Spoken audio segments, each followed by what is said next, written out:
Chat? Hello?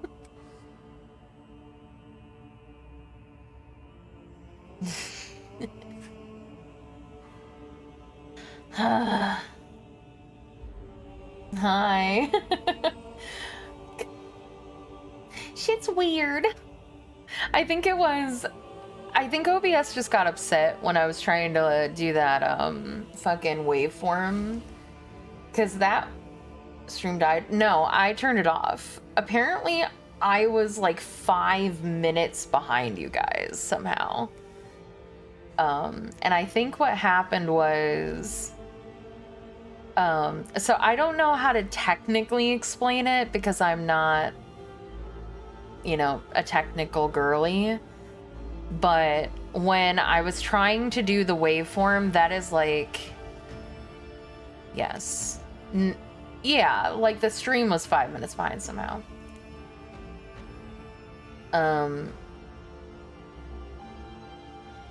But yeah, so like it's pretty like computer intensive, and I was getting an encoding error on OBS for like a while until I killed it. And I think basically what just happened is, for the duration that it was stuck, like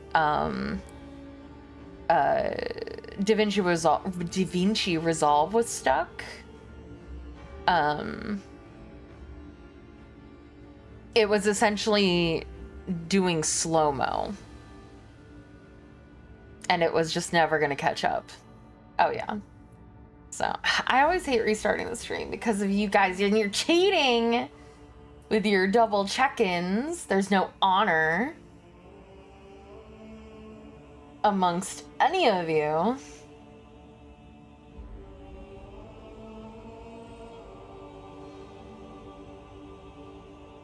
But I thought it helped me. It doesn't do anything for me. My first got stolen? No, you still get to keep your first. Yeah, Midgard has honor. Nobody else. Anyway, nothing really happened story-wise. Drives engagement? Nah. I mean, it puts the thing in the chat, but I wouldn't really call that engagement. It's just a little fun thing for you guys.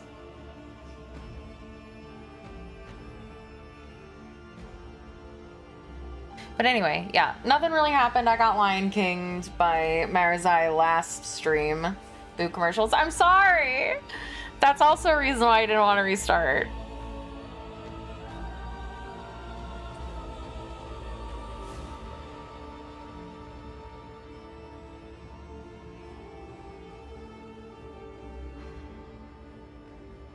Alright. I doubt they can hear you. The homunculus' experiments have twisted more than their bodies. Their minds and souls have been remolded into something wrong. All of this is wrong. It must not be. I can use my psycho powers now? Okay. The Eldari's usually calm voices trembling either with anger or fear.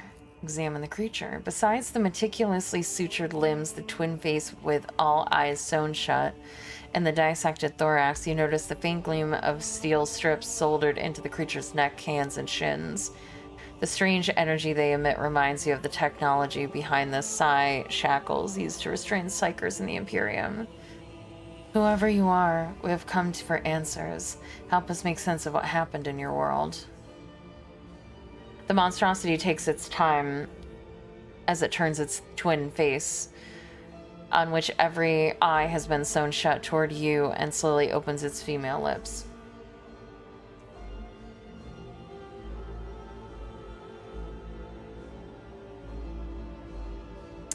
Well, now I'm nervous. Hopefully I pick good options. A coarse Eldari voice breaks the momentary silence. Choose wisely. Never.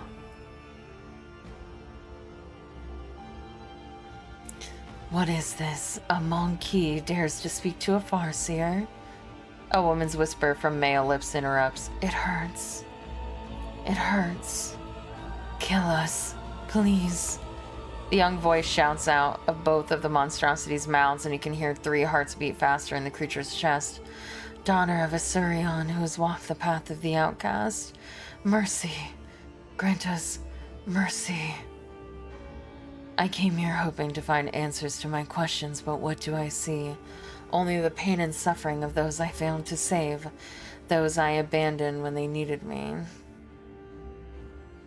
You should have stayed on your homeworld and defended it to the end. I walked my path.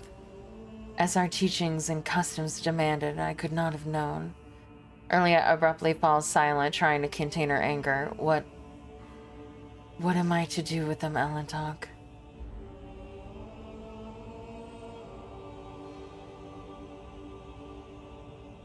You have been asked for mercy. Grant it.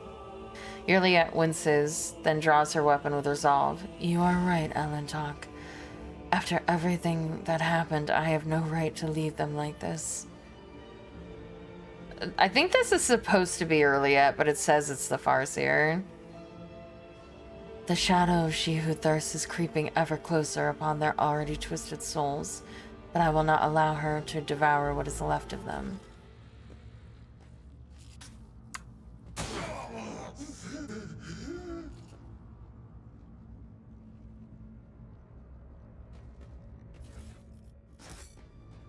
My success was inevitable. Embrace true power.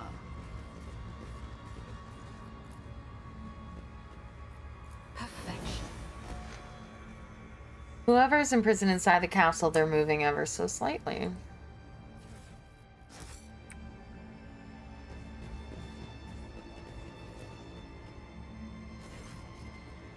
A young Eldari's body is floating in a murky glass vat filled with acrid, acidic sludge. If the built-in xenocogitators changing readings are anything to go by, the Eldari is alive, or at any rate not quite dead. This body belongs to a Farseer. I sense dormant energy coming from his exhausted mind. We must set him free, Elentok. Another of the insane homunculus's creations designed for cruel experiments. The vat is part of a large mechanism which has small mechanical dashboard built into its casing. You are, however, unfamiliar with the symbols on it. The thick tubes that deliver the suspicious-looking liquid straight into the vitreous depths of the mechanism disappear into its inexplicably smooth casing. The glass itself seems quite brittle, though. Odd, these symbols are unfamiliar to me.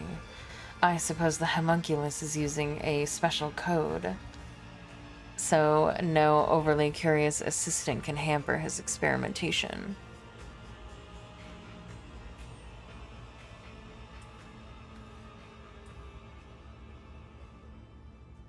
Stand back, this calls for some brute force. Careful. Watch your step. Can you hear me? Erlia helps the Farseer out of his prison, avoiding the broken glass. The Eldari is completely disoriented. His wandering gaze shifts between you and Erliette, then returns to the vat from which he just emerged. My purpose is to comply? Yes, I am born so I may die. My pain is your delight, master. Morog, what did this man do to him? Do you remember who you are and where you came from? I remember the taste of pain, and the smell of pain, and the color of pain too. You are one who dreams of what has come to pass and what yet lies in the haze ahead, a Farseer from a craft world. Tell us what happened to Cruderok. The Farseer stares at his hands in surprise, ignoring Erliette's questions. Every finger in place? But why? The first one goes for the sake of pain and pleasure. The second one disappears when it is time for humility. The third, what happens to the third? Erliette's shoulders sink in defeat. Elentok, I do not think he is going to tell us anything of value. Is there no one left who can answer my questions? How did you end up in the homunculus's clutches? The Farseer looks up at you with frightened eyes. Be quiet. Master will come back. Master will punish piece by piece. Piece by piece by piece by piece. Why were you kept in this vat? The Farseer looks around the room with interest, ignoring you completely. I have been here many times in my past lives, and I will be in my future ones. An infinite cycle. Milliette shrugs hesitantly. Rebirth, healing, visions of the future. What is the point of eternal life if it only ever brings suffering? He is coming with us, Elentok. I will not let you abandon him here. I need him. I will join the ancestors. Without waiting for Liette to finish, the Farseer suddenly turns his head towards her. For the first time, his gaze is clear and focused. Child, you have returned to us at a dark hour. No! Liette leans over the Eldar's body to help, but his eyes are wide open. His chest no longer rises and falls from his continuous breath. He was aware. He remembered me, Elentok. And then suddenly he was dead. What kind of curse haunts Kruderok's children within these walls? Let us go. I refuse to believe there is no one else left. Do you understand? I cannot let the serpent in my soul devour my already fading hope. My hope to find out the truth of what happened to Kruderok. There is no giving up now. After the lengths I've gone to in order to get here, we will find other Farseers. We will. Will we?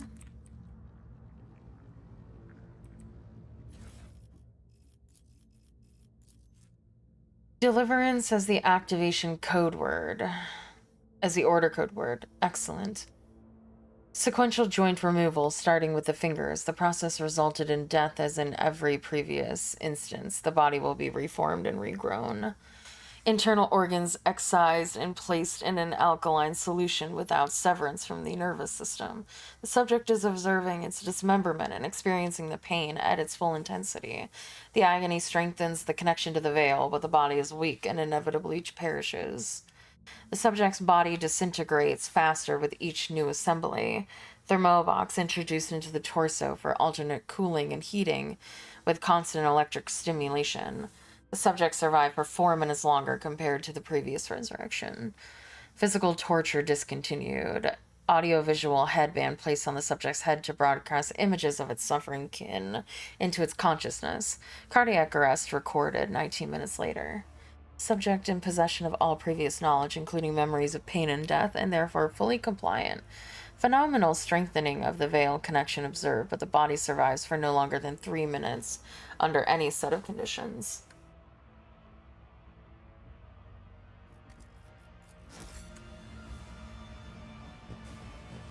Fun. Powers unseen uncover my path.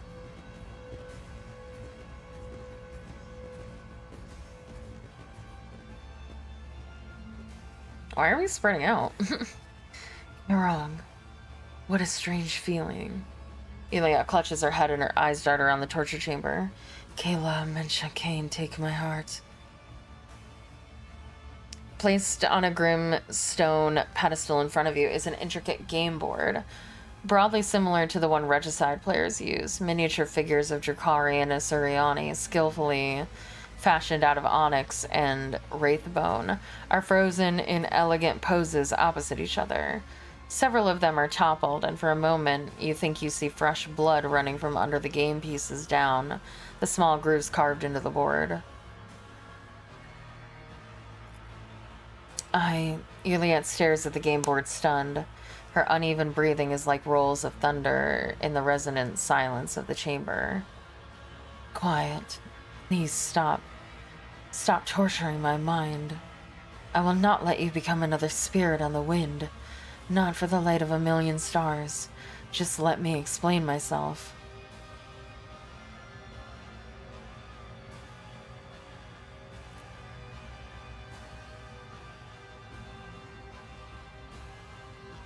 Slap. I left Kruderok because that was my path. Is that not what we have been teaching us from birth until the final moments of our lives? I can hear it very well. The mournful lament of our brothers and sisters tortured to death in this room. I would prefer not to hear it, but I cannot. As clearly as I hear the melody of your soul's torment. But don't you dare. There's no need to blame me for what happened to you. Erlia clenches her jaw and seems to stop breathing entirely. I'm not saying shit. Kudarok was my home too.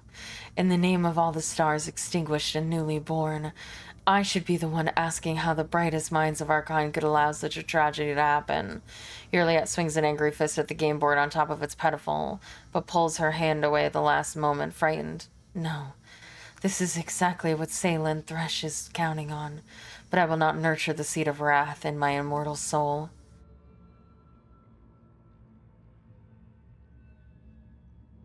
Finally, Yurliet becomes aware of your gaze. Oh, Elentok, you have been by my side all this time? Forgive my shocked mind and broken spirit for their weakness. Watching one's kin suffer is an unbearable torture, but it cannot compare to what the Dark Ones have done. Can you see? Imprisoned within these pieces within this board designed to entertain is the soul of a Krudarok Farseer, and she tortures me more painfully and more ruthlessly than the three-tailed whip lashes its victim's flesh.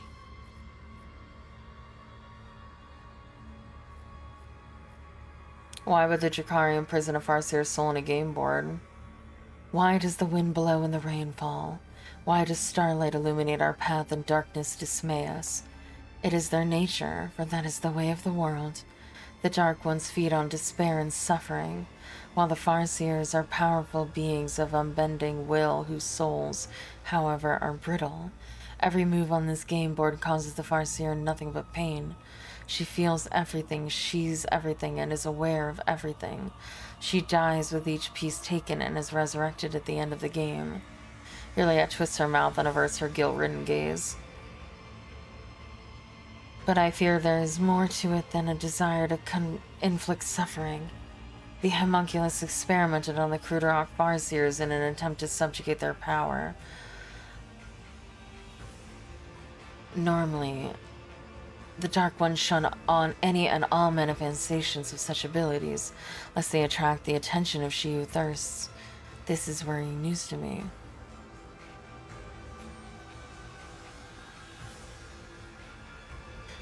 There's no helping the Farseer now. Shouldn't we direct our energy towards saving other survivors? Are you suggesting, then, that we abandon a living being to an eternity of suffering? That we leave it to rot in the homunculus's lavatory, imprisoned in this form? Even for a monkey, the cruelty seems excessive. No, I'd rather end the poor soul's suffering myself. From the bag at her belt, Yurliet takes out a spirit stone identical to the one she's wearing around her neck.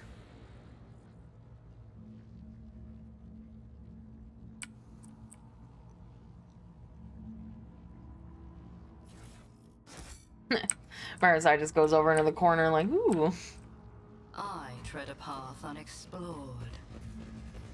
I thought that this was a thing, but... A trivial task.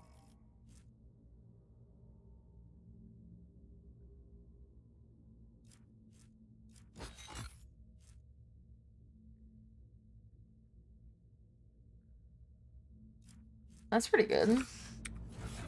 Hey, Crunch. Oh, of course it's fucking... Wait. Why can't he wear this?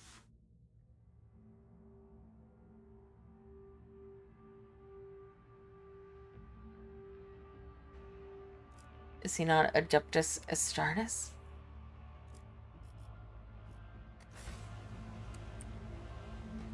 Hello! You are a fleeting flame before my tempest.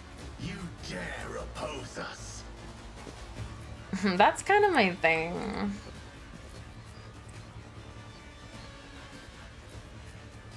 Like, specifically.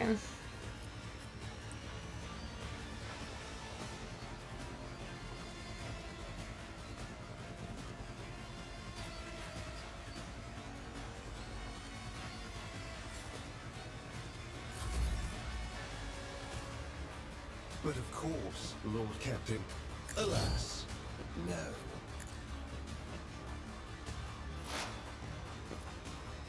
I won't object to it.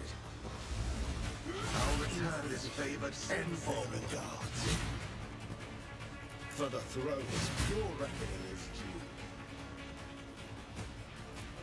due. Naturally.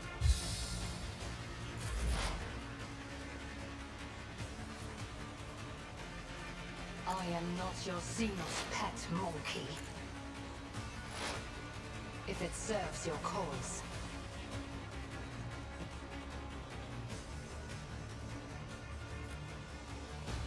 It's been who I've been targeting, right?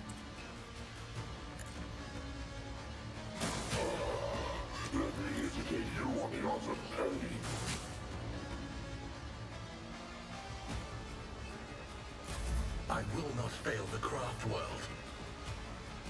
I do not fear a perilous path. We all walk our own path.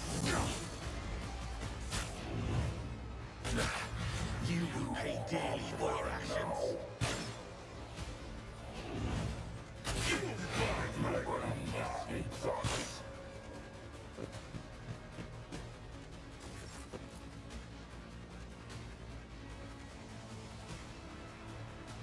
See how the wolf succeeds!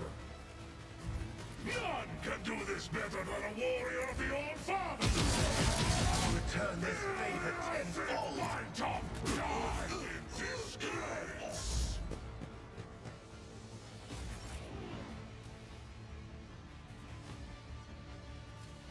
Where are you, Marzai? Slow and painful is the way. Watch. And why would I do that? Because I told you to. Build. Why did that do 1 damage? Heal my wounds.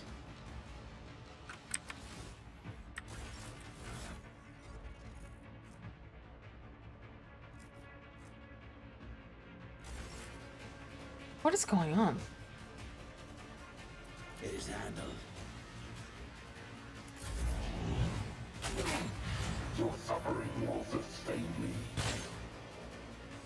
Horror awaits. I answer the call.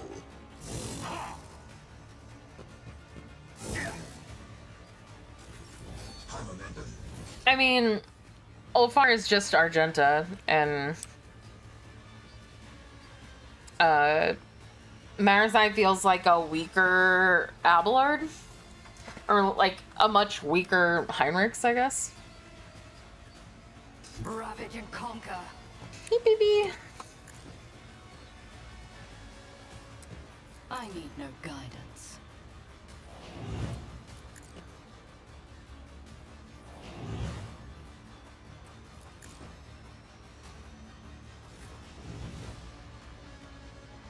I'll put my psychic abilities to use. Purpose guides me. But I mean, I like them both, I so. will triumph. You will pay dearly. Oh, so it's just for your you. actions. You're weird. I understand. Because I was about to say, Heinrichs is a beast.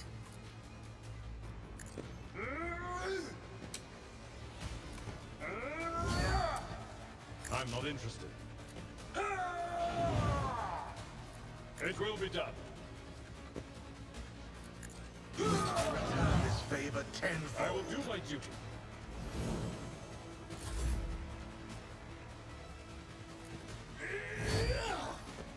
But of course, Lord Captain.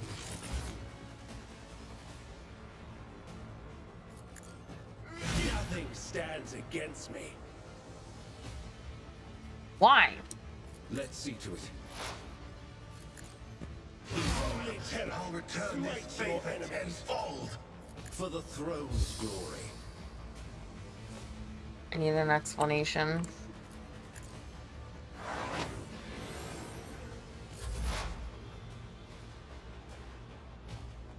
I understand your intent.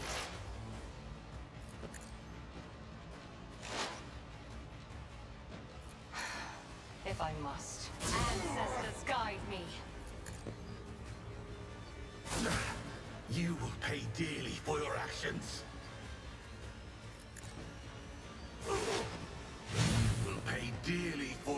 actions.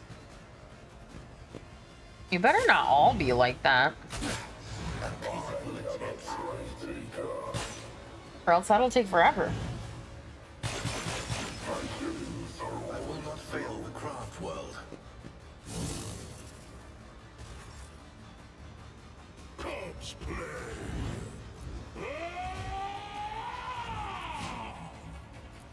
So shall it be.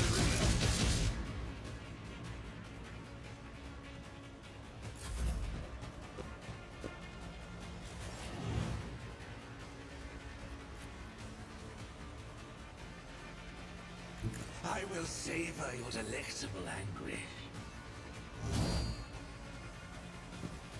With grace and malice. Behold. Watch. You're such a bitch. Fair enough, I guess. I don't know if I actually made him a lower priority target.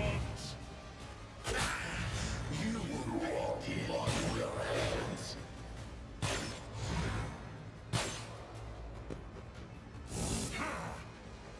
I'll return this favor tenfold.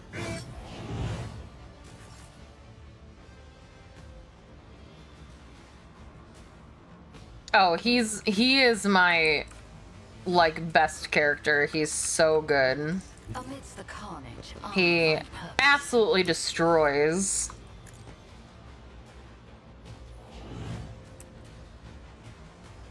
I won't waste my time on that.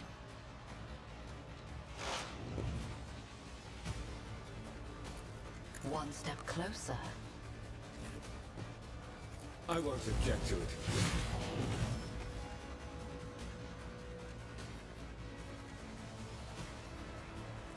Someone's death wish is mine to grant.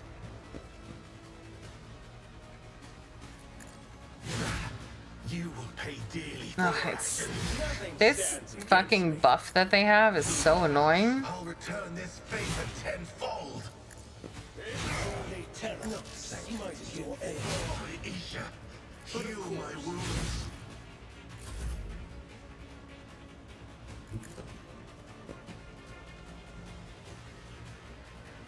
I will triumph. Brace yourself, Abelard. Follow my lead.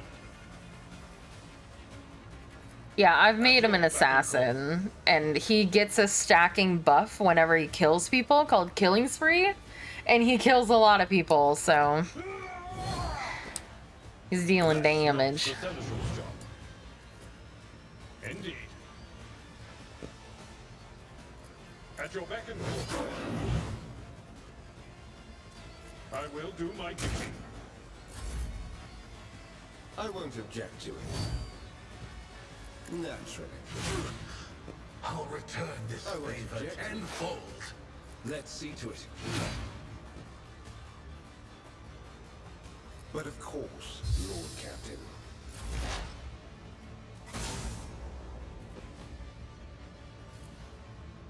I am not your Xenos pet, monkey.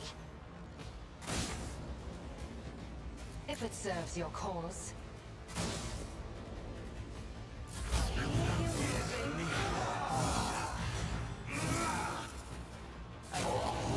Slips beyond the veil.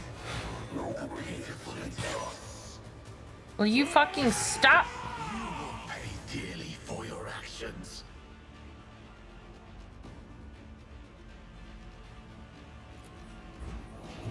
See how the wolf succeeds.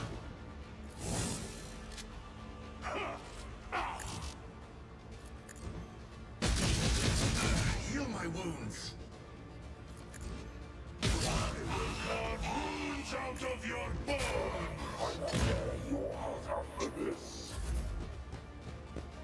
I'll never get over that. It's so funny.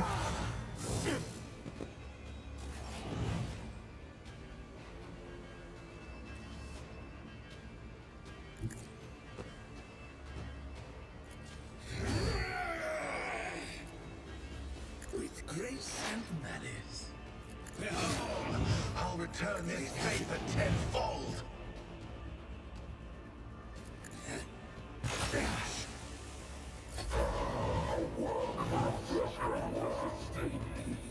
A pitiful attempt.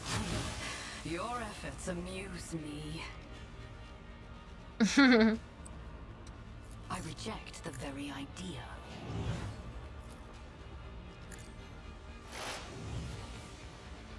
I need no guidance. Ruin beckons. One step closer.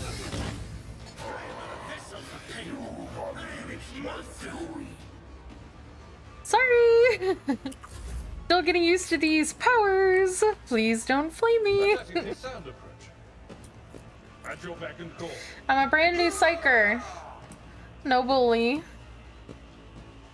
That was for trying to Lion King me earlier, dick. Victory is imminent. I'd rather not. Indeed.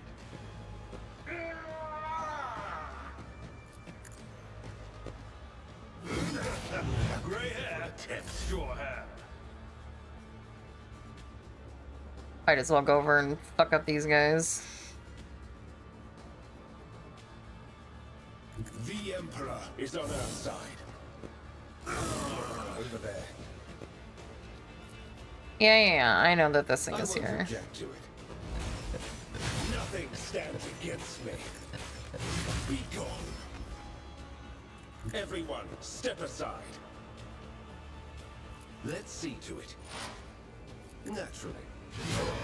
Let me educate you on the art of pain. I understand your intent. I am not your Xenos. Deal death with my hands.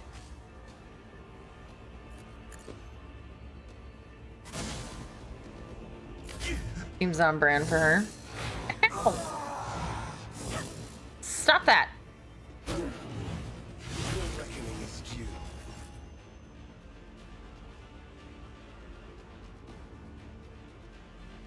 The Fang Hungry come.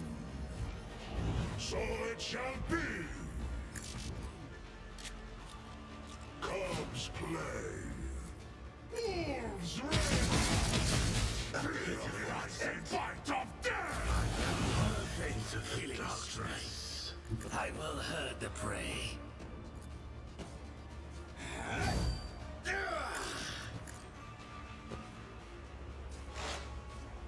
With grace and malice.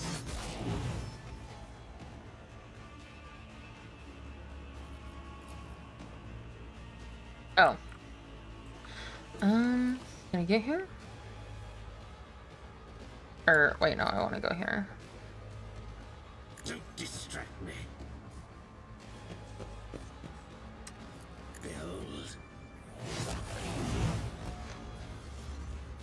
Wait, monkey. Extend a helping hand and I will show you the way home.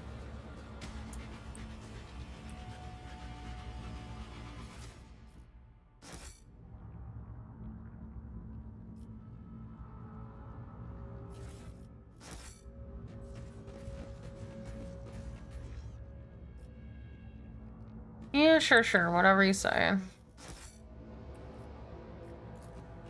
Too hard for a simple The set of man. symbols looks unfinished, as if only have half of the mysterious message in front of you. The world trembles beneath my feet. A mysterious tool required to open a webway. Ooh.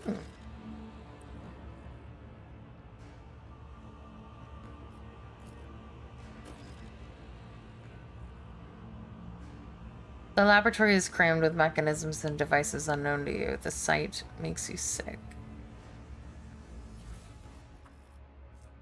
Journal of Observations. The journal entries are written in an angular but surprisingly tidy hand, as if the writer deliberated meticulously over every word. The notes are supplemented by diagrams and formulae. The Farseer's mind is aggressively resisting external interference. The mind maggot perished instantly upon being introduced into the system, which has never been observed before. Interesting. As punishment, the subject was placed into vibra shackles that chip away at limb bones. Mind maggot enhanced with power implants. Subject placed in a red-hot metal capsule during the introduction of the parasite. Despite the pain in the parasite and its system, the subject succeeded in addressing the veil. Parasite destruction detected 2 minutes into its presence in the subject's body. Mind maggot enhanced with poison that suppresses the host's psychic functions and placed successfully inside its victim. The parasite's vital functions persist, yet with no sign of compliance on the part of the host. Unacceptable. Subject punished by partial skin removal and suspension by the detached areas of skin. Experiment finished. Result negative. For as long as the subject remains capable of combating the mind maggot's presence, pain is the only valuable method of suppression. Subject to be placed in a capsule with slowly rotating blades until further instruction. Okay.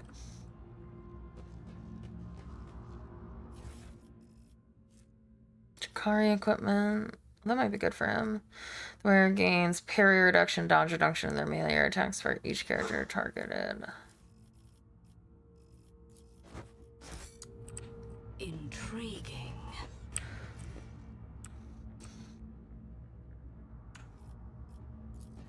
My success was inevitable. The strange capsule emits a barely perceptible buzz. Its thick walls barely contain the sounds coming from within, the sounds of a living and tormented creature.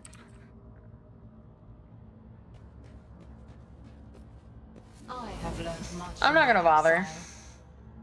because she's gonna be dead soon. Hunt brothers, take heed. Oh, too hard for a simple monkey. Soon. I really wouldn't be saying things like that, Juliet. You are on thin fucking ice. Let's seize the opportunity.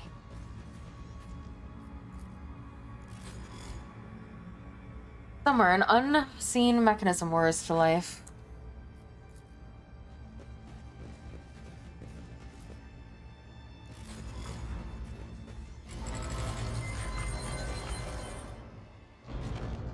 How much for yearly at survival?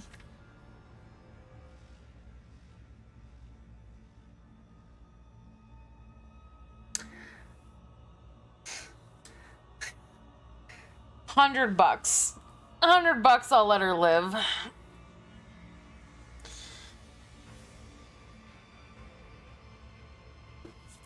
And even then, I still might not do it. I hate her. Despite his many bleeding wounds, the stately Eldari calmly straightens his shoulder. Okay, give me that $100. No. And raises his narrow chin as he scrutinizes you with his keen gaze. Mysterious blue lights glimmer in his emerald green eyes. A monkey and an outcast walk into a bar. You drive a hard bargain. No! I don't want to save her. I hate her. A monkey and an outcast have found their way into the heart of the dark city to save what little remains. The universe is full of cruel surprises, but this is an outcome I managed to foresee.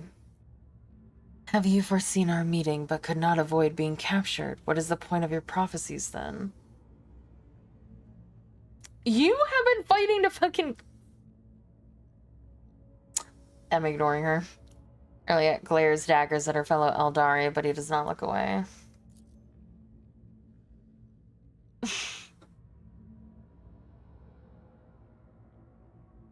The Farseer frowns. His face reflects guilt and grief, yet he says gently, I'm glad our paths have crossed again, my child. It is a great relief for me to know you are alive, and a great joy to see how much firmer of spirit and mind you have grown over your years of exile. I think we have a lot to talk about. You have got yourself a most amusing monkey to keep you company, Juliet. She understands our language and even knows a thing or two about customary greetings. Not that any of it makes her a worthy companion for you to have on your path. What did you just say to me?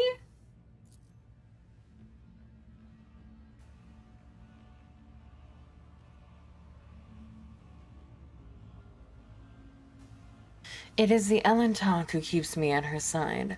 Were it not for her, my soul would have long left this body, or else I would have been devoured by a minion of She Who Thirsts, and I would never have learned the truth of what happened to Cruderok. You said you would help us find our way home. What did you mean? The countless hours I spent in the homunculus' cage were not all spent in the throes of agony. I listened, I observed. I absorbed, and I soon learned that an age-old gate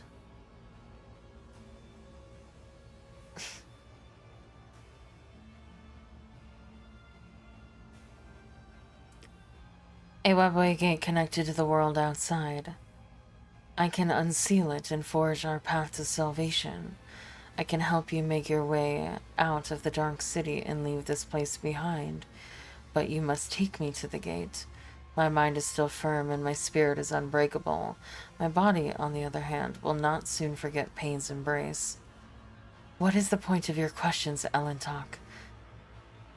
I can guide you to the gate myself, but not before Eklundil Maresh, who walks the path of the Farseer, the all-seeing eye and the timeless sentinel of Cruderok, pours the light of truth into the bottomless well of my fear and doubt.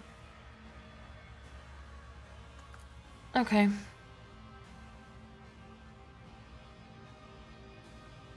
I feared this moment would never come. Uriah takes a deep breath and looks into the Farseer's eyes. Look at me, Eklundil, and tell me what adversity befell our home. As a council member, you cannot possibly be unaware of the truth. And Eklundil, do not even consider hiding anything from me. Sometimes ignorance is truly bliss, my child, but I cannot deny you your right to know the truth. The Farseer tosses back his head and his voice sounds like rolling thunder. When we found ourselves amid the stars of this stellar fabric, we encountered a Monkey ship, a ship much too puny to take on an Asuriani world. Or so we thought, until the council was struck with a vision of the horror to come. This ship would be our doom, not only for us on Cruderok, but for all Eldari kind among the nearby stars, and even for those whose paths stretched far beyond the stars. We could not allow such a thing to happen. When the ship approached, we pierced it with 100 salvos and then rejoiced, for among the wreckage the rangers found no trace of the foreseen curse. Asurion, how wrong we were. The ships that returned from their reconnaissance to our starports were already carrying it on their wings. Whether it was a scratch from the passing wreck or the infected ashes of the Monkey ship that the cosmic winds had not had time to disperse, a plague crept into our home and immediately began to eat away at the craft world's very flesh. In the infinity circuit, the souls of the ancestors battled the spreading pestilence ferociously, but the world was falling apart and there was no stopping it. Spires collapsed, rivers dried up, the ground itself sank, and all living things turned into a strange blend of organic material and metal. We fought for our home until the very end, but when it became clear that Cruderok was beyond saving, the council decided to gather all who remained, board them on the surviving shuttles, and scatter across the galaxy to look for salvation. And that was what we did. But who steered the infected vessel toward Cruderok? I'm afraid you already know the answer, Elentok. You just cannot accept it.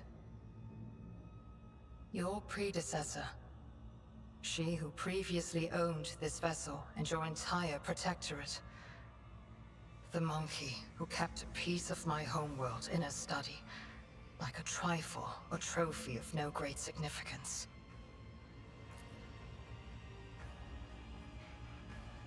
So it was your accursed kind. Eklundil's eyes light up with golden radiance. Wait, Eklundil. Shedding innocent blood will not bring our home back.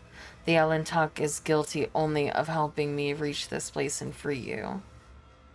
The blood of the executioner of our people flows through the veins of the one you long to save. What has the Monkey done to deserve your mercy? The golden sparks slowly die away and the Farseer warily closes his eyes. You said a disease broke out aboard your ship? You want to know how your kinspeople destroyed my world, so you can follow their example? Answer the question, Eklundel. Not for the monkey's amusement, but for the sake of those whose souls dissolved in infinity. At first, we thought the monkey were in the service of the greatest enemy of our kind, the one who lurks beyond the edge of reality. But the world's affliction manifested itself differently. It distorted Cruderrock while avoiding encounters with the souls of our ancestors. We were waiting for Salem Thresh, the destroyer of souls, to burst her way through the gaping wounds of the world, yet her gaze was directed away from our suffering. No one ever managed to identify the nature of the curse, even as we watched it destroy our home. And so, having lost all hope of saving it, we fled. How did you end up here? Fuck me. Our twisted cousins found our arcs in the void's cold embrace. At first it seemed like they were going to save us, to extend a helping hand, and so we told them what happened to Cruderrock and where to look for it. But our cousin souls are dark and thirst for blood. My arc was one of the first they seized. The Drukhari massacred hundreds of thousands of their own kind for fleeting pleasure's sake, and enslaving the Farseers for their accursed experiments, and that, monkey, was how I ended up hanging in this cage. Cruderrock completely destroyed? That's hard to believe. Oh my god, I keep hitting the wrong thing. The Imprennian took care of what remained, and that is how none of your concern, monkey. But Eklundel, how did Cruderrock end up in the Expanse, this close to monkey ships and the Dark One's hunting grounds? That was the path chosen by the Council, my child. We had charted Cruderrock's course among the stars for years, and no one had any inkling of the terrible fate that would await us in the place that promised us salvation. No one knew. The Farseer looks away for a mere second, but an inching sensation immediately burrows its way into the base of your skull.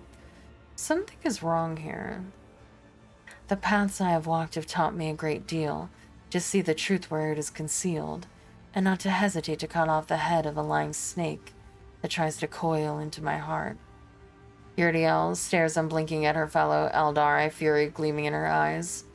If the entire Farseer Council failed to foresee their world's doom, then everything the children of Asurion have been taught about paths for centuries is a lie. You are hiding something, Eklundel. Speak. Speak now. How dare you take that tone with me, outcast? I am not obliged to justify myself before you, let alone protest my innocence.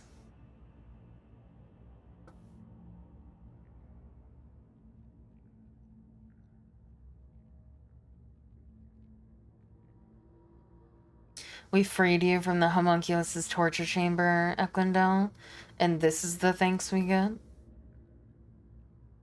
The Farseer's emerald eyes are filled with despair. We had been steering Cruderrock along a course prophesied by the stars themselves, until Shael's tumultuous currents cast us to the edge of the Great Wound. A storm was coming, threatening to sweep Cruderrock away from its path, so the Council decided on a route to safety, across the nearest islet of hope and into the place known among the Monkey as the Coronis Expanse. We stood by our decision, but there came a point where the prophecies became ever darker and more unsettling. Someone proposed altering the course, but the closing grip of the raging Shael was blocking our path on all sides. It was then that the Council's opinion was split. My vote was the deciding one in the difficult debate, for I believe that the prophecy that had promised us salvation in the Expanse could not have been a lie. You already know what happened next. The Farseer closes his eyes and turns away, unwilling to meet Yurliet's gaze.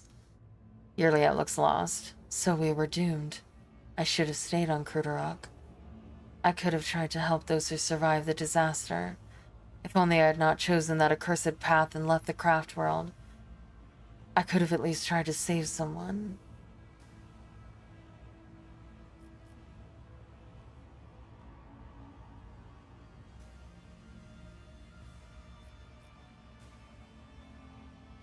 You abandoned Cruderrock when it needed you, and now everyone you know is dead. What did you think was going to happen? Deep in my heart, I always knew I would not feel truly alive or free behind Cruderrock's protective domes. That was why I kept putting off my return. However, although the blame lies with me, it is too early yet for me to leave this world. Come with me, Eklundel. We have a lot to do before the Great Oblivion. We will find our brothers and sisters and protect them from those who seek to harm them. Perhaps we may even find a new home. Your words are like a healing melody flowing into my tormented heart. For the first time, a slight smile graces the Farseer's lips. I accept your proposal, my child.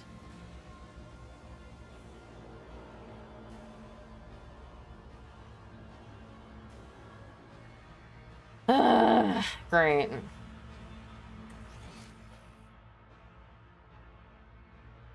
How did I get over here?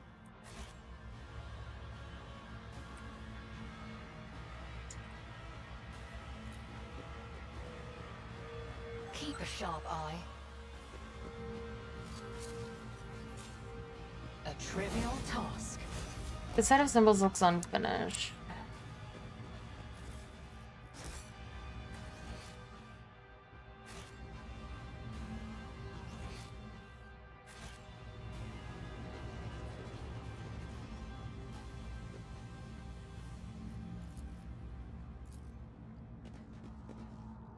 Triumphant as always. Oh.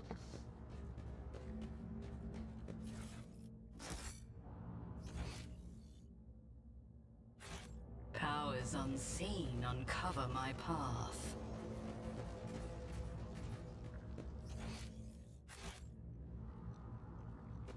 See if I can come up here.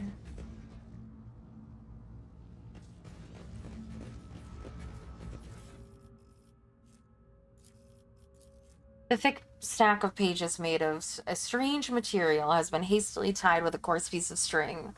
The pages are covered in sharp, uneven handwriting and have brown stains on them. Goal, several-fold increase in veil energy. Enhancing the veil connection would require merging the mind of 4 specimens. 4 individuals, 2 male and 2 female, selected from among Kruderok's Farseers. Aside from their veil connection, the specimens have no common traits. Merging process expected to be fascinatingly painful. Hearts of the 3 Eldari... Okay, so this is to explain the experiment we saw earlier. Hearts of the 3 Eldari placed inside the thorax of the 4th and most resilient among them. Redundant original heart removed, other internal organs preserved, specimens conscious throughout the surgeries. Despite the blockers, the partial brain transplants were accompanied by several energy discharges, resulting in equipment damage. The potential is amazing. The integrated subject was punished by an intramuscular injection of an acidic solution that erodes soft tissue from the inside.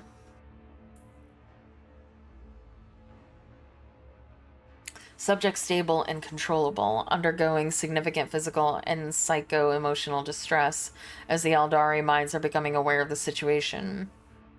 The energy discharges increase every time the blockers are eased or pain receptors are directly stimulated, confirming the expected result. In order to intensify the pain experience, the subject will be nourished by essences of its own torture. The Eldari consciousness are trying to consume one another, perhaps in order to lower the net pain awareness. Curious. The subject must continue to be saturated with its autogenic agony, with added psycho-tranquilizer injections. Enhance the subject's physical suffering with internal bone tissue disintegration. After that, the notes become indecipherable. Man, this place is fun.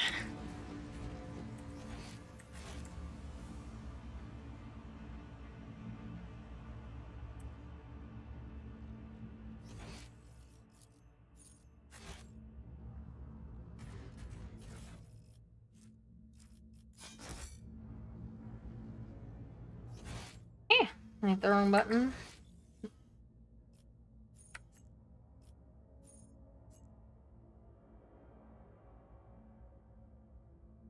Mm-hmm. Fun place, fun place.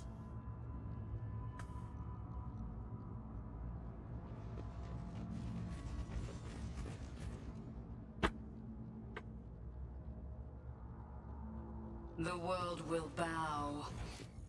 I'm going the wrong way.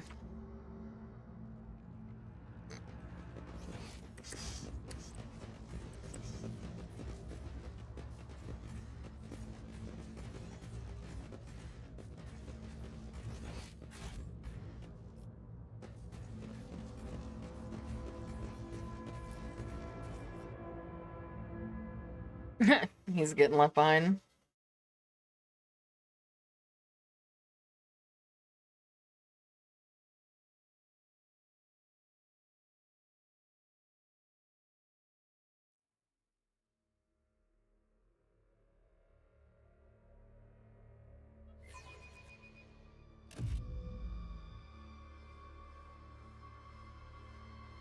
Empyrean guides my gaze. My success was inevitable. I tread a path unexplored. None are better at searching. Too hard for a simple monkey? In front of you is part of a Xeno device that controls the traps in this deadly place. Mind has no place What? in the galaxy. I will fight if I must. What the? Where did you guys come from?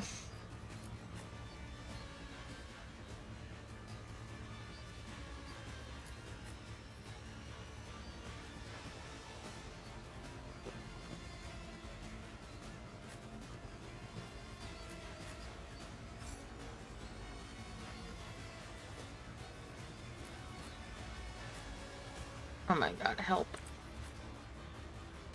There we go. Oh, I kind of forgot that he usually goes first.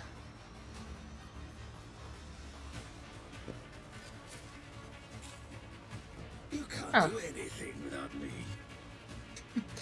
That's so true. It is. What? I'm done playing with you.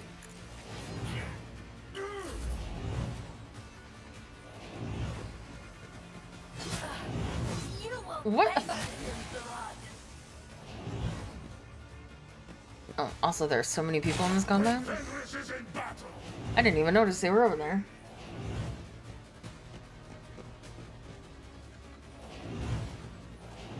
Carnage beckons. Your misery is my treat. This way. My reckoning will be swift.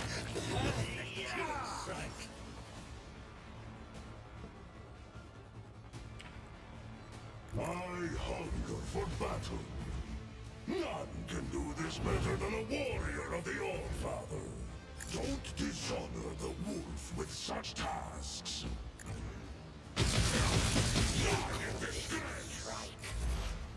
I should have reloaded maybe, but I didn't, so...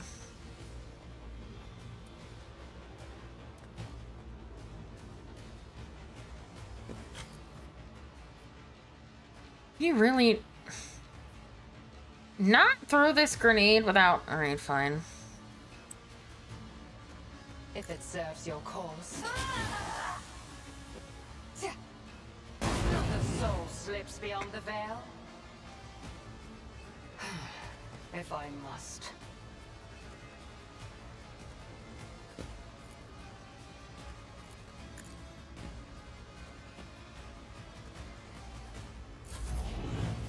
I didn't think that would work, but it was letting me, so I had to try.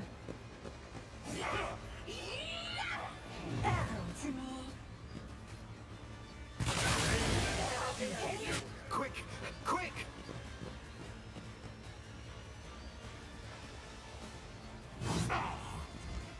I am a prey taker.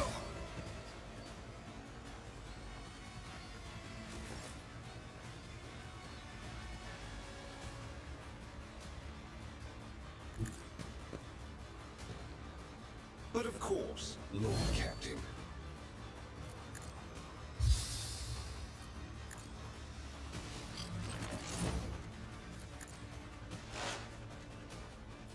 Let's see to it.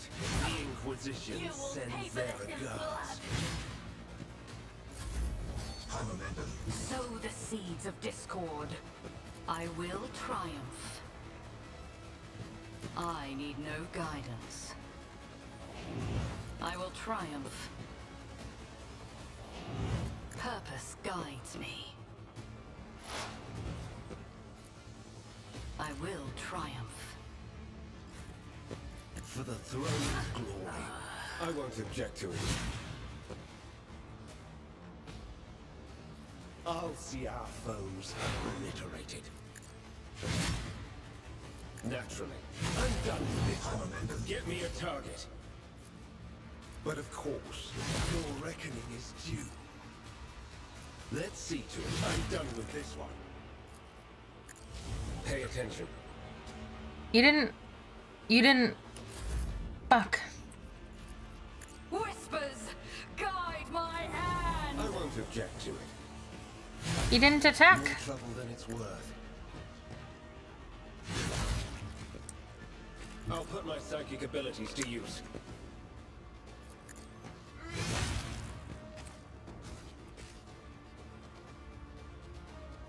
Pretty sure all the other ones are over here.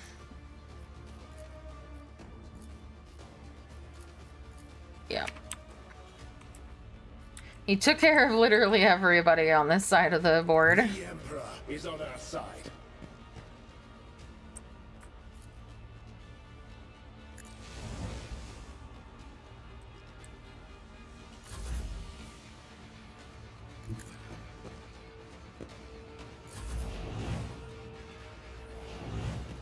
So strong.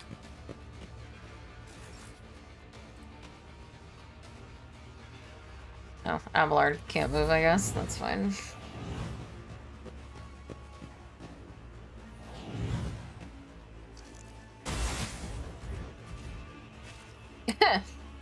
Killed his own guy. I yearn for agony. Behold!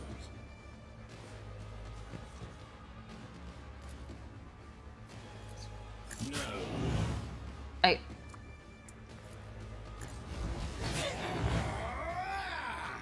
Don't distract me. With grace and malice. You are doomed.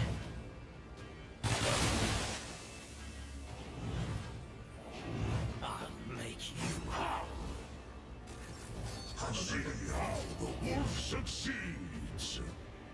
Give this task to someone lesser. Ooze out of your bones.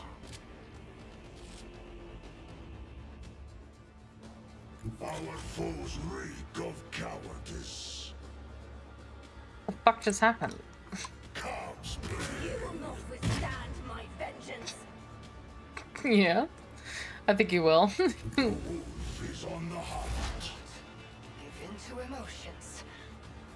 I understand your intent. You cannot force me a long talk.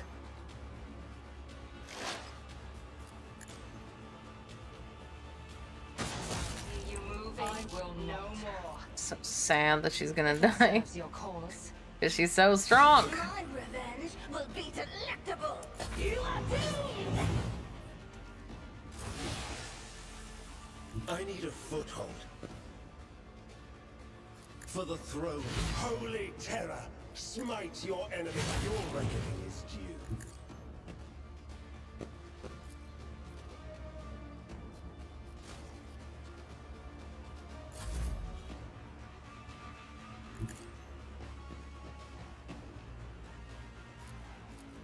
Purpose guides me.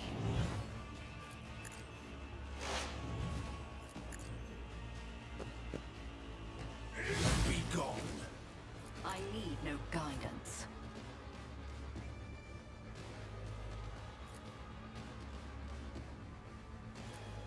Naturally. I'm done with this one. So strong. I love him.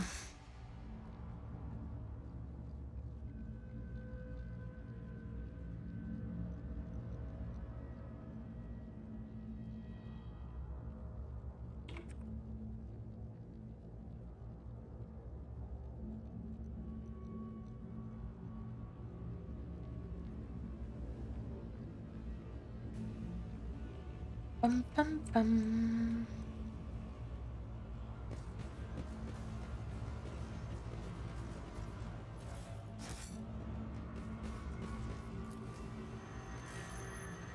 The bizarre steel emits a subtle humming sound. As you listen, you feel your head is about to tear apart in unbearable agony.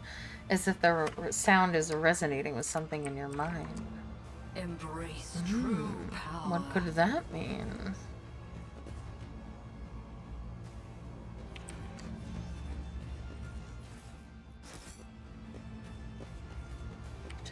Do you not struggle to carry the burden of all your years, Grey Warrior? Will your hand not eventually betray you in combat? Youth has vigor on its side, but age has knowledge. I'm sure even a long-lived Xenos must understand the importance of experience. I used her as bait to get to traps and stuff on the other floor. The elevator is controlled by unknown mechanisms that the human mind seems unable to comprehend. You calling me stupid?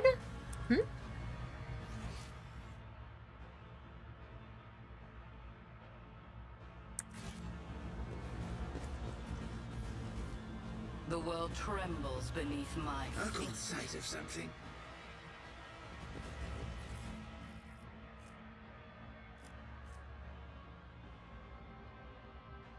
Ooh.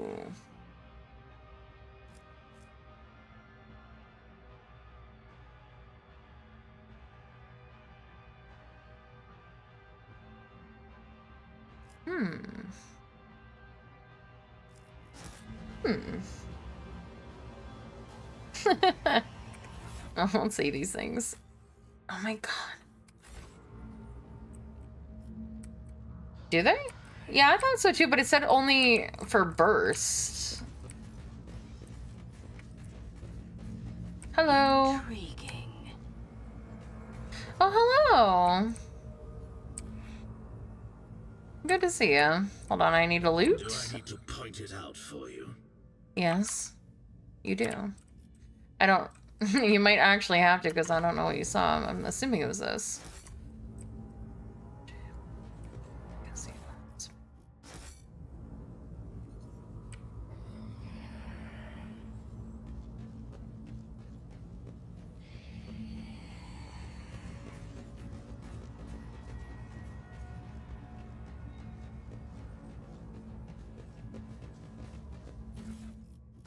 Powers unseen uncover my path. I hope you know you're dead.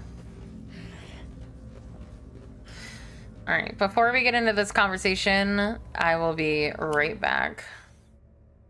I was hoping the pausing wouldn't move the camera, but of course it does.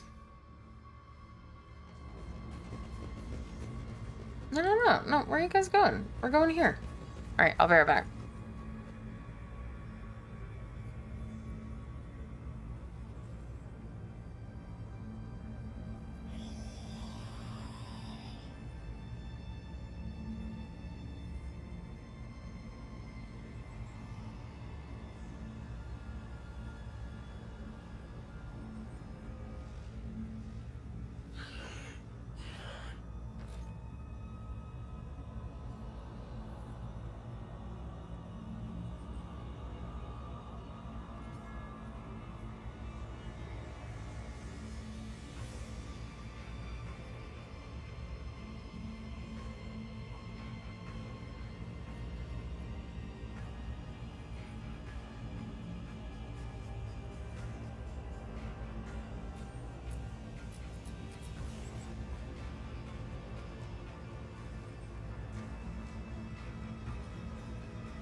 I'm back.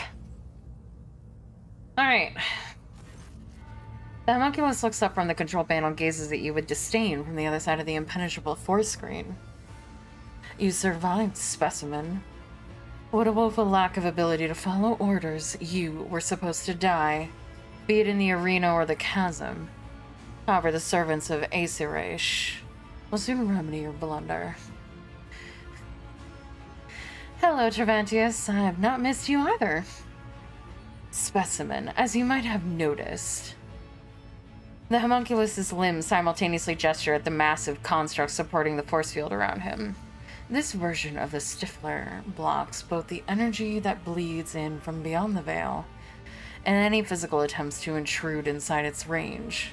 Your attempt at conversing is pointless. Simply continue on the way to your demise and do not disturb me.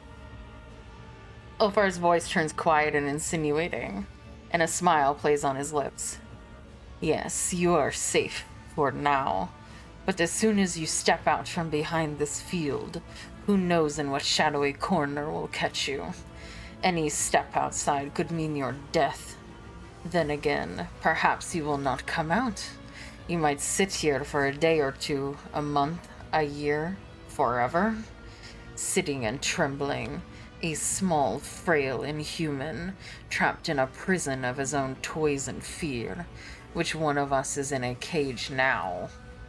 Traventer's face stiffens into a mask of contempt, but his working limbs begin to twitch nervously, and his chest heaves with a mechanical creak as if he's suddenly running out of air.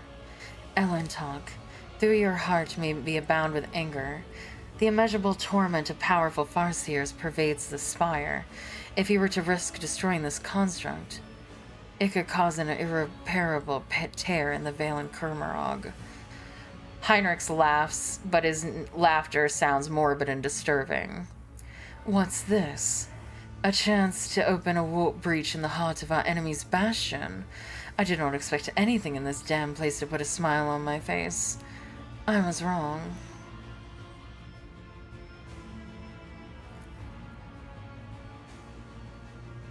I like it when my boy smiles. The Stifler is enormous and resembles the devices you have seen before. There's no doubt that its purpose is to suppress warp manifestations.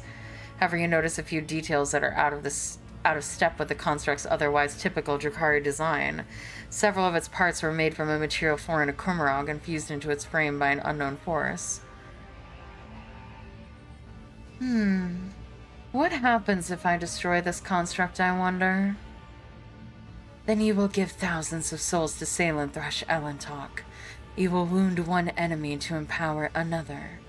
Once she who thirsts is done feasting in Kurmarog, she will surely sink her claws into your worlds as well, because nothing sates her hunger.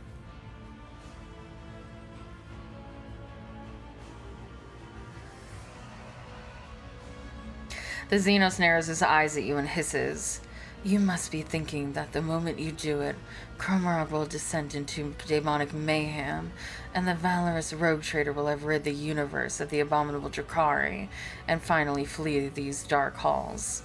Before all that happens, specimen, the demons that will arrive will rip your flesh to shreds and devour everything in sight. And while you are busy writhing in agony, I will have enough time to put everything back in order. You do not seem to share your kind's fear of the warp in the slightest. Does that make you mad or simply arrogant?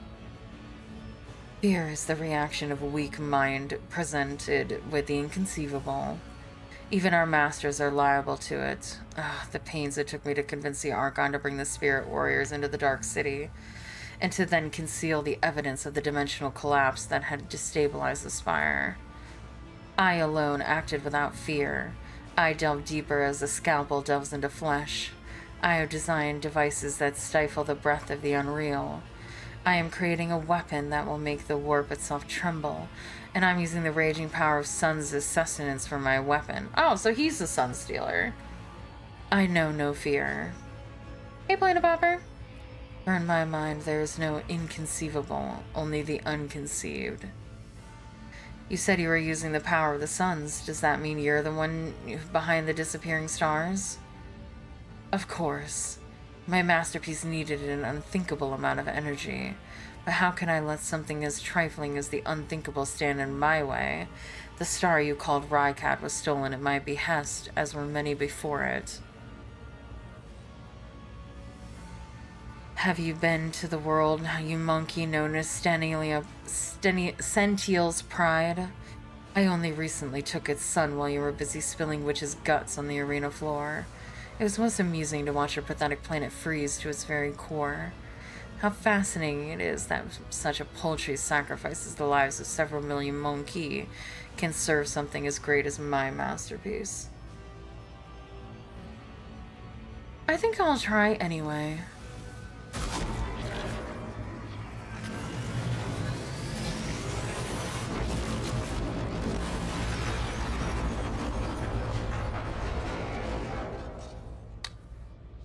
Oops. Your shot finds its mark. Lightning charges run down the construct and the force field flickers a few times before dissipating. The heavy metallic hum is followed by a series of dull pops coming from every direction, and you see warp portals bursting into bloom around you one after another, and horrific malformed claws reaching toward you from the other side. What have you done? A curse upon you, monkey. The sound of frightened prey. Tantalizing.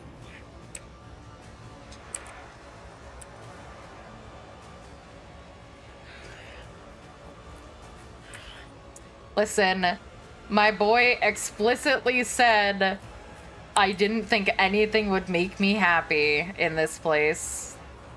And if there is one thing I will do, it's make him happy.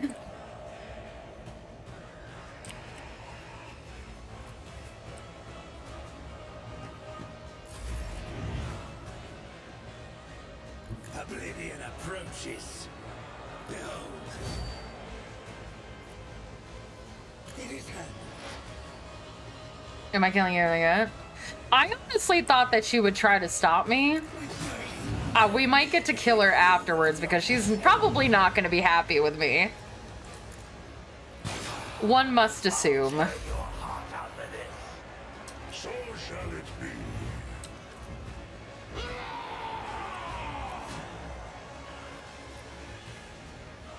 None can do it. You call this a strike?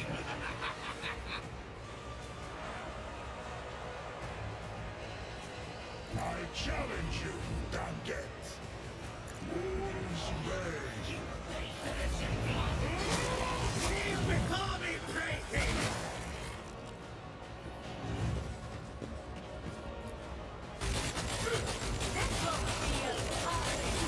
Unleash my fury. We're fighting the guy who was like has been doing all the like experiments. Apparently he's the one that stole all of the suns too. He's trying to make something that'll combat the warp. And he is a giant dick who's been torturing everyone. And Heinrichs is like, oh, we can open up a portal to the evil world in the heart of the enemy's world. I didn't think anything would make me happy here. And so I was like, oh, Heinrich's happy? Say less.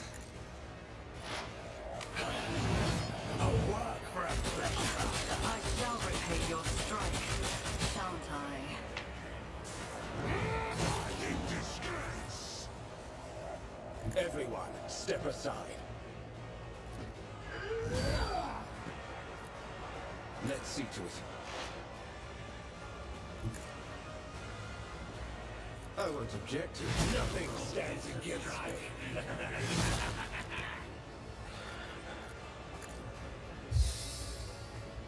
For the throne's glory. I won't object to it.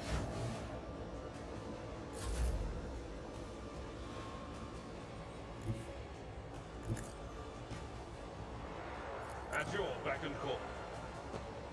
I will do my duty. I'm not interested. It will be done. Victory is imminent. Indeed. I'm very susceptible when my boyfriend is like, this will make me happy. I'm like, oh, destroy an entire world and you'll be happy? Say literally less. I will triumph. Purpose guides me.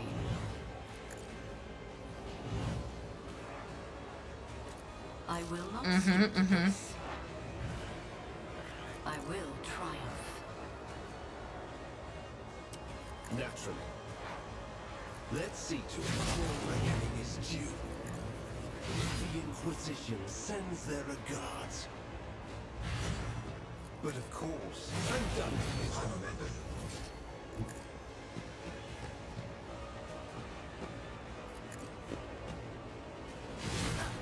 I'll show Let's see you to the it. real pain. For the throne's glory. Your reckoning is due. Get me a target. Let's see to it the Inquisition sends their recon.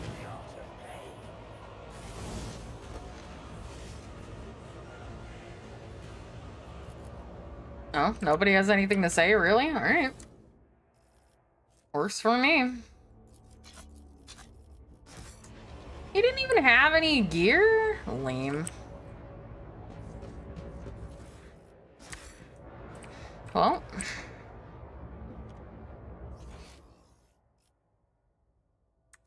Oh, wait, was this not where we were supposed to go?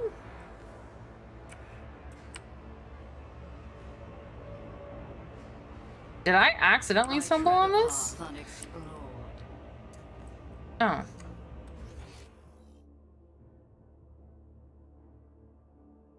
Oh, wait.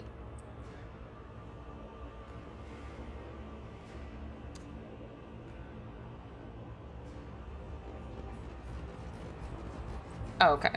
I had to find him in order for this to open.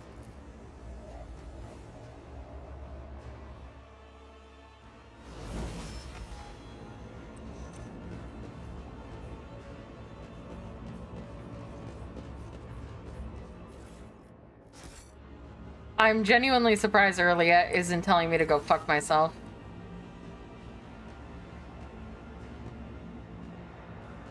I figured that's what would happen, is I would choose that. She would say, you've doomed us all, blah, blah, blah. Marazai spends several minutes rifling through the items on the tables until he stops, having noticed something. With a satisfied growl, he takes a long, pliable, spiked whip from the pile. You hear a click, and icy blue glow ripples out across the whip's smooth surface with a slight crackling sound. Let him? No. I did not find my shadow field generator.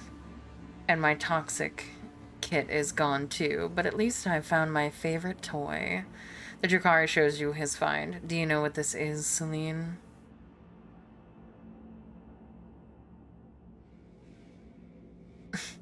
Humanity has similar tools for livestock and peasants.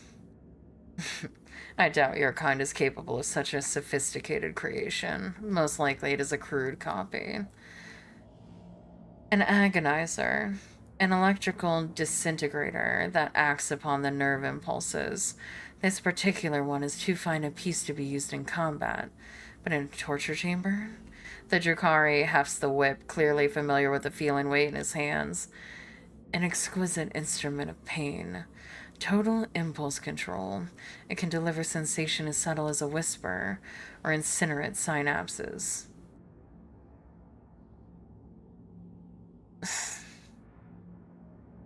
Why is this thing so important to you? Why?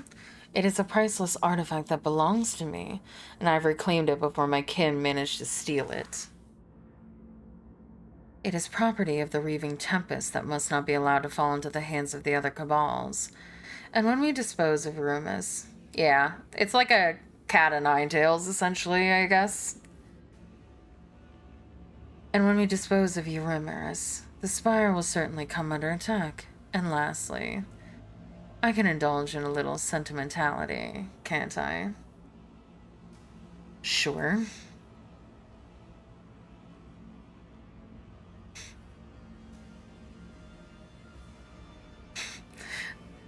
Marazai weighs the whip in his hand once more and gives you an appraising look. At last, he says softly, "Do you want to try it out, Celine? A little demonstration?" His eyes dart to your arm. I mean, I'm insanely curious, and if it's on my arm, what's the worst that can happen? I kind of want to be like, are you out of your mind? Because I think it'll let me pick. Show me on yourself. Yeah, that's the top answer.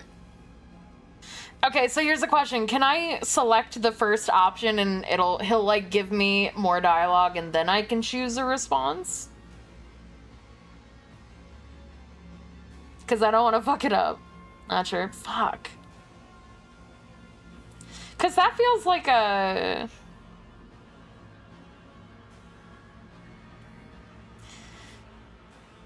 I'm chancing it. Yeah. Marazai's voice drops to a whispered growl. You wanted to know my world, Celine. Where's that desire now? Fuck, he called my bluff card. Okay, fine. Just this one time, though.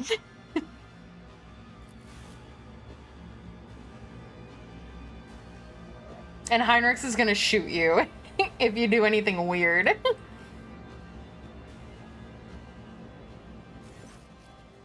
Marazai swings his arm without hesitation, and the agonizer's flexible tail wraps around your wrist. At first you feel... Oh, okay. You feel nothing, and then a fiery flower of agony blooms in your heart, sending poisonous roots along your veins and in every corner of your body. Your vision darkens, you gasp for air, your knees threaten to buckle underneath you. And then the pain recedes like a tide, leaving behind the crazed pounding of your heart and the aftershocks dancing in your nerve endings. So you just tased me. The Dragari's eyes glitter with delight and mockery. That was minimal power. Barely any at all, I would say. Did you really think I would be in such a hurry to break my new toy? Let us go. I no longer have any desire to wander this fire.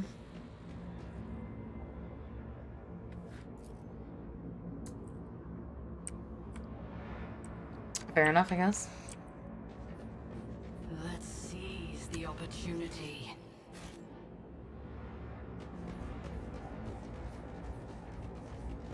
He has a wrist fetish. He keeps grabbing me by my wrist.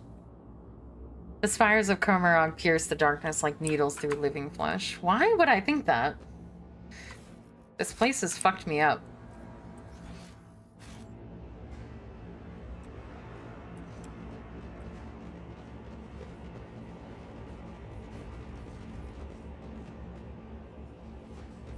Yeah, imagine.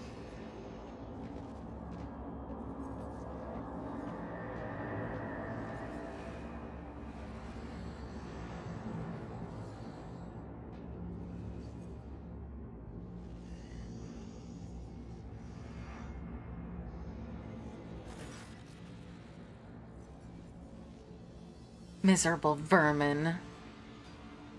Remiris hisses through her teeth upon seeing you. Despite her blazing eyes and her bared teeth, you plainly discern what is in the Dracari's heart. Fear. I will see to it that death comes for you slowly. The Archon's gaze shifts away from you, to Marazai. A venomous smile spreads across her face. My former Dracon, my inept executioner. Have you found yourself a new mistress? Marazai draws his weapon in a single fluid motion. Before your soul perishes in the maw of she who thirsts, I will teach it pain. The kind of pain you have never known in the whole of your existence, sister. What about you, child of Krudarok? How does it feel to know that you could not save yourself, your family, or your precious craft world? Irliet's spirit stone flashes on her chest and the ranger's hands tremble on the grip of her rifle. Your death will give me no joy, Archon Eumeris. But it may give peace to the spirits of my kin. The toys of your pet homunculus did little to help him. Oh, I am certain the homunculus still has plenty of unbroken toys left. You haven't seen even a tenth of what Tervantis commands.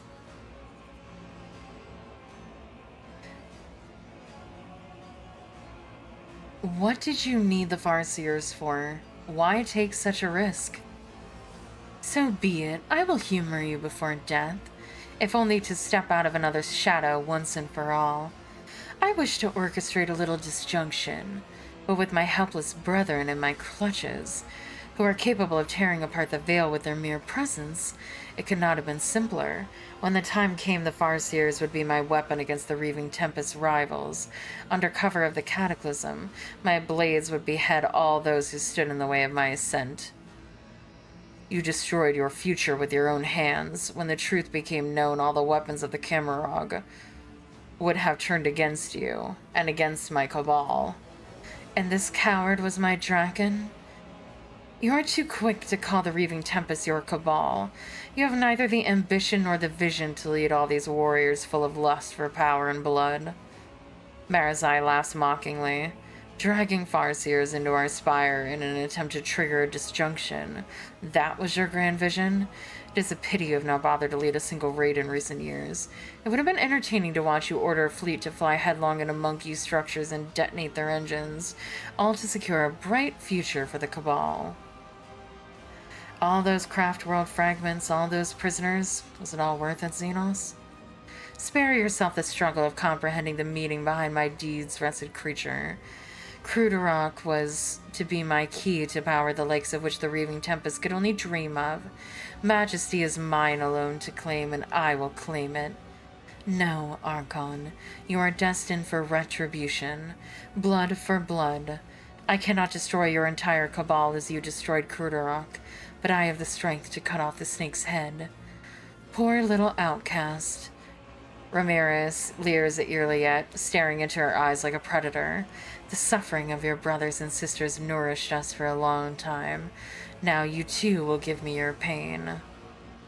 I've grown tired of the games and machinations you have ushered into my realm. Prepare to die, Archon Ramirez. Die? Ramirez draws her weapon. You are the only one who dies today, and after I'm done with you, I'll pay a visit to real space to observe the terror and ruin wrought by my cabal. Do you know, monkey, that so many of your kind have had their lives cut short at the hands of their own kin? I used you to purge the ranks of the cabal, to clear all obstacles from my path. I used you to accomplish my goals. I colluded with your kind, despite your much vaunted hatred for Xenos, which ought to have prevented any of you from even considering such a thing.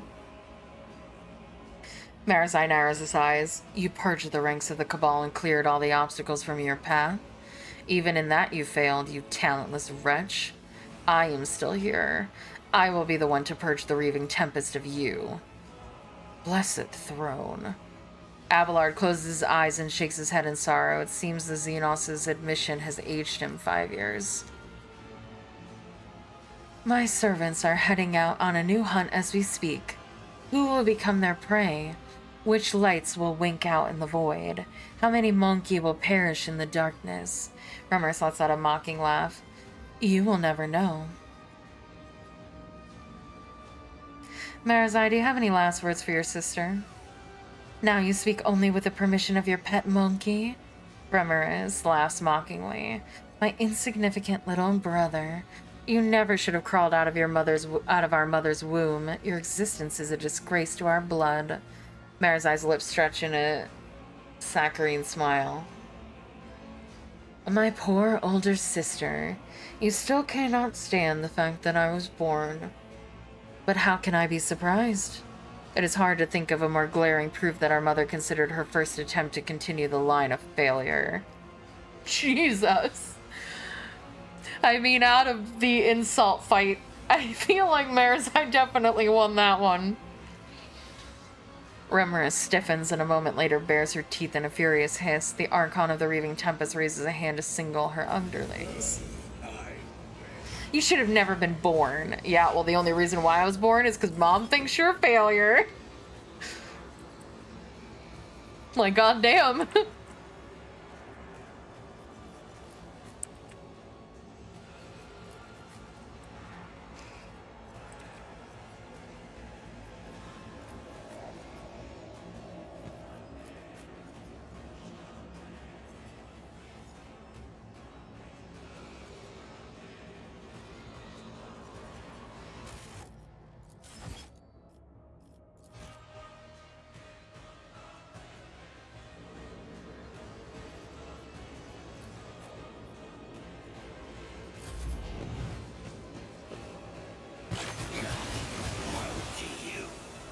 Good first turn.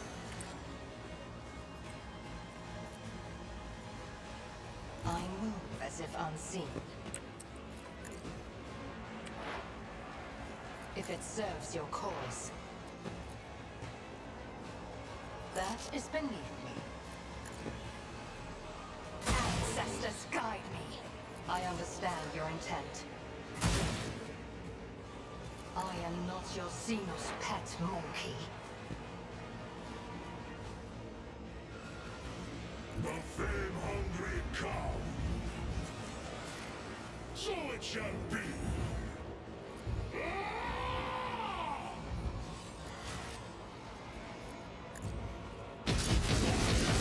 Tis thunder! My strike is ruin! You will pay for this, you blood! Damn! Take you agony. They ran around! What a monster. I won't go down.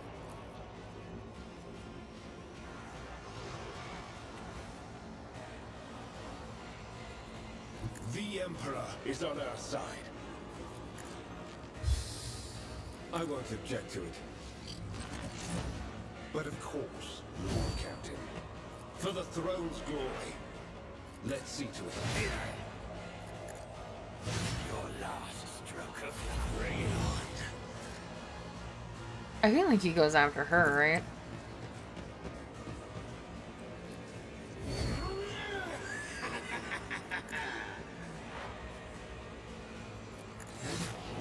Watch. With grace and malice. I've suffered worse. Ow!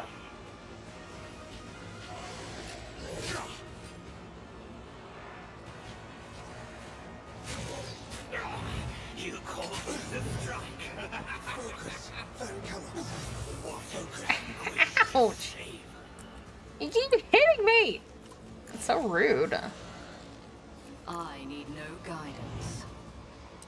One step closer. Purpose guides me. Ruin beckons. It will be done.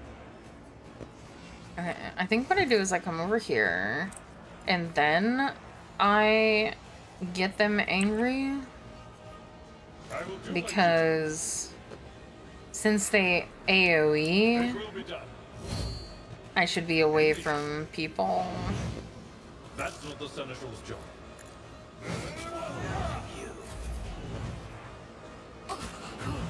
Ow! Stop hitting me! That's not fair! You were taunted, you dick! Really? More? It's fine, I've done my job. I've buffed my boy. Perish for this affront. I'm the weakest one of us anyway, so... If I must. I have brittle bones, Not your okay? Xenos pet monkey.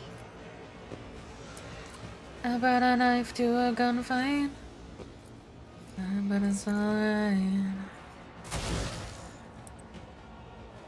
Other lawyers are calling me one, but they giving me for months. I'm doing better than I ever This tedium was. is beneath me. I deal death with my hands. Why did I not see that person?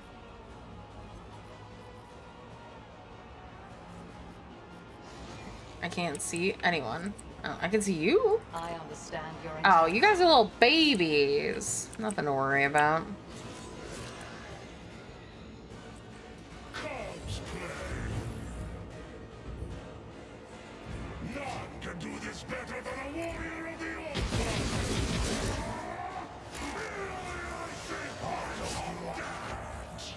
Oh, I should have kicked first.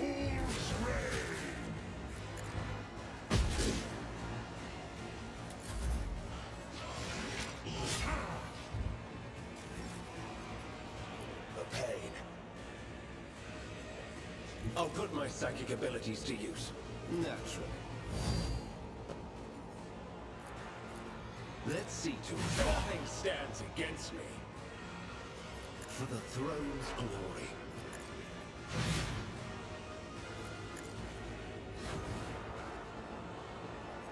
Not enough. Don't distract me.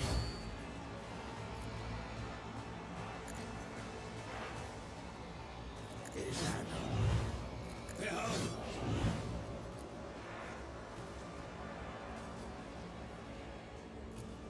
A pathetic attempt. Your last stroke of luck. I missed.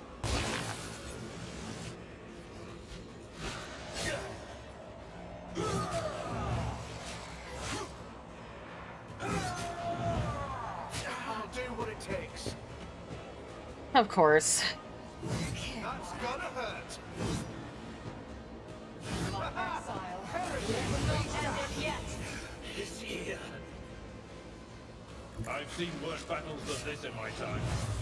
Ow. It will be done.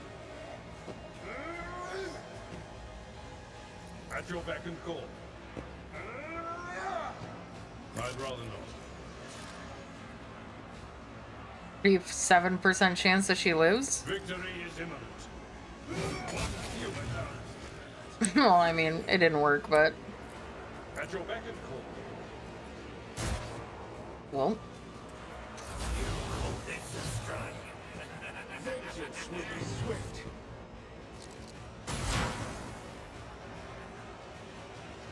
Ah, this way.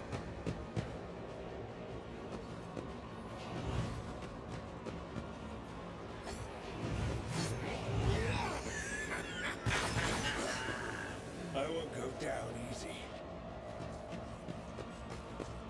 Where are you going? One down. What an asshole! Just a minor setback. It's fine. I think Heinrichs can do this on his own, to be honest, but we'll see. See how the wolf succeeds. If I have to do this a second time, at least I know what to do. We definitely don't group everybody together. Comes to you become the All-Father's worthy instrument. Our foes reek of cowardice. Oh my god, this fucking asshole is healing every turn. He might not be able to get away. At least I'll be able to tank him. Oh.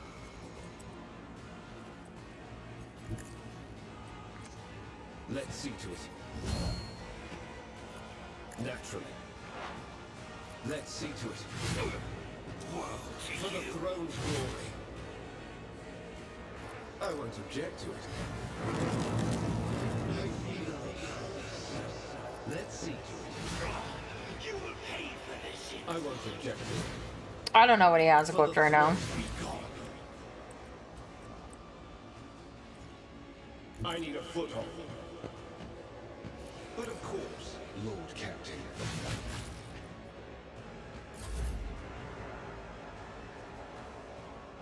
I must save my intellectual language. With grace and manners. Don't distract me. Once.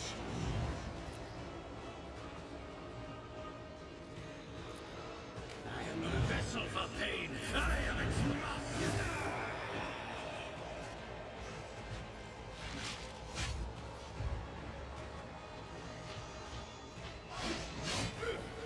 Ow. Hey, Joshua. It will be done. At your beck and call.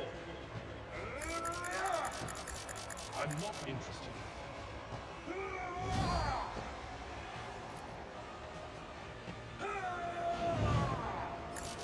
Indeed. I took care of this one.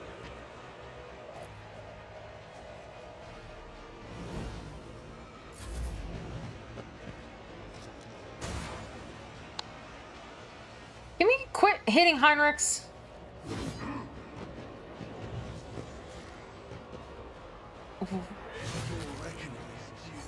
I mean, I'm not gonna complain. Why is she doing that? Oh, you mean this thing? Oh. I just used what was in his main hand. Wolf's Rain! Don't dishonor the wolf with such tasks!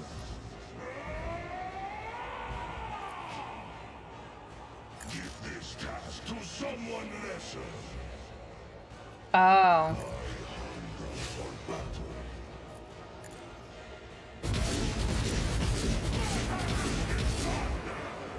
My strike is ruin!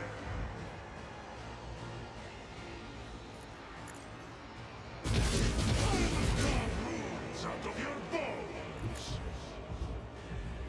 Oh, I should have kicked him first and then done it. I understand. I understand. Oh my god, you have 3 health, baby! Let's see to it. Naturally. Don't blow up. Okay.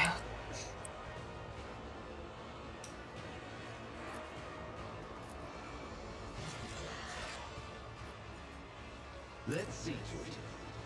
I'm done with this.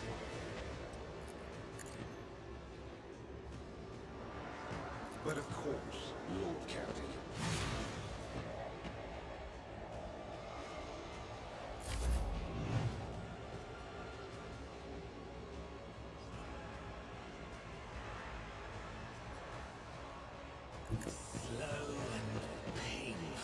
Oh, I think I went too far.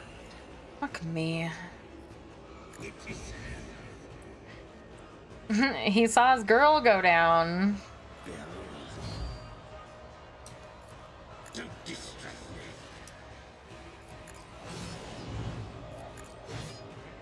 me. Do better.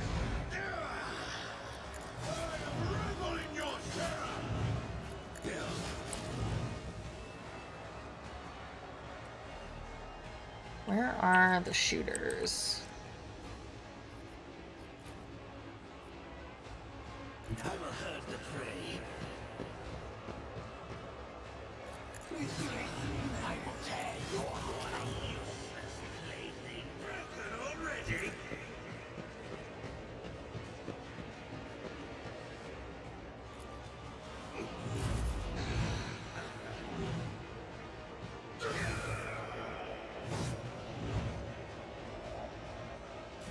What is it?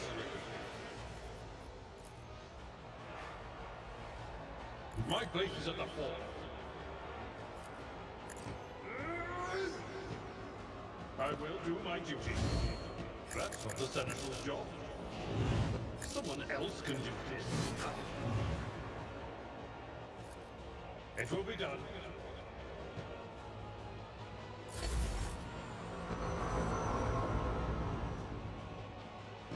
No, I just cleared the board.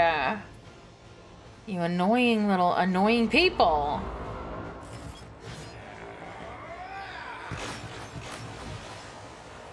My god, Heinrich's BB. About a knife to a gunfight. But it's fine. Oh, wait, don't go up. Why did I just do that? Literally didn't mean to do that. Wolf's Rain! So it shall be.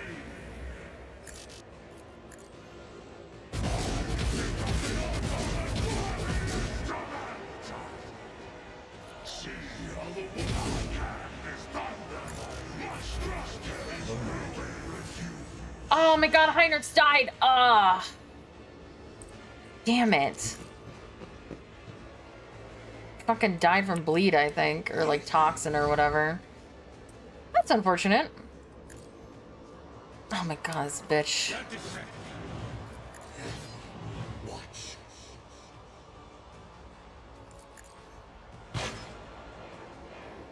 With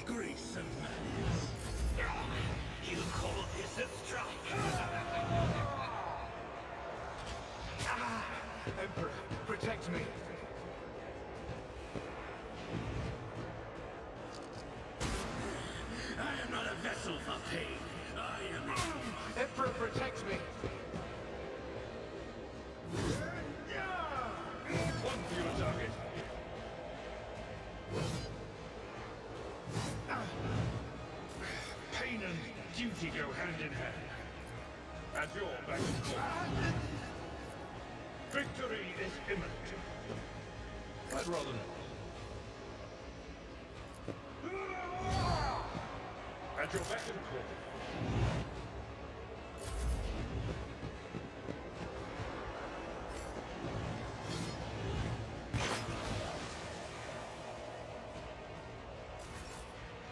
Oh, I thought that was a portal.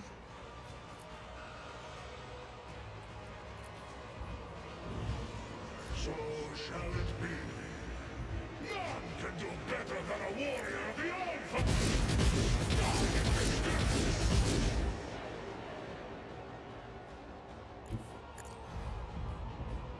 Comes play.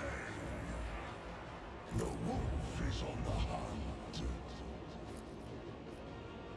See how the blood pools out of your bones. Rest well. Yeah, I literally was just thinking that when I did it. I was like, well, I don't have to use that ability, do I? Oblivion approaches.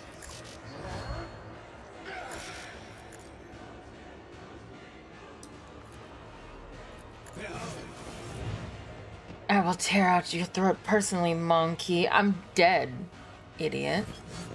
Did she heal? She healed! What a bitch!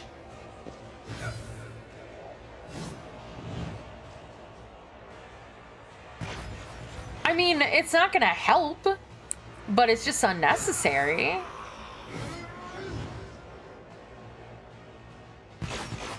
Oh, and now you're gonna go every turn? She actually is. What a monster. Like, you're just killing your boy.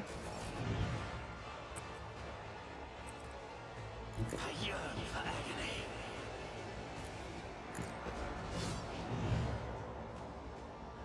Don't distract me. You will pay for this in blood. I can't stand it. I can't stand it either, dude. Finally, I achieved 500 damages. Damages?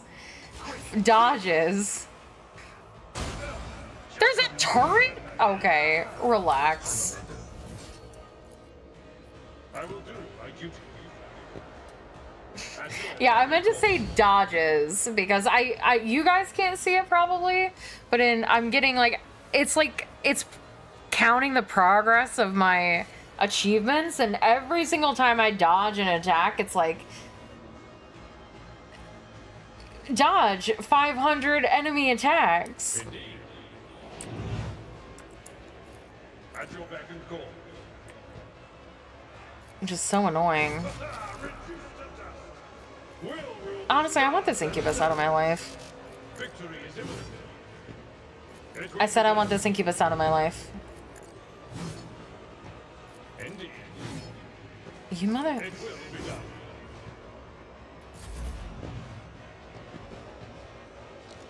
done. Skipja! My Carabite hive is strong!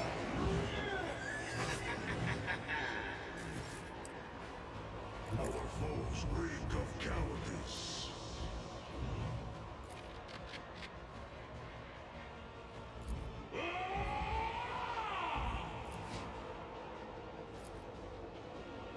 What do you mean 0%? Wolves reign!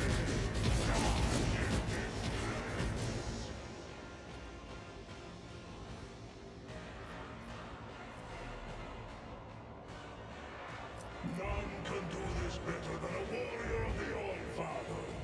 Try harder. Is that enough?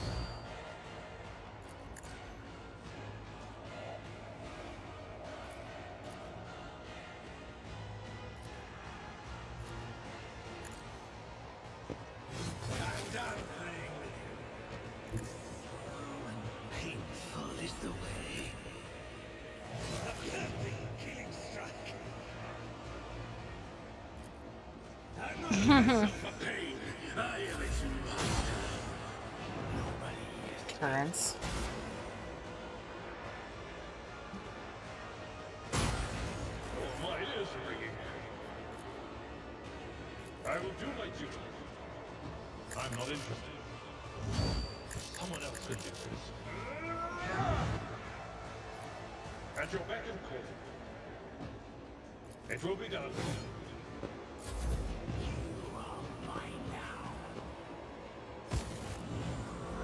Oh my god. How many reinforcements do you need, huh? Where are my demons? To kill these people for me. Pain and duty go hand in hand. Wolves reign. I mean, honestly, I could just... Oh wait, no, No, I'd be fine.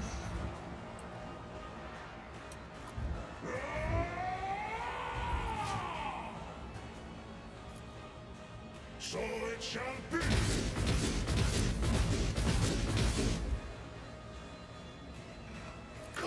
Oh, I should have reloaded. Give this task Damn it. to someone lesser. None can do better than a warrior of the All-Father.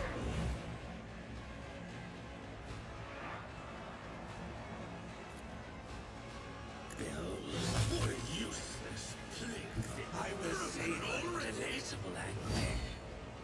No, I don't think so.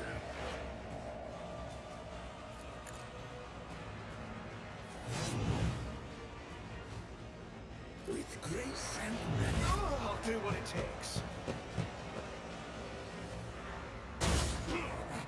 A born predator does not become prey.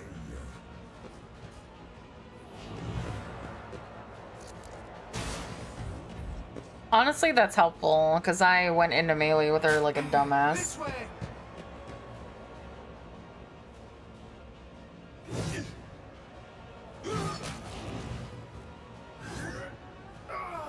One fewer target. Reduced to dust. Oh my god, not one of these assholes. Go away. Brace yourself, Abelard. At your beck and call.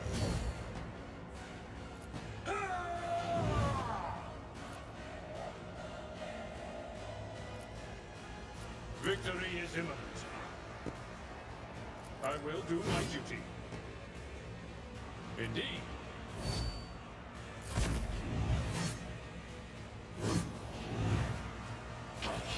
When Fenris is in battle, oceans bleed.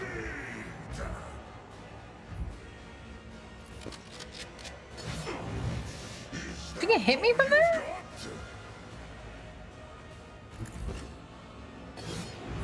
Well, that is unfortunate that I took so much damage for that. See how the wolves succeed. Feel the icy bite of death. Wolves reign. I have become the All-Father's worthy instrument. A pathetic attempt.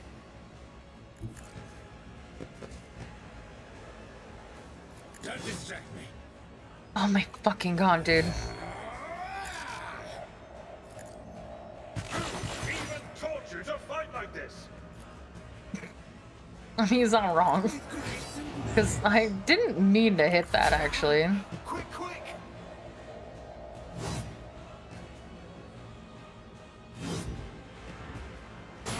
I've suffered worse.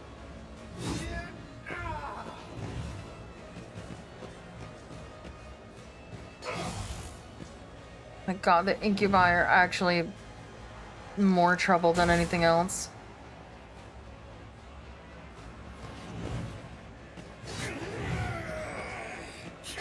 Reversible conservative tactics. My god, Abelard, you need to live. Yeah, but the medkit doesn't do anything, right? Oh, it does. I thought I tried to use that in combat before and nothing happened. Back and call. Oh. Didn't I try to use that at like the beginning of the game and it didn't?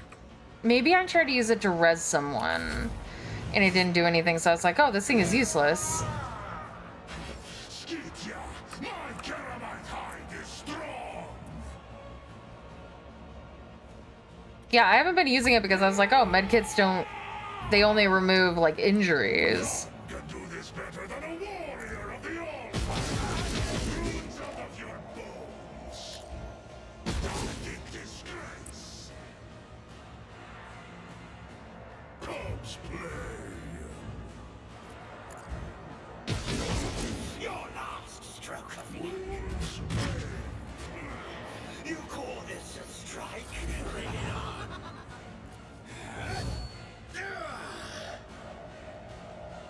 Watch. It is hand. Build. And flying, I do that. Don't distract me. I think you're already sufficiently distracted. Did me going down really distract you that bad?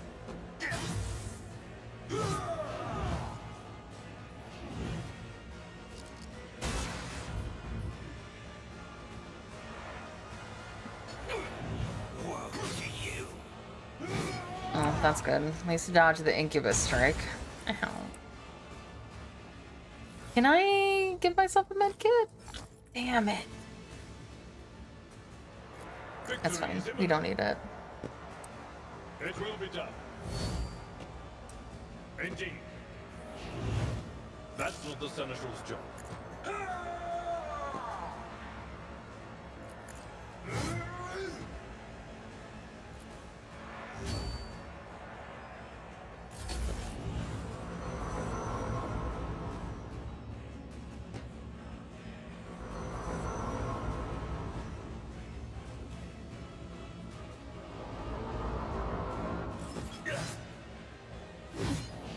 Oh my god! What? You bite like a bomb.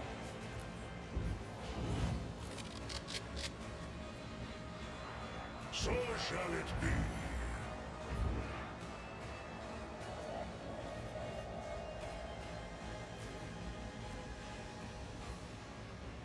See how the wolf succeeds. So it shall be. My strike is ruin.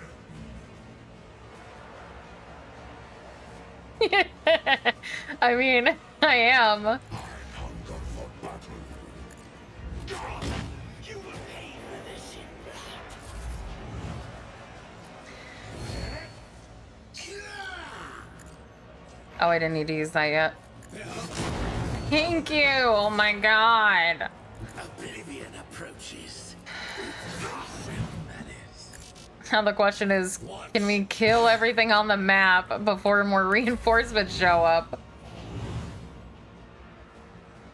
Or will no more reinforcements show up because she's dead? I don't know. We'll find out.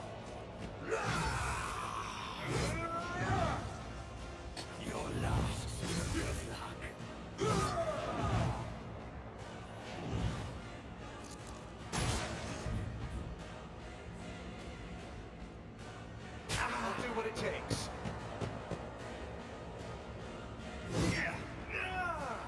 I took care of this one. Reduce to dust. You call this a strike? I've suffered worse. Why on earth did you hit him? That's Just a insane. minor setback.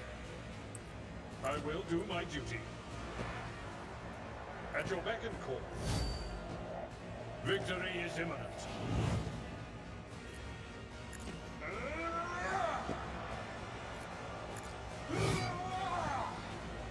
At your beck and call. This way!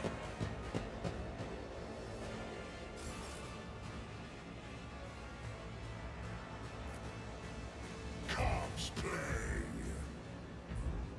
Wolves reign. So it shall be.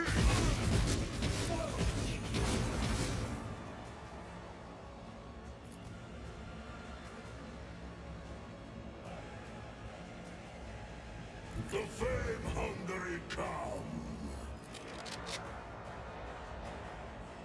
See how the wolf Pay for this in blood.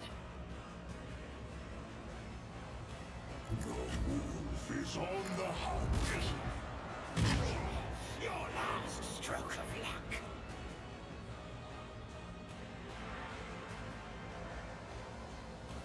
By the wolf's eye, badass! Oh my god, I can't. Oh. Never mind. Get. My instincts tell me to refuse. Wolves reign! What?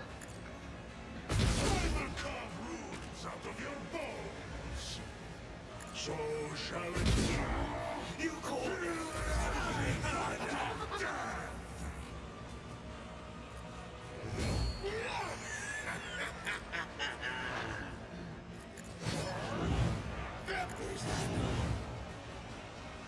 I'm begging you, dude. Please, for me. I will hurt.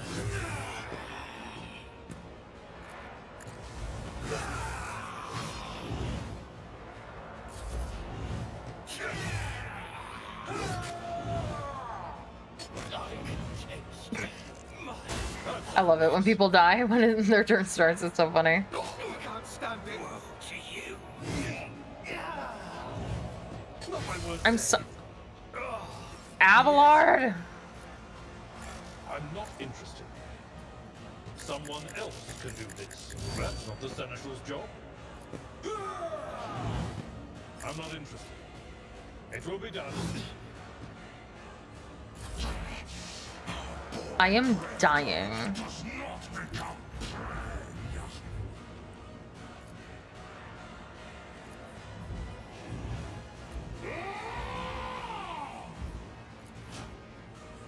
Cubs play. So shall it be.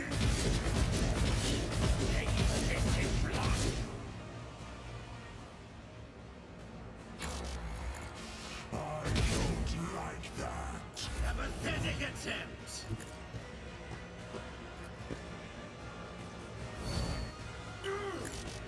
Don't distract me.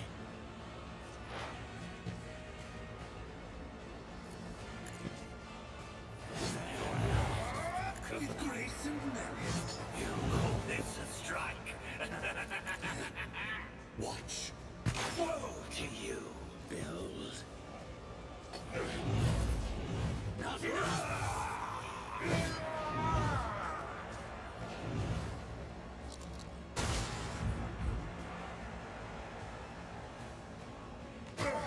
Time to prove my Abelard! You're supposed to counterattack when somebody parries you! What are you doing? I'd rather not. I hate you. Indeed. I hate you so much. Someone else can do this. I'm not interested. I will do my work. You a target. Pay for this in blood. Finally.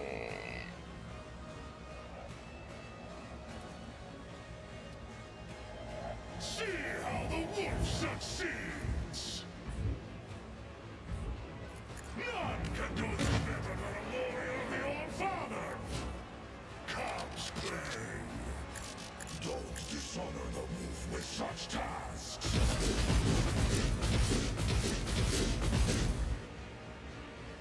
I was desperate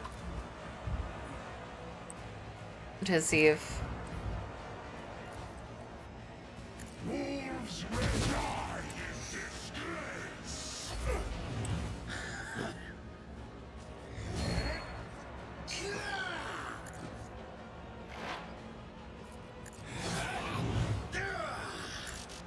With grace and manners. Your last stroke of luck. Watch. You call this I'll revert to more conservative tactics.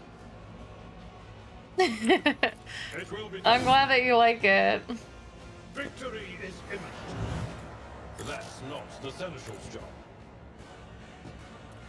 Please don't reinforcements. Oh, thank you. My Jabbertide is strong. See how the wolf succeeds. I literally made the thing. That means I'm not supposed to be able to do that. Wolves red.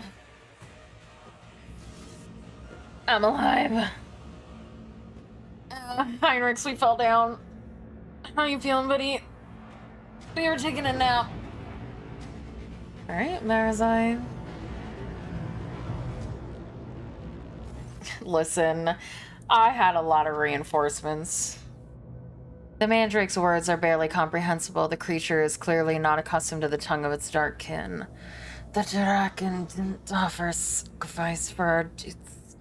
The dragon must become the sacrifice. It appears that the consequences of a certain someone's actions have caught up to them. Marazai places a hand on his weapon. His voice sounds calm, but his gaze is tense as he peers at the dark creatures before him. You should not have crawled out of the abyss that your wretched kind call home. Consider our pact broken. Nazarkai did not hold up his end of the bargain, so I had to finish the job myself. The result matters not. Sacrifice will be made. The mandrake's head turns to you. Make the sacrifice, monkey. The tribe never relents. The tribe will find you. Throne's mercy, Lord Captain. It was extravagant enough that you got yourself a pet Xenos, and now we discover that he comes with a whole gaggle of his kinsfolk. Mind your tongue before I cut it down for you. The mandrakes care not about monkey. The mandrakes want me. Even if they were to grow bold enough to come for me, oh, it would be quite an amusement to behold.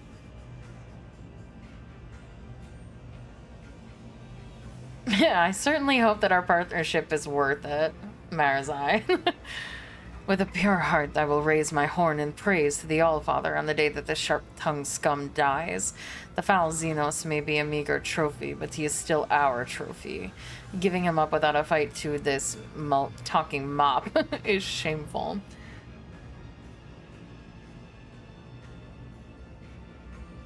I certainly hope that our partnership is worth it, Marazai. Keeping you around is costly. So is keeping you, Celine. I mean, he's not wrong. Also, keeping me, question mark? That progressed quickly. Senseless creature. The tribe will find you. The tribe will have its sacrifice.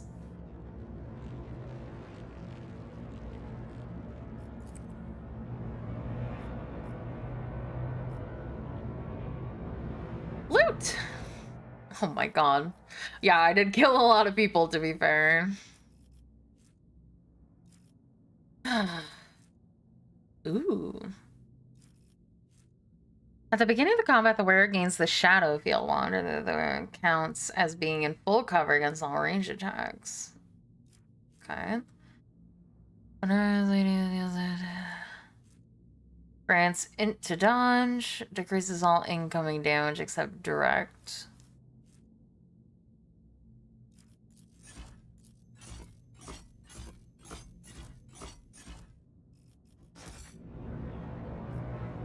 We leveled! There is a fervor in my soul.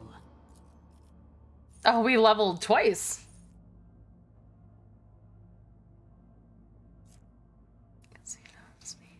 Ooh! Oh, I can pick Biomancy now.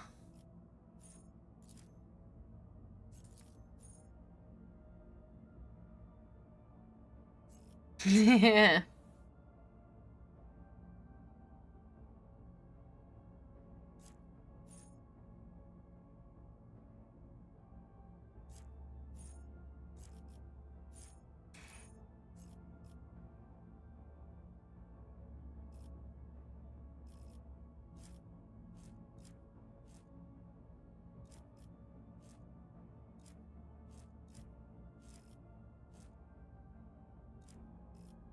I mean, it would make sense. Laura Xenos.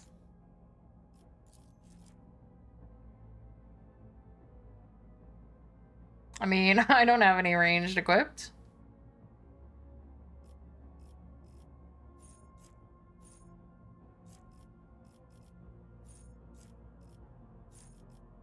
Know it all.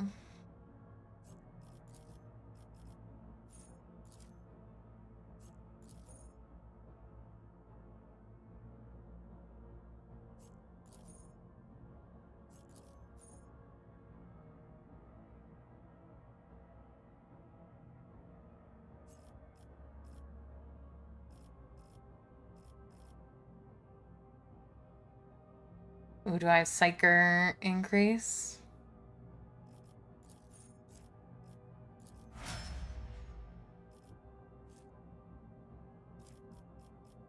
I'm a menace!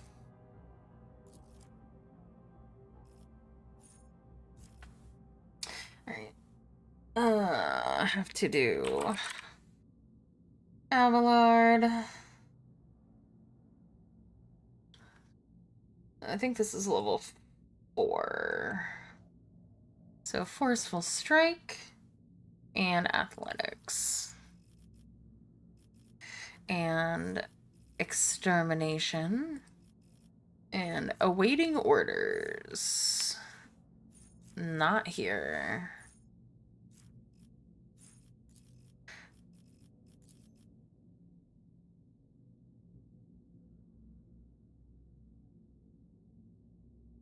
Oh. That's fun. Okay.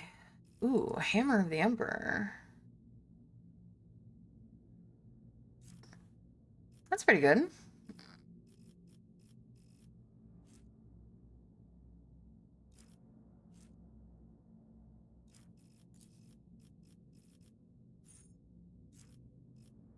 Hmm.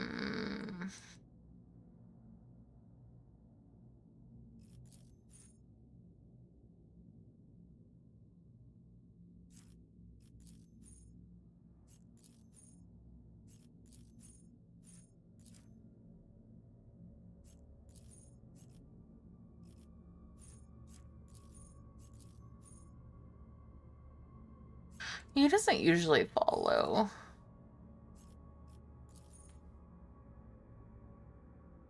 I mean, I'm gonna heal him a lot, so...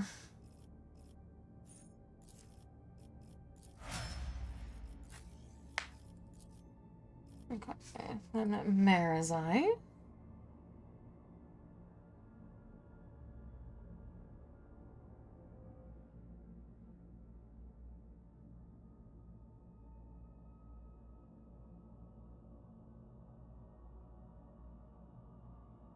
Sworn enemy. And we're making this man medicine, but we're not. We're making him a Xenos expert because I need a Xenos expert once her name is dead, which will be soon, hopefully. Mortally effective. Don't have to do her because she's gonna be dead soon.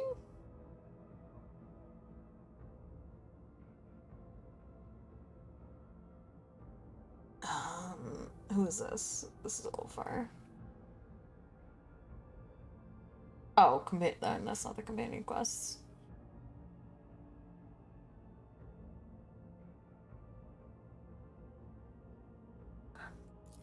Dash. Medicine.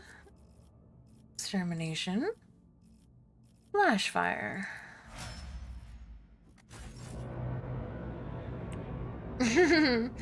Yeah, it's really funny. So I imagine he will.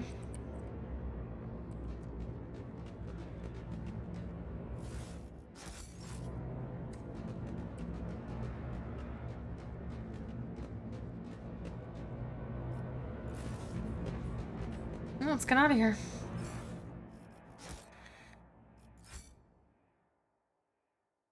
What did it say? Oh, it's for the looting.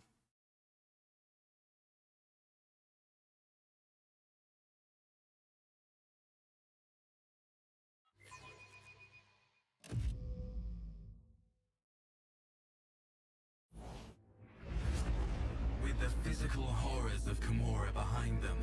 A long and arduous journey possible only with the help of a Xenos guide lay ahead for the rogue trader and her party. From one strange destination to the next, through unknowable environments, the mere sight of which could drive one to madness.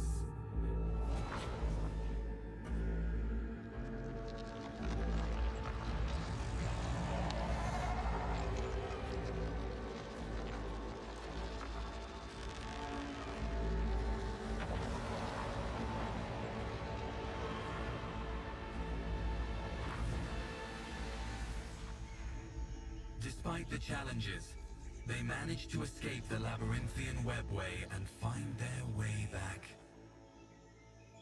home.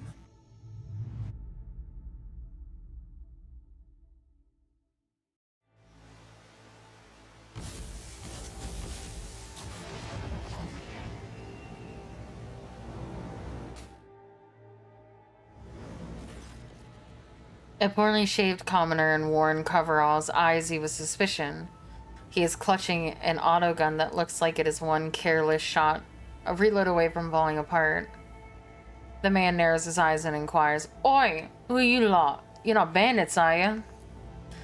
Upon noticing a non-human in your retinue, the old man grimaces with contempt and clutches the Aquila hanging around his neck. "And chumming round with these inhuman scum, no less. Begone, you lanky freak, sorry. I compel you in Saint Cognatius's name, and Saint Nicodemus Keefe's name, and Saint Drusus's—" Shut up. Eklund casts a weary eye over the commoner and inquires quietly, "Is this monkey possessed or simply mad?" "Who am I? I am a rogue traitor von Valencius. On your knees, knave, while you still have them." The old man flinches in terror, drops his travesty of a firearm, and falls on his knees with a sniveling grimace. "Throne above, your lady, have mercy. Didn't recognize you. I'm just a lowborn, a small, humble man. I've only ever seen your lustrous visages on the holy icons of the temples of the capital." "Who are you?" "I'm a scout, your ladyship. I wander the woods, I test the soil." Taking great care, the old man reaches into his sack and pulls out a scratched auspex with a long spike wrapped in a muddy rag. "The tech priest told me, once 1,000 steps you have walked." Yeah, I did, because I've been in hell and I'm pissed. Alright? I don't need a gun pointed at me after everything that's happened to me and my party. "Offer 3 pairs to the Emperor, then press the ruby seal. Thus will the probe test the land and tell me what minerals dwell within therein." "What did the people of Janus say about my abduction?" "Was it? Did some marauder abduct you? Who could perpetuate such villainy? Kidnapping her ladyship, the nerve! We ain't heard nothing here on Janus." "How are things in the colony?" "I won't shame myself by complaining. We live, thanks to be the God Emperor and your ladyship. We pray for your health every day. Our good masters, the Wide Magi, they take care of us. Every month we give him a drop of blood as payment for protecting us, and they use it to brew potions that can detect freaks. We do whatever mystical tasks they require of us, and for that the Magi order the irrigation facilities to yield twice as much." His expression darkens. "There's this plague going around on Janus, though. Makes your hair fall out, your skin go pale, and your voice disappear.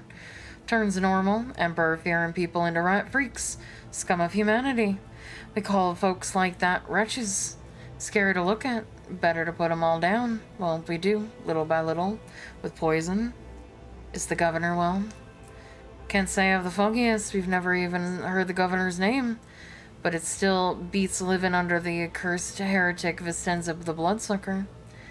I need a shuttle and some means of contacting the astropathic choir so I can summon my void ship here." "In a jiffy, your ladyship. Please be welcome to our flying ferry. It's right over yonder in the brush. It's also where our expedition's Vox Wizard's staying." "Will your capital offer protection? I do not wish to exchange one prison for another." The old man glances at the farseer suspiciously. Will that there chatty mug be flying to the capital with your ladyship? He's got an awful big mouth. He looks like trouble. I'm so tempted. I'm so tempted to kill him. I'm so tempted to kill him.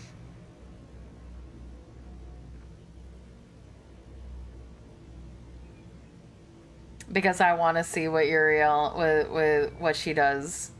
And if I can kill her now. Pause, Jamie. I'm so tempted. Yes, he's my guest. I want to guarantee I can kill her. And I don't know when I saved last. I imagine it had to have auto-saved here, but... With a frowning grimace, the commoner bows and mutters under his breath, "Oh, this is won't end well. With guests like these, better grab them by the floppers into the pyre. Burn them right quick."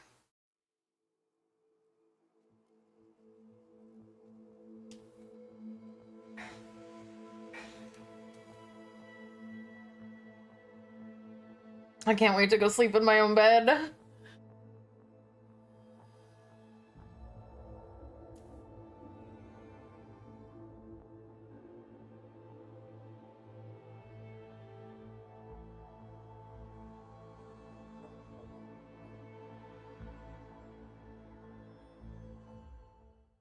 No, I'll by myself. The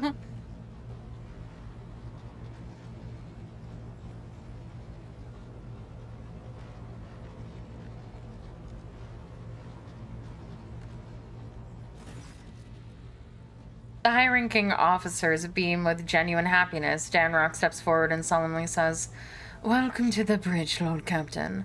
Like the rest of the crew, we are overjoyed by your return and thank the Emperor for it." The crew stares in awe and terror at the giant towering over the crowd. Some make the sign of a kilo with their chests, or on their chests. Others collapse to their knees with a prayer to the God Emperor on their lips. This wave of pious shock does not seem to discompose Ulfar in the slightest. He just chuckles into his beard and glances around curiously. Marazai's presence alone is enough to elicit gasps of dismay and whispers from the crowd. The Drukhari ignores all monkey reactions to his person and surveys the ship's bridge, examining every detail with ostentatiously cool interest. His markedly casual postures is belied by the subtle and unusual tension in his body. "Shireen, light of my eyes, I'm overjoyed to see you among us once more. Truly, the Exalted One is merciful for showing you the way back home. I hope all the Ashmegs who left us to languish without our Lord Captain have already become food for the warp demons." I can't. "Lord Captain, I'm really glad to see you're fine and well. When you disappeared, I thought that's it. I'd lost you just like I did Lady Theodora. Left without a Lord Captain again. I did everything I could to make myself useful in some small way. I listened to the whispers day and night, trying to fish out anything about you."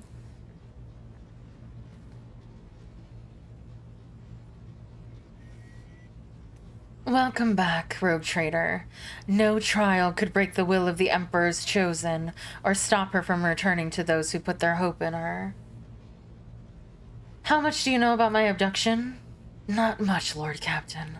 All contact with your party was lost shortly after the supposed pirates boarded the ship and abducted your companion's kinspeople. We immediately sent shuttles with boarding parties to your aid, but we didn't find anyone on the ship save for the crew, all of whom had either been butchered or driven insane." Juliet's expression is inscrutable, but her eyes are fixed on you and you alone. "Since your ladyship's body was never recovered, we hoped against hope that you were still alive. Alas, even our most alert Augur operators never spotted anything suspicious, and thus our ignominious failure put you in dire peril. Dare we inquire what happened to your ladyship?" "Juliet helped the Drukhari abduct me and take me to Krumatrog." Hostile stares fix on Juliet and a spiteful whisper whips through the air. "Xenos scum." Komarog, sorry. It's... They're not English words, man, and I have to talk for like 6 hours straight. Give me a break, okay? Doing my best, all right? I could just skip it all, you know? Where's my ship been all this time? The Officers' Council decided to take the ship to Footfall, where one can hear the gossip of the entire expanse. Our agents tirelessly searched for information about your ladyship. Had we heard even a whisper of where you were imprisoned, we would have immediately launched a rescue expedition. What?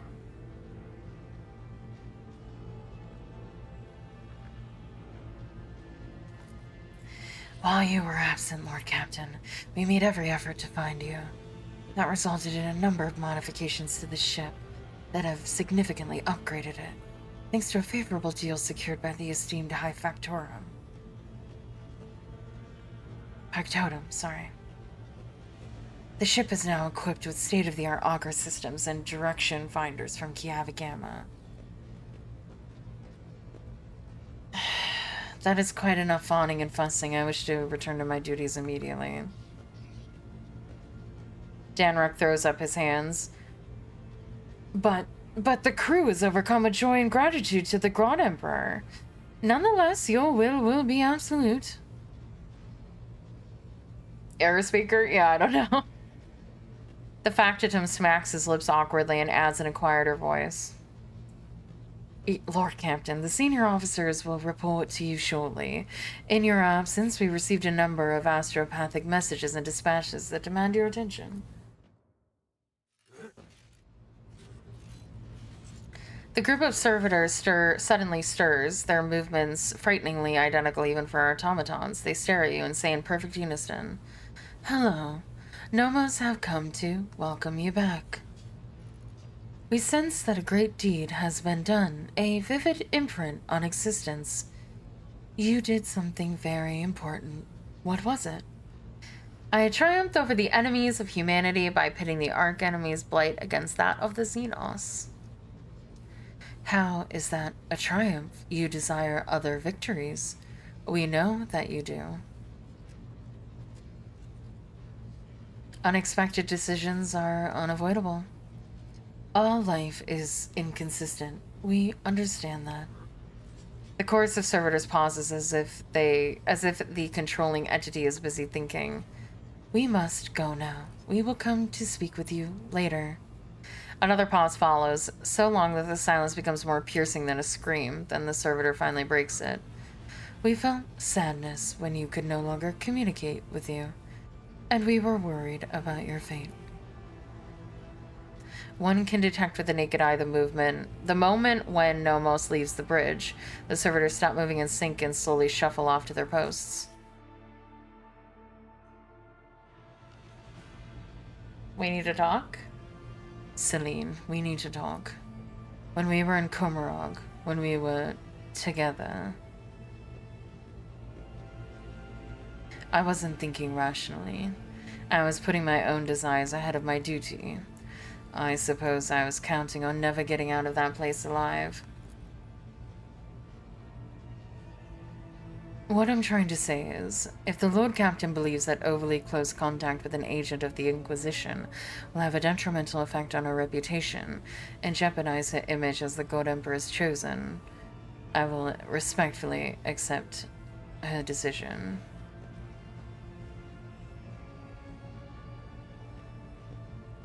Are you trying to break up with me? No. Heinrich cuts himself off before continuing in a quieter voice.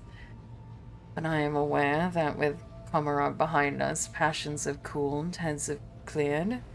Continuing this may not be what you want. No. I insist on overly close contact, Master von Calyx. Heinrich's face brightens. Thank you for your answer, Lord Captain. I hope we will find a time soon to discuss it in a more private setting.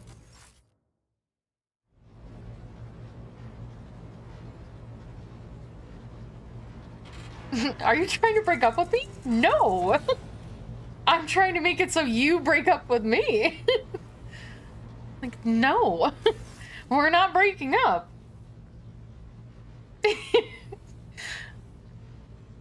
He's not a mistake. Your ladyship, I must report highly compromising information about a member of your retinue. Mainly Mistress Jai Hadari, who turns out is nothing of the sort but a commoner, a fugitive of the law, and a deserter from the Imperial Guard. I have solid evidence to prove it.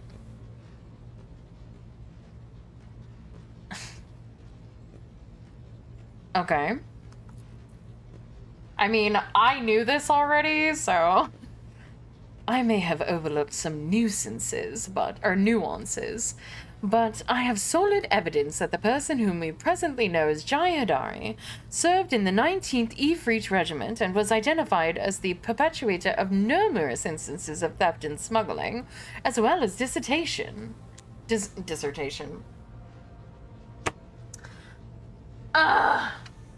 Desertion. And this individual is not of noble birth, but of lowest origins. How did he come to know this? In your ladyship's absence, the burden of watching over the dynasty's treasury fell upon my shoulders. I deemed Jai Hadari the likeliest threat to the dynasty's material security. I had my people conduct an investigation. They uncovered a past connection between Hadari and an individual by the name of Mercy, a highly influential figure in the Casbalica mission with a dangerous reputation. Fearing that the predatory interests of the Casbalica would pose a threat to your coffers, I began my own investigation. It was entirely reasonable to suspect collusion of some kind between Hadari and Mercy, and so my suspicions were confirmed. The two were connected. It was from Mercy's associates that I acquired the compromising intelligence on Hadari. The Factum bows and holds out a data slate to you. It is all here, your ladyship. Official records from the Administratum, attestations from the Departamento Munitorum, and much more besides. Bring her to me. Everyone that I know is a liar. Except for... like... 3 people. Shopped by me. Oh my god, fuck. Ugh. Now, because you pointed out the fact that I can't speak, I now am thinking about how I can't speak, and it's all I can think about. Shocked me, did you little wannabe questor? Jai's voice and bearing undergo a stark transformation. Biting soldier slang cuts through her typical gentle speech. Don't miss a thing, your service, Celine. And they're sneaky as, too. They'll climb up a Grox's arse to find out what they want to know. I think we need to talk about your past. Only if this gun slings his hook. Jai nods at the now much paler Danrock. Well, With a weird... ladyship, ask away. I'll tell it like it is. I'm not going to try to wriggle out of it. So tell me your real story. So what do you want to hear, Shireen? A children's tale about a beautiful princess? A ballad about the Queen of Tears? How about a new story, Shireen? Once upon a time, there was a little girl who lived on a sand-covered lump of rock.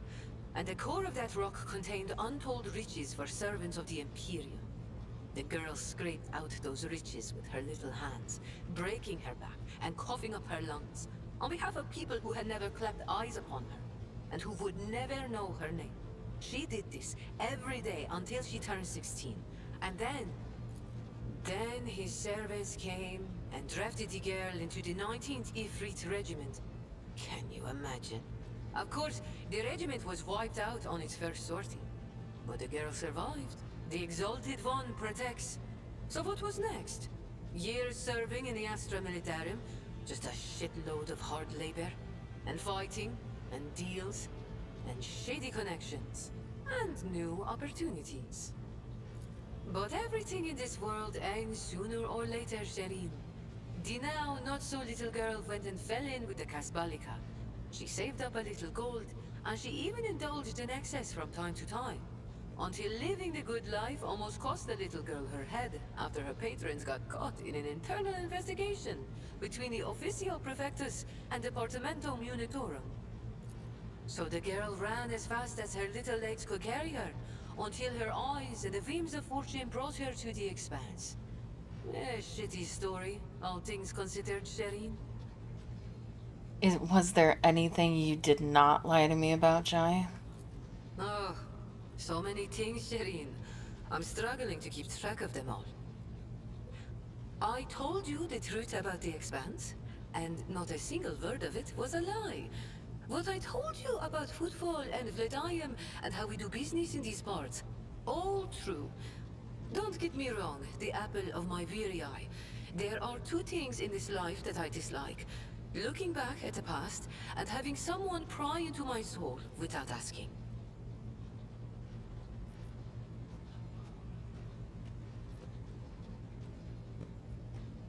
I think that my character is so over being lied to that we go on an exterminatus of our own.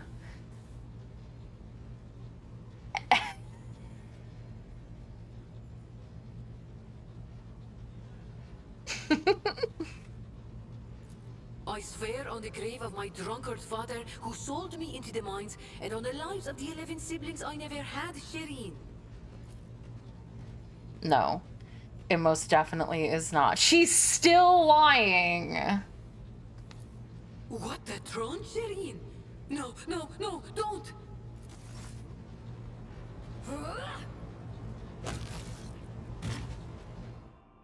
She's still lying.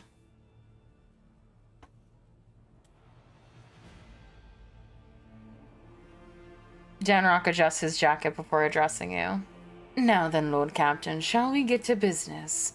We have a number of items to go over. The Expanse is in flames, your ladyship, squadrons and smaller groups of despicable Drukari radar systems. The cult of the Final Dawn has emerged in full force, wreaking havoc everywhere. We've heard rumors of the fall of Sentiel's pride, House Quarter's world, an outrageous sacrilege given how abundant and inexpensive Promethium is there. Strife has broken out between House Winterscale and House Corda. Chaos reigns everywhere. Only the esteemed Lord Inquisitor is trying to fight it. Am I okay? No. I'm tired of being lied to. I get it. She wanted to have this fanciful idea of that, you know, she wanted to pretend like she was a princess and she didn't want to admit that she came from a lowly family. That's fine. Whatever. I don't care about that. But she sat in my ship lying to me the entire time to get my help, to further her own aspirations for heightening her life, and then sat on my ship while me and my crew were being tortured for weeks, months, who knows? They have not stated how long we were there. Probably weeks, if not months. And then I come back after hearing everything that we have been through. And I find out that she's been lying about who she is, and that is the opportunity for her to be like, yeah, I lied, and here's why. And I was willing to let it go for a second until I asked her if Jai was her name, and she swore it was, and it isn't. And I know that it's not. No more chances. You lie, you steal, you break my trust, you're fucking dead now. No mercy.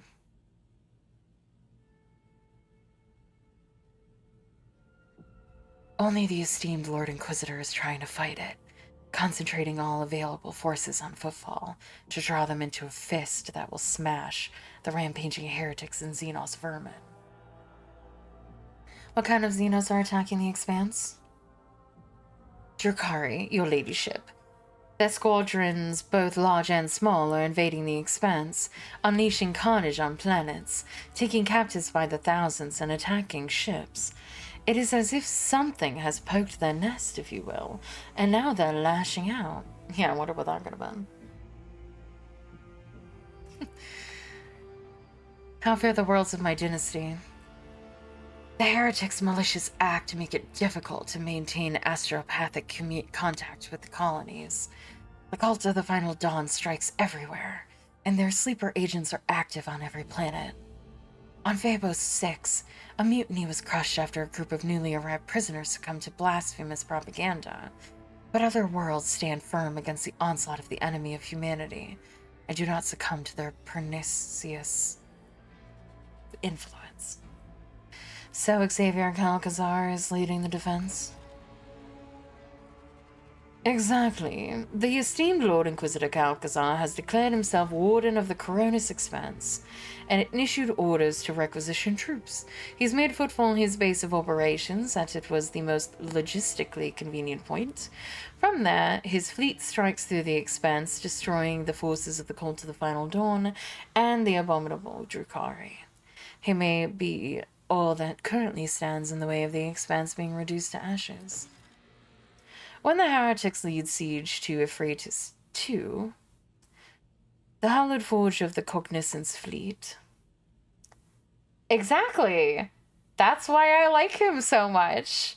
He might be a fucking evil bastard, but he's honest about it. I never have to worry about if he's gonna stab me in the back, because he never makes any qualms about letting me know that we are not friends. And at this moment, I prefer that over being lied to by someone who is claiming to be my friend but will be selfish and betray me at the earliest convenience. Now they and the Explorator squadrons recalled from the front line stand together against the heretics in the battle for the Sacred Planet. Exactly, he'll stab me in the front, and I prefer that. What is the source of the strife between Incendia and Caligos? When the esteemed Lord Inquisitor called upon the rogue traders to join his forces, her ladyship Incendia Corda heeded the summons, while his lordship Caligos Winterscale ignored it. Rumor has it that his refusal was defiant in manner, and served as a pretext for Lady Corda to declare war on House Winterscale. Winterscale's ships are being hunted and his worlds occupied under the pretense of compelling them to submit to the Imperial Creed. Surprisingly, for all his love of fighting, Winterscale is in no hurry to defend his domain. According to intercepted astropathic messages, he and his retinue are currently on Quetzaltema, hunting down a Xenos fleet. Aldari, by all appearances. Is there anything else I should know? The factotum lowers his head in thought. There have been other minor developments. If you so wish, I will gladly bring you up to speed on the bridge. I would not want them to take any time away from this occasion. Thank you. Lord Captain, Abelard bows his head. Allow me to make a request, a personal one. While you were away, Zachary Wise received an astropathic message from Dargonus. It concerns my family. The Versarians have been accused of treason against House von Valencia. How is that possible? I cannot comprehend it. The Seneschal shakes his head helplessly. The Versarians have served the rogue trader dynasty loyally for generations. This is hard to admit, but the news has come as a crushing blow. The accusations were leveled by, or on behalf of, the Drive Stems, the governing house. Under normal circumstances, the investigation would not have required your involvement, but my entire family would have been. But being of noble stock, the Versarians are entitled under an ancient custom to petition for a rogue trader's personal protection once in a generation. Your personal protection, Lord Captain. Abelard raises his gaze to you. Do not deny us that honor, I implore you. Tell Zachary Wise to send a message to Darkona saying I will personally take part in the investigation. Abelard breathes out a sigh of relief and seems to grow an inch or two taller. It will be done, Lord Captain. Adira, I don't want to voice you right now. Adira hurriedly enters the study, sniffing and hunching her shoulders. She looks haggard, like there are bags under her eyes. Her hair is disheveled, and her hands quiver slightly every few moments as she's holding her gun in my study. With some effort, she focuses her eyes on you and forces a crooked smile. Thank you for... I try to do her accent. I can't, so I'm not going to try. Thank you for agreeing to hear me out, Lord Captain. Here's the deal. After all that happened recently, the voices in my head suddenly flared up and started gabbling, worse than before. Don't get the wrong idea, I'm handling them just fine, but I think I know of a way I can get them to settle down a bit. I keep having the same vision over and over again. I'm walking down a corridor, and there's this door at the end. And I just know that right behind the door is blissful silence. All I've got to do is reach out and open it. So I touch it with my fingers, I can feel the cold, rough metal, and then I suddenly snap out of it, and always find myself staring at a wall in some compartment or another. I look behind me, and all the doors on the way are open, and I have no memory of how I got there. Lord Captain, I'll cut to the chase. Please help me find that door. I'm not joking. This is a matter of life and death. My gut tells me it's my last chance to deal with my powers, and if I don't... We have to find that door. You're too unstable. Yes, Lord Captain. I'll prove to you I deserve a place aboard this ship. As soon as I sense we're close, I'll let you know right away.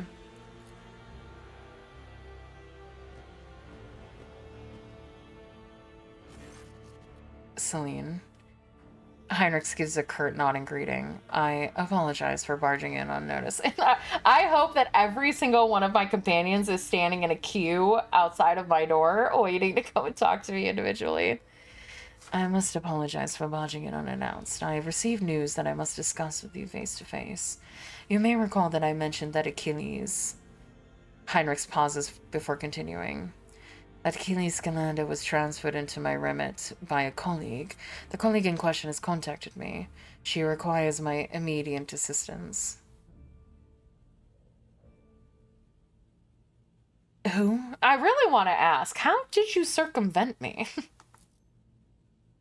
Lord Captain, a rogue trader may be in a position to challenge the Inquisition's authority over their soul-minded actions. But a rogue trader's astropaths and vox offices? Hardly. Fair enough. Ew. Emelina Lichtenhardt, Sage of the Lord Inquisitor.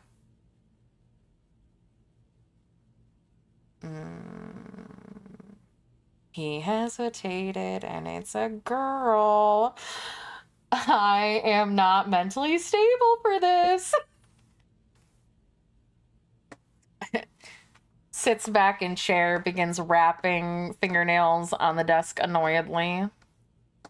Who is she? An acolyte who was assigned a different range of objectives in the Coronis expanse. Heinrich trails off, then shakes his head. Throne, take me. I'm still trying to hide information from you, even when I'm asking for your help.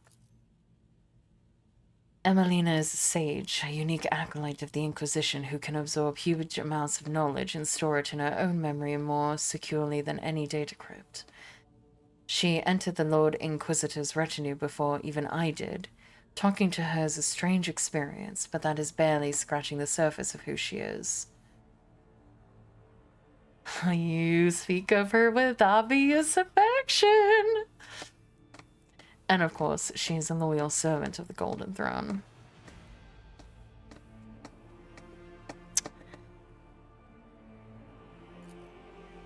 Heinrich gives you a crooked smile. Emelina was something of a mentor to me. She helped me when I had only just joined the Lord Inquisitor's circle. She taught me psi techniques to maintain my focus and equanimity. She trained me in the finer details of working with archives and data crypts. She gave me the chance to unwind a little in my post by playing games of regicide with her. Oh, so you play regicide with other girls, huh? I thought that was our thing.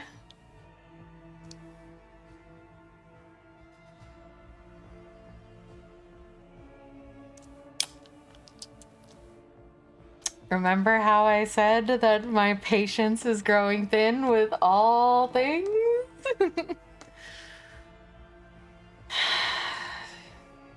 You say talking to her is a strange experience. What does that mean? Heinrich locks his fingers and says nothing for a few seconds. Since birth, Emelina has been different from other people. Specialists from the Inquisition enhanced a natural gift of hypermentia. There are certain procedures that can be done. She creates separate blocks of memory, which she can then lock under a code word or even overwrite with new information. She can organize her mind like a normal person arranges boxes on a shelf. One box might contain information about a recent mission in the Calixis, another the latest decree of the Lex Imperialis, and another her own childhood memories. This level of compartmentalization might seem somewhat insane to the untrained eye, but it is the price one must pay to turn an ordinary servant into a useful tool of the Inquisition. You said the forbidden and the illicit. What does that entail? Emelina carries knowledge that is forbidden to common servants of the Imperium. She carries this knowledge within herself, as it cannot be trusted to logs or cogitators. Heinrich frowns. I said before that acolytes of the Inquisition must shoulder a heavy burden, to come into contact with things that can penetrate and corrupt the soul. For sages, this is an especially trying ordeal. Emelina's hypermentia has been enhanced so that she now remembers everything she sees, however briefly. After many years of service, she has examined and seen enough to become an unrivaled expert in this field. Hey, Niles! You failed to mention that Calcazar has other agents operating in the Corona system. I didn't fail to mention it. I deliberately concealed the information. Divulging the location of the Inquisition's agents could threaten not only the acolytes themselves, but also the result of their endeavors. I twitch. Sounds like a lie to me. What was her message? Emelina's message is incomplete and distorted. It is impossible to make sense of every word. The only thing we know... Celine, no. Celine, yes! Everyone on the ship is gonna be dead except for Marazai soon. The only thing we know for certain is that an acolyte of the Inquisition is asking me to go immediately to Fatine for a remote planet. In her message, she seems to be requesting either military support or help with an evacuation, but whatever precipitated this result, Emelina would not make it if it wasn't absolutely necessary. I know a rogue trader has more than enough other matters to deal with. Nevertheless, I would like to officially request the Lord Captain's assistance in dealing with these issues. I have no authority to demand anything from House von Valencius, therefore I am confining myself to a request for the sake of the Cronus Expanse and the Imperium. Is there any threat of what exactly is Is there any hint of what exactly is threatening Fatan 4? Heinrich says nothing for a time, then begins to speak slowly as though he is fighting against resistance. For the avoidance of leaks, the details of the objectives of specific acolytes shall remain a secret. All I can tell you is that the primary threat that Emelina was dealing with in the Cronus Expanse was Xenos, in particular Drakari raids on distant systems. A sage is ideally suited for gathering data about the chronology of this problem and finding appropriate methods of combating it. As for what Emelina is doing on Phaton 4 specifically, I don't know. I don't even know any details about the world itself, only that there are humans there, so either it has been colonized or a garrison has been established there. The cult of the Final Dawn has been my top priority here, and my investigation has taken me no cause to turn my attention to that planet.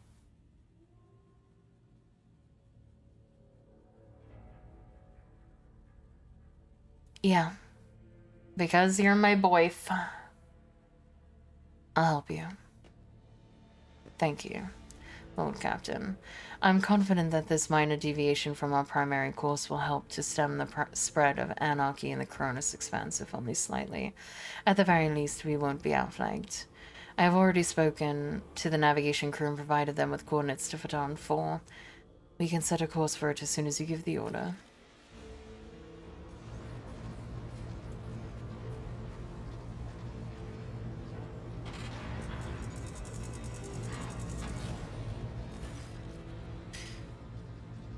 Yes! Enough, Xenos. Justice will be done, one way or another. Heinrich's voice drips with venom. Slither all you like, heretic spawn, but you will never leave this ship unscathed.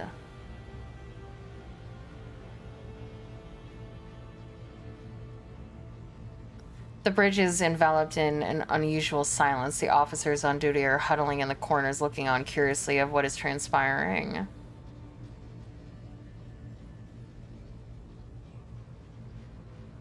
What's going on?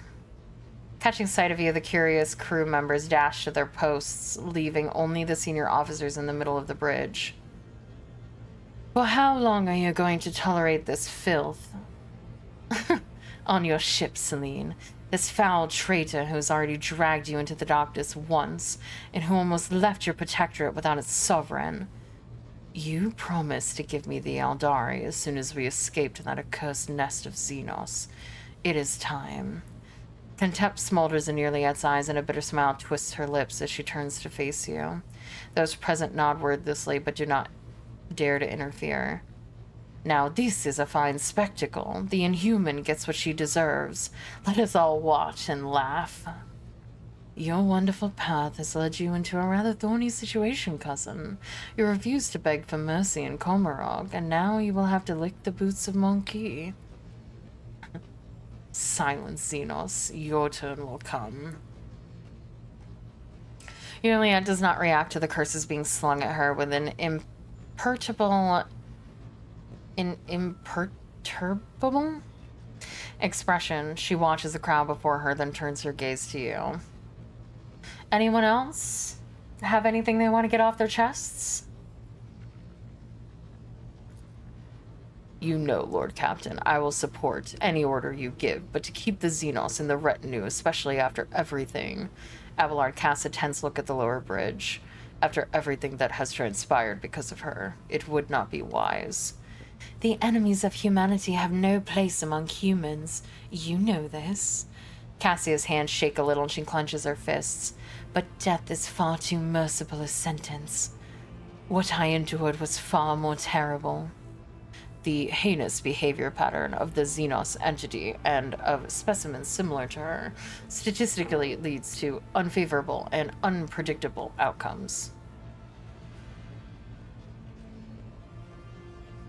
Yurliette blankly surveys the crown.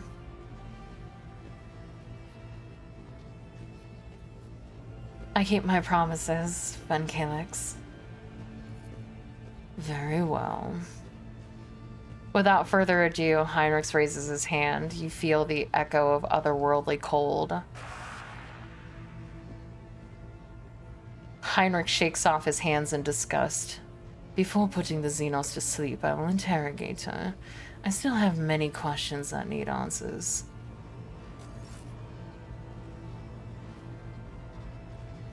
I'm glad I held out that long. I keep my promises. Hey, King Fang, I hope you're feeling better. Yeah, I know. It's a little strange that nobody is like, I mean, Heinrich does mention him and he's like, you're next. And it's like, no, he's not though.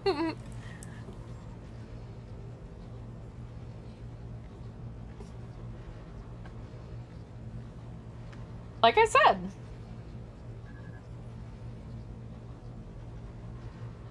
Did you know there's actually an achievement for giving all the Xenos? Well, it's a good thing I don't care about achievements.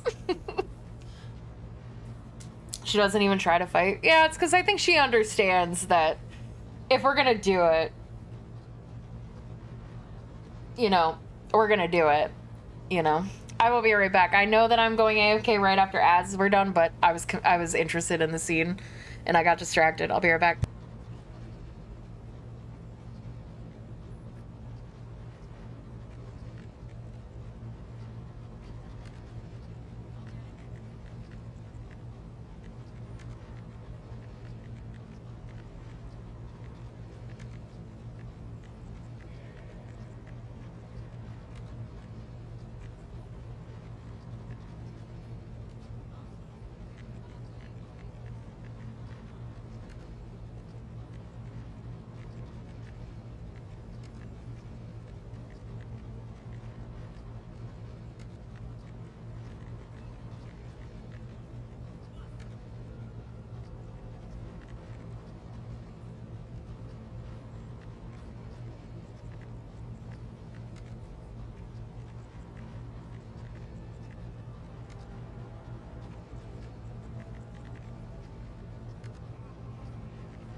I'm back. Alright, now I get to run around and talk to everyone. Oh, Ulfar stands over there. I am so curious where Marazai hangs out. Oh, down here. I figured it would be far away from everybody else.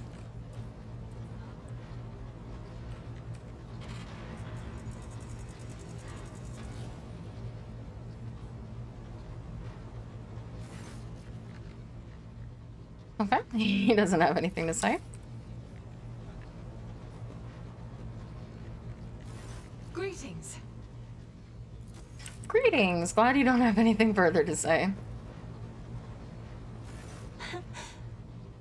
Words cannot describe how boring the bridge is without our stimulating conversations. What does your special sight reveal? The fire of a rising sun illuminates Ulfar's face. A blaze so incandescent, it is painful to look at. But whenever the fire subsides, even for a second, at once an undercoat of dismal grayness and repulsive green haze envelops his shoulders. No one around him notices it, but I see.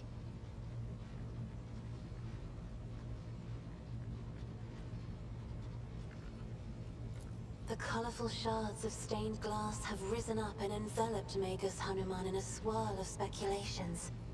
The silvery glint of metal no longer conceals his anxiety, nor does his scarlet robe conceal his doubts.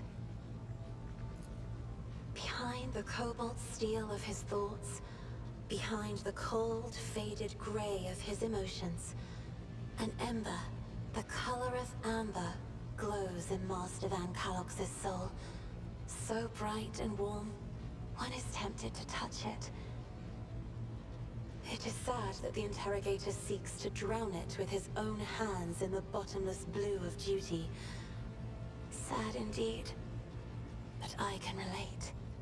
Why do I feel like the two of them would romance each other if I wasn't around? The Drukhari, Maradai, Eldari hues are always too bright. They stupefy the mind. But with this Xenos, I can only see billowing darkness where his heart should be. Nay, Have a good one, 1,000 King Fang. shades of darkness, from a slate-colored haze Rest to the well. I midnight hope you black find your of a cat starless soon. sky. I prefer not to peer into the gloom of his colors, Lord Captain, lest it swallow me whole. Fair enough. Have enjoyed. Ulfar! Broke free the bold from captors grasping. Dark cities, feeble dungeons, eternally disgracing. Flows now this saga in the hall of glorious feasting, where all extol the wolf mighty, and the yet fatter cunning.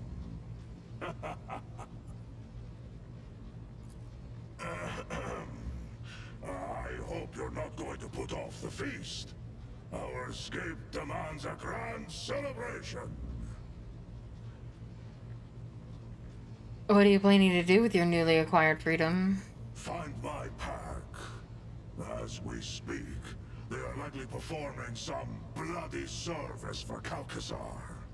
For that reason, I want to have a word with the Inquisitor.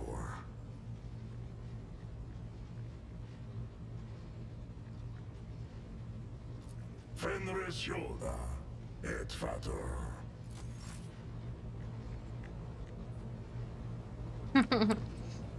I mean... Rogue trader.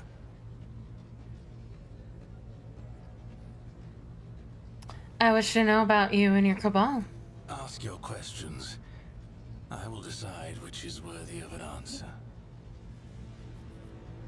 You speak low Gothic. Knowing your kind, I can't believe that you learned it willingly. It was a punishment. One of my raids was not as successful as it should have been, and Irimaris ordered Tevantius to forcibly implant the knowledge of the repulsive monkey language into my mind. Supposedly so that I could at least benefit the Cabal by coaxing the monkey into their cages. 5 days I spent under a cerebral burner in the Spire's main hall, to the delight of Irimeris's entourage. I dislocated every joint, struggling in agony against my shackles. But I would endure it all again to expel this poison from my head.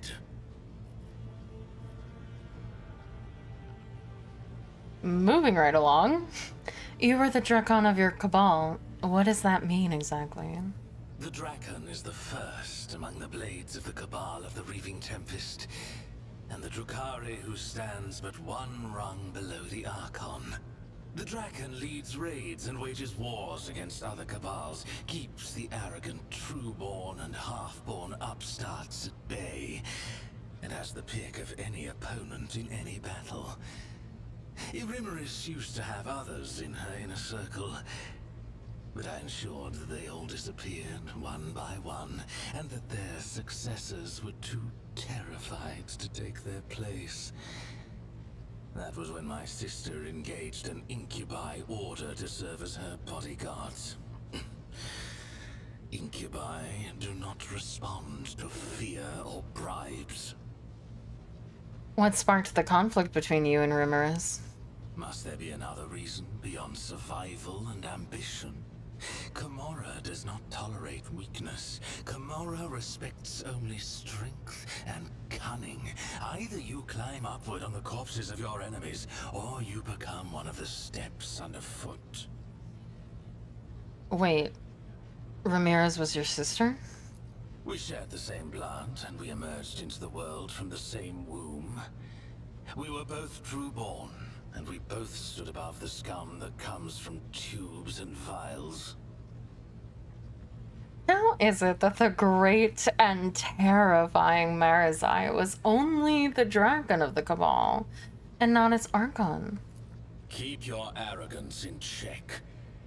Irimeris was clever and deadly, and if I had underestimated her abilities and strength, I would have been food for the Urguls long ago. The very fact that she surpassed me speaks for itself. I refused to give her cause to cast me out as a traitor. No, our rivalry, our little game that ran since our birth, took time. And another thing, when you're at the top, you need something to stave off boredom.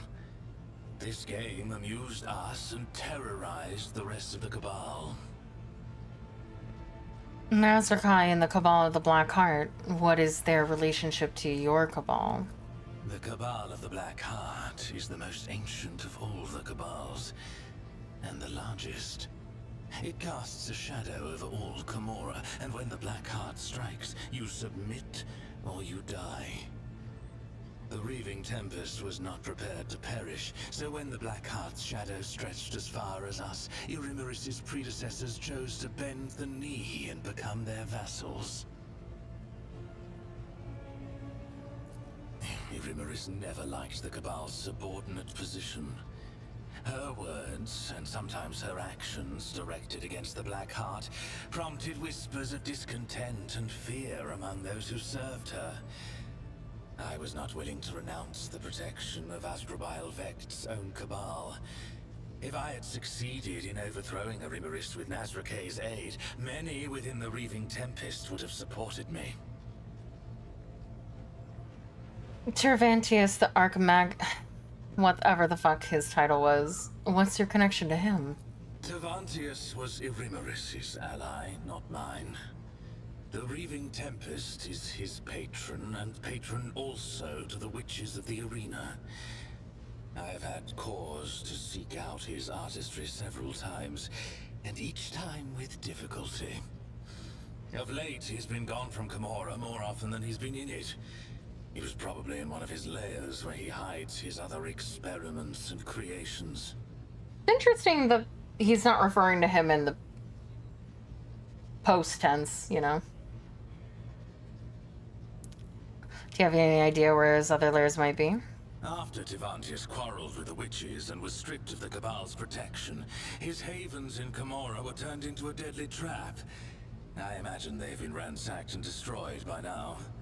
His other hideouts may be somewhere in the tangle of the webway, or in real space. But that last possibility is madness, even for a homunculus. When did you have need of his expertise? When the grotesque of a rival Cabal ripped my arm off at the shoulder. When I needed a substance to wring the truth out of you in the Obsidian Court. When I had personal desires that only a master of flesh could satisfy. What personal desires? You are just dying to know, aren't you? You're not gonna answer? Alright. The more I listen, the more it seems that, for a proud Dragari, you very much enjoy submitting. An amusing example of a primitive mind. Any Drukari towers over any monkey, and we do not conceal our attitude to livestock, but my Cabalite kin. Every one of them should be treated with caution, and those who have already demonstrated their power and might are a deadly threat in their own right. I do not revel in submission. I accept things as they are. And I wait until a point of weakness reveals itself and calls to my blade. You call yourself a Trueborn. What does that mean? It is a caste in Camorra. Noble Drukari born under certain circumstances.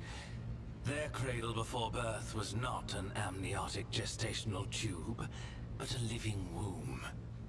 Carrying a fetus for such a lengthy term is as good as a death sentence for a female Drukari.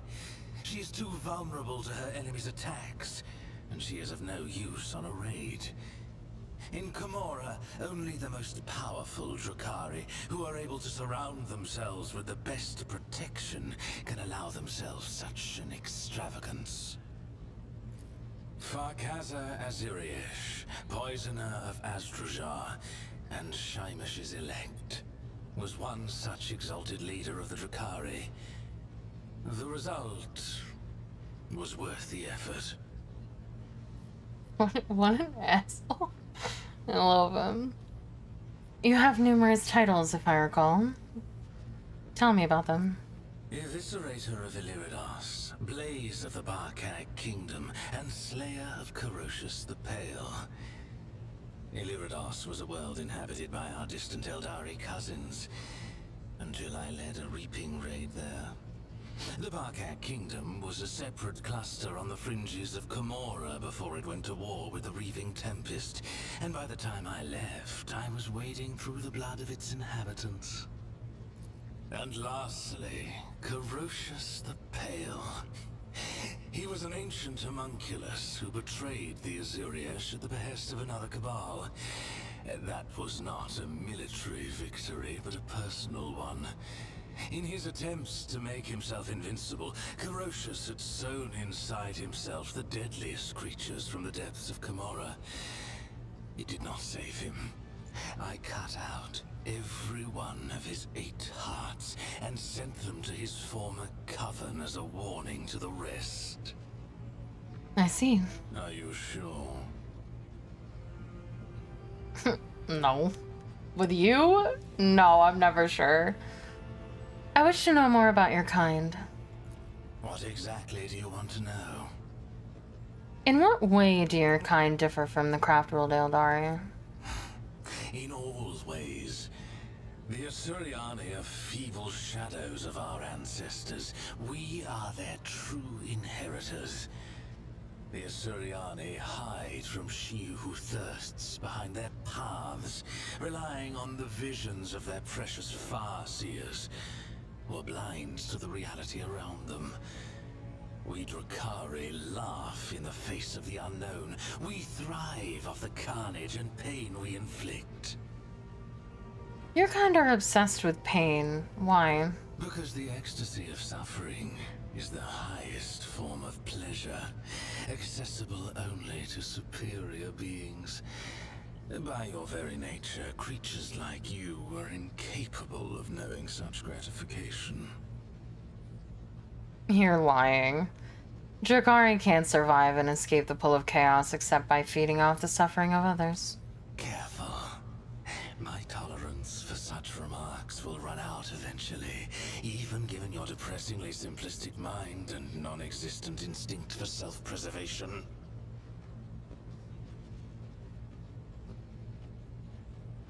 Aw, thank you. Why did the Drakari hide in the webway? Why not live in real space? Watch it. It is Monkey who run and hide, not our kin. Well, of course not. Camorra is the legacy of our ancestors. They found a way to penetrate the tangle of the webway and move through its twisting labyrinths. Few would hazard to travel in this splintered kingdom, let alone erect bastions in it. The Drukhari are the only Eldari who do not fear the horrors of the webway. For every peril we overcome makes us stronger.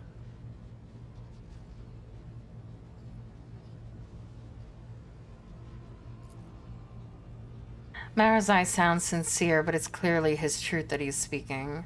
Something in his face makes you think there's another reason why the Drakari race chose such a tumultuous dimension to be their home. I keep hearing the name... I have? I mean, I think I've heard a name about the name Vect, but I don't remember the first one. Tell me about him. No. No one speaks of the Overlord of Camorra without good reason. Amusing you is certainly not reason enough. You don't want to amuse me? I'm heartbroken. Perhaps. What else? So what am I doing? I'm talking to my new hot elf boyfriend currently. What do you plan to do next? I must adapt to my new circumstances. And to this bucket that you monkey call a void ship. These alloy bulkheads. So primitive. Okay, bye. Then go. I will find something to amuse myself with.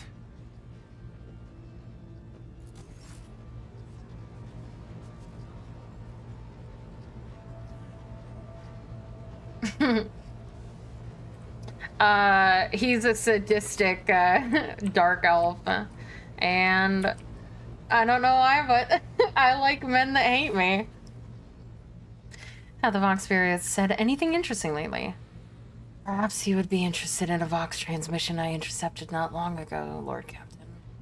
The thoroughly encrypted message contained the coordinates of a landing site on a certain planet, marked as rare cargo. I've not been able to uncover anything else.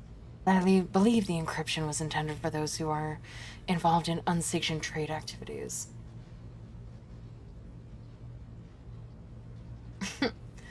Yeah, but he should do it for me. A multitude of scout ships tirelessly explore the expanse in search of new resource depots. I almost said depots. Deposits. But unfortunately, not all of them represent the interests of the Von Valencius dynasty. I occasionally intercept Vox transmission from ships prowling in your domain in search of easy loot. An asteroid the size of a small planet has been discovered in the Soto's tomb system, and the prospectors believe there may be a wealth of resources hidden under the crust. And the last item for today, a few pilgrims from football who were graciously welcomed aboard have been filling the crew's mind with tales of a world of the Ascended. They say that prayers on a world near the cold star Cineris Maleficum have not ceased for several hundred years. They claim the God Emperor himself chose this planet and raised all its people to his halls. We have suppressed these rumors to ensure that the crew are not distracted from their vital tasks, but perhaps you might decide to visit this planet, given its unusual reputation. You can actually choose for him to be a top or a bottom, because his whole thing is like BDSM. And you can either choose to be submissive to him or top him, and he'll take it.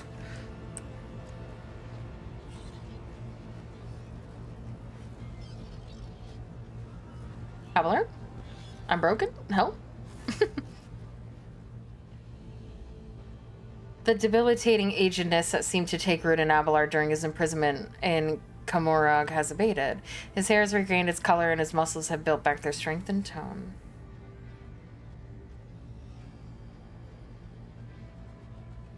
How are you feeling? Have the healers done their job? Indeed they have, Lord Captain. The rejuvenating procedures have turned the clock back once more. Just don't ask me how many needles our chirurgeons had to stick in me to make it happen. But I am recovered from the ills of old age. Well, most of them. One cannot evade death forever. Every time I come to the brink, it takes another bite out of me.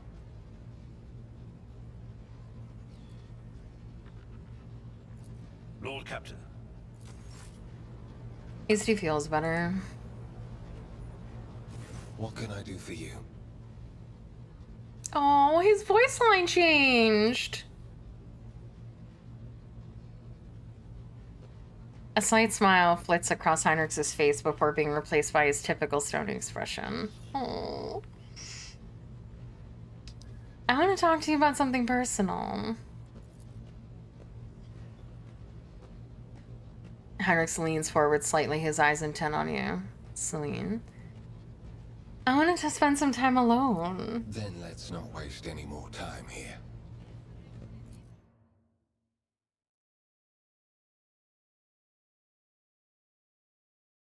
Aw, they voiced that. Oh my gosh. What's... It's just chilling. How you feeling? Now I won't be able to think about anything but you for the rest of the day. I have succeeded. Alright, well, enjoy your nap. I got work to do.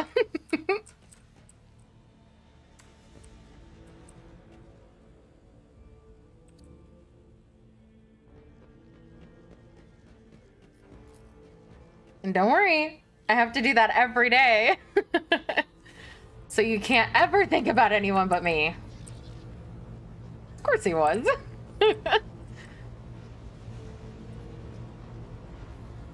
I almost.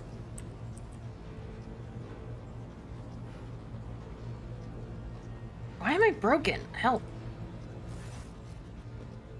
I wish to hear news about the Protectorate to keep appraised of things.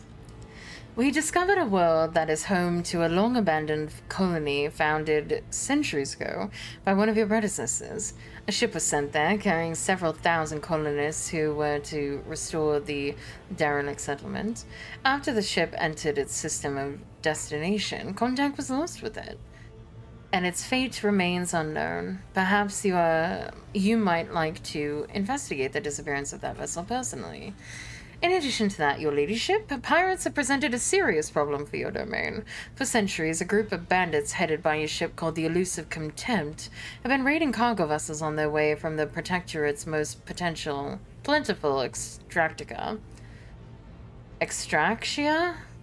Their ability to deftly escape pursuits by patrols have allowed them to operate with complete impunity. The pirates' flagship have been spotted in a nearby system. Your ship, Lord Captain, is sufficiently powerful to finally chase down these brazen scoundrels and bring them to justice. The Astropathic Choir have received a series of alarming messages concerning the Narmere 4 system, where a dangerous space anomaly was suddenly manifested itself. Its nature is unknown, but the fabric of space within the system is reported to be curved and unstable. It is said that any ship entering the region disappears without a trace. I believe we ought to be prudent and steer clear of that system. The factotum hesitates as if unsure of what he has to say is worthy of your attention. There is something else, Lord Captain. The ship's astropaths have caught echoes of alarming messages. Unidentified ships abandoned by their crew have been spotted in several systems of the Expanse. It may only be a rumor, but those who encountered them have gone missing. That is all. Alright.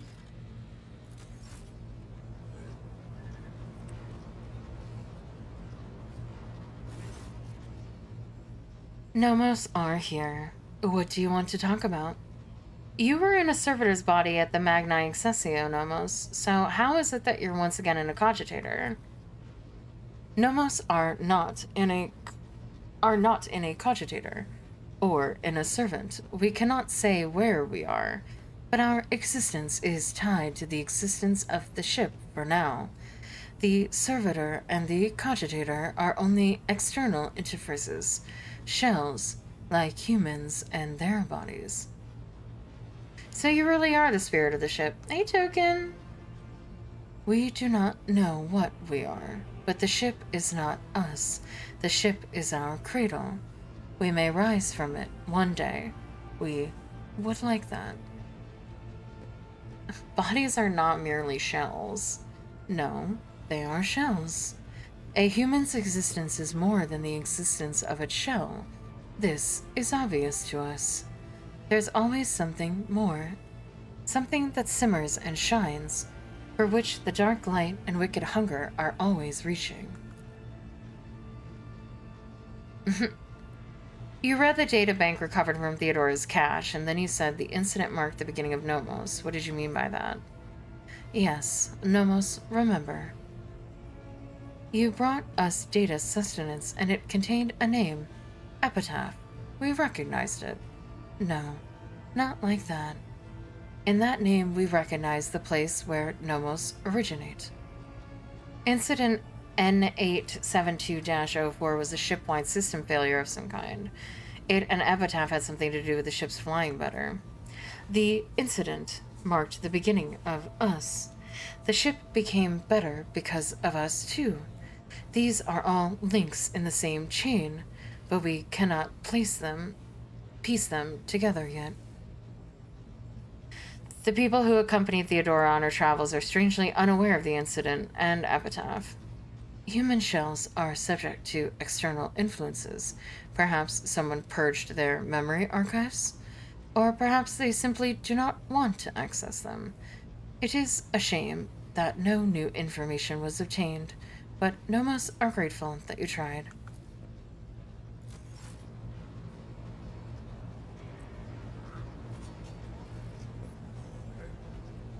We have to go to so many places. Oh, our blood is still on the floor. I don't regret it.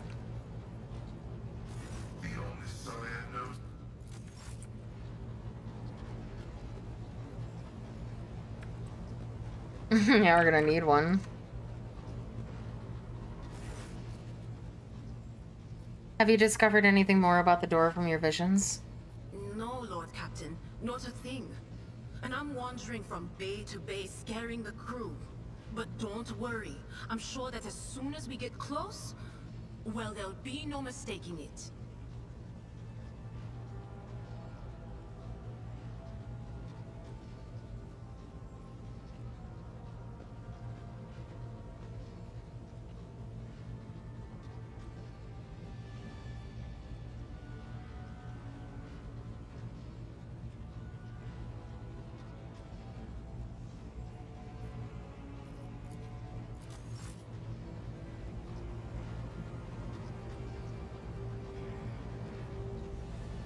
I don't think there's anybody over here. Oh. Alright. I guess we go back to work.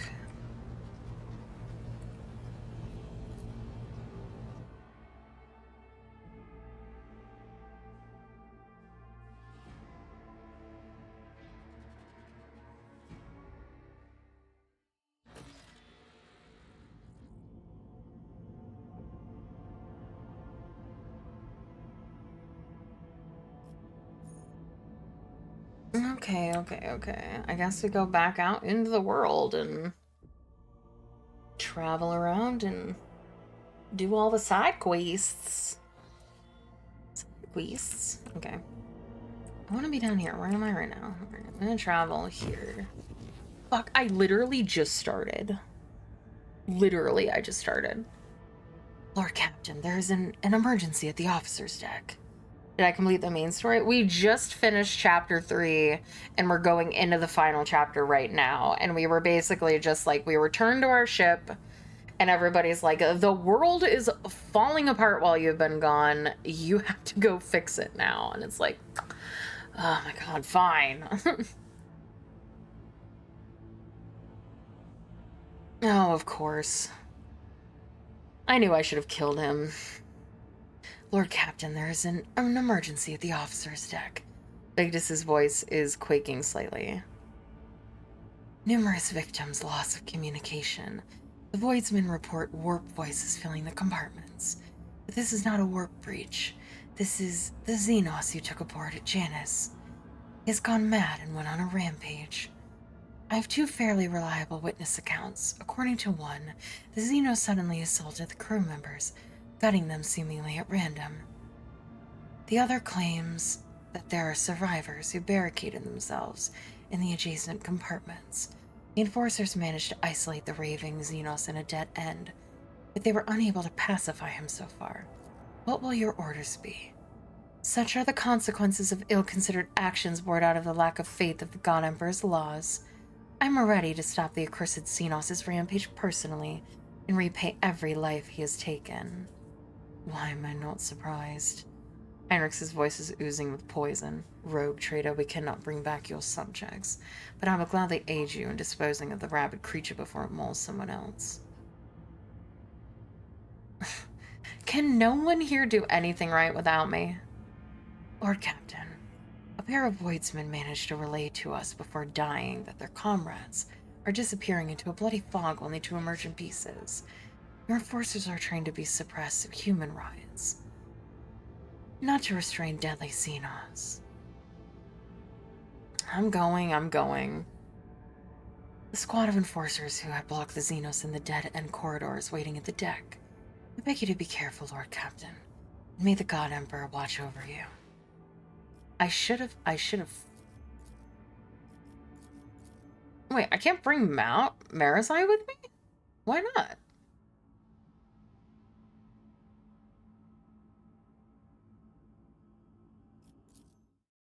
Why can I not bring Marazai with me?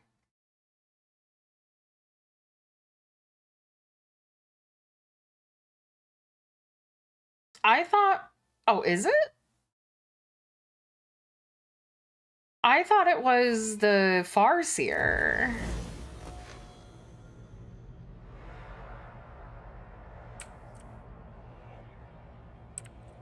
I assumed it because he said on Janus, which, I mean, I guess it could be Marazai, which would explain why he can't be here. Might make Team Dynamic awkward. Well, I was just gonna, good thing I didn't just fucking jettison him out into space. The body is covered in hundreds of cuts, none of which look deep enough to have ended the victim's suffering in a single blow. Yeah, okay, this might actually be...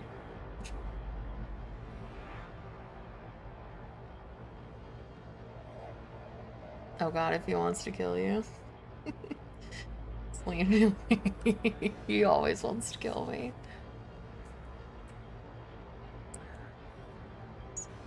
Attention to detail is the key to success. What did you see? Oh.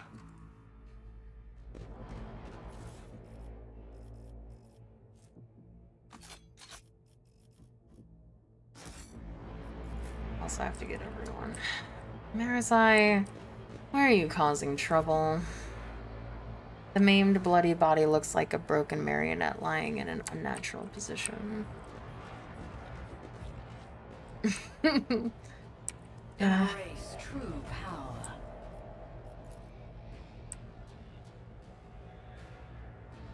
A demonette here?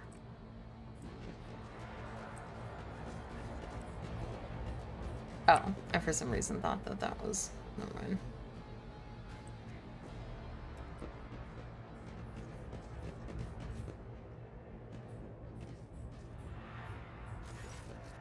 Lord Captain, God Emperor be with you, and with all of us too. The enforcer can barely suppress the tremors running through his body. Only you can deal with this spawn. Oh, it is Marazai. Permission to report, your ladyship. It started a few watches after the translation. Well, actually, they say this associate of yours has been acting strangely even before that. It's as if he started hearing things. He was swiveling back and forth, barking something in his Xenos tongue. Then he grabbed his blade and sliced his hand open. His own hand. Then he suddenly howled and lunged at the people nearby. Can you see her?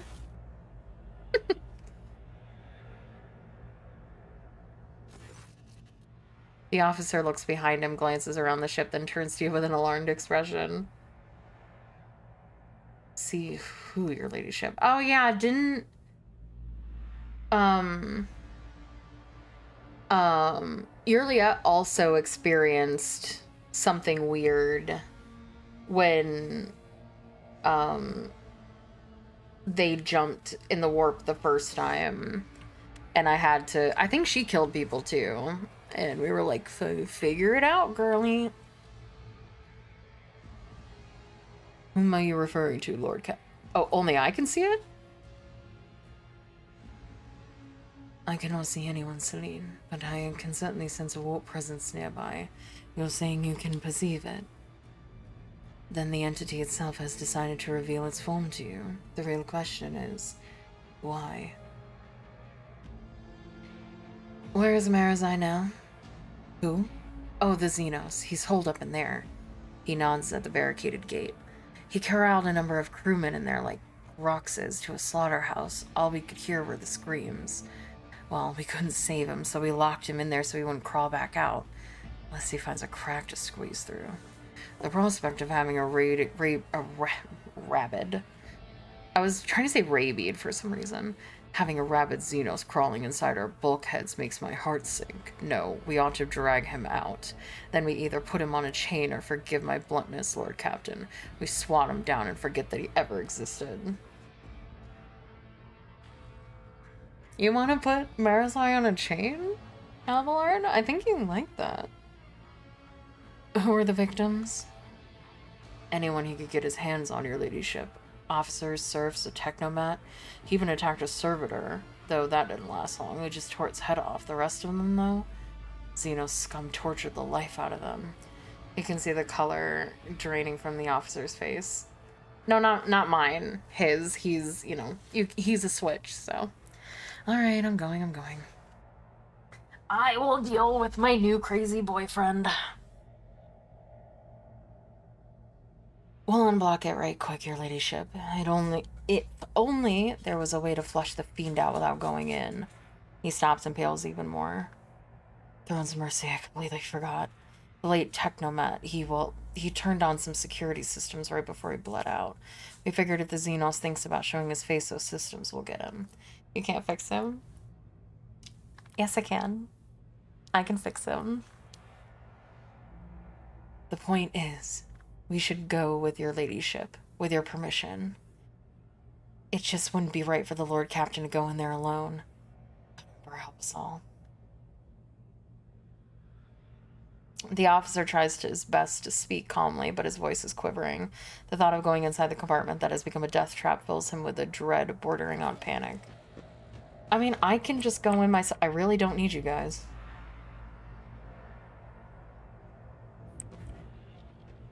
Who is this? Is it the ruler of this vessel and the mistress of the lost child? Come closer. Let me get a good look at you.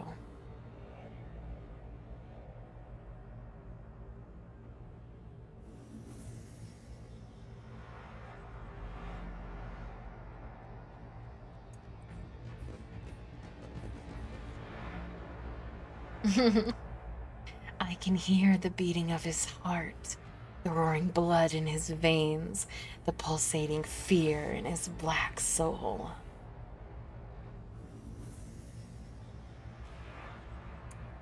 The world will bow. Plus for my sharp senses.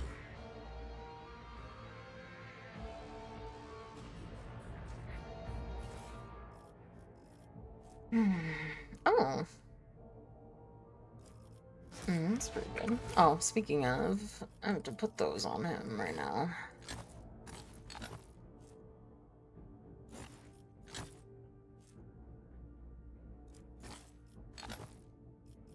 Speaking of...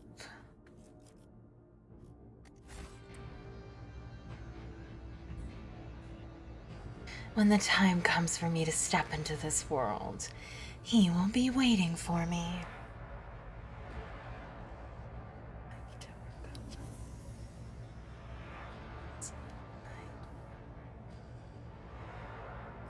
What ails you? Tread carefully, rogue trader. Take heed, rogue trader. Oh my god. Jesus. God. Oh, no, no, no. I wasn't trying to... Okay, that's fine, actually. Look, over there. Yeah, I got it. Pay attention. Intriguing. The Inquisition taught me many things. Are his voice lines different? No, never mind. He's still being a dick. There. Easily done. The Inquisition taught me many things.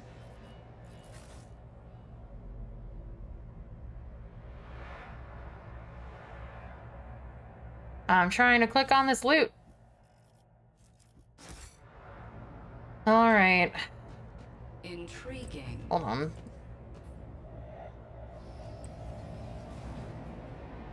This ocular implant was a worthwhile investment. That was a problem for you. You're being mean to me. I have come because the prince wills it. The souls of all his progenitors belong to him alone. None will escape his embrace. What are you talking about? Go away. Over there.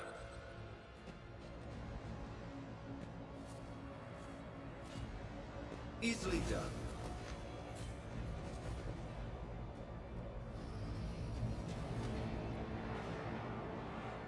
Oh, hey, Marazai.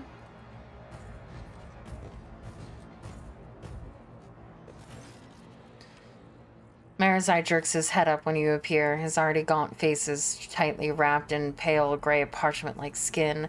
His teeth are bared feverishly, and his dark eyes have turned into two pitch-black mirrors that could show your reflection clearly if you were to gaze into them. He opens his mouth, but instead of words, an unnatural rasping hiss comes out. I can say before, if this creature ever possessed intelligence. Rude? There's no sign of it. At last. The resonant voice that has followed you on your journey through the deck halls like it is coming from every direction, chilling you to the bone. At last we meet, my poor child. Look at him, mortal. Look at how he yearns to return to the one whose caress his kind rejects so stubbornly. Come, child, follow my voice, and my prince will grant you all the bliss and torment in this universe. This ends now. Heinrich draws his weapon and the air around him grows colder. We're putting the rabid beast down for good. The warp spawn laughs musically. Sooner or later, all of this kind will step into my embrace. The prince is patient. The prince knows that every Aldari soul is already his. The daemonette's voice suddenly forces itself inside your mind. But if you let me get close to the lost child, if you lull him into letting his guard down, my prince will reward you, Celine. The soul of this pathetic Xenos is a small price to pay for the blessings that come with my master's fervor. I will try to bring him to his senses. The Drakari stares at you without blinking, teeth still bared, his frenzied expression frozen like a mask. You hear hissing again, this time lower and angrier than before.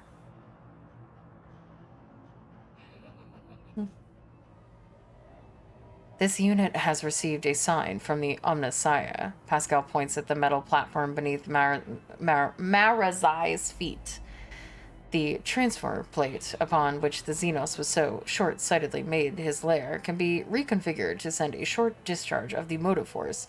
This unit could use it to impart a modicum of reason to this crazed creature. Look, I brought you a snack. Marazai, can you hear me? Let's talk. Your confident voice reverberates through the metal room. The Drakari blinks, then blinks again. The mirror-like surface of his eyes seemed to ripple as if something else is beginning to surface apart from the soulless reflection. Something vaguely resembling awareness.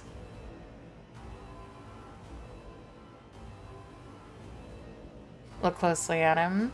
The Xenos is turning his head back and forth, surveying the room and still watching you. His muscles are no longer cramped stiff in a battle stance, but his eye still bears a twisted expression that can either be interpreted as wild frenzy or terror. In the name of the Imperium, obey your mistress and lay down your weapons.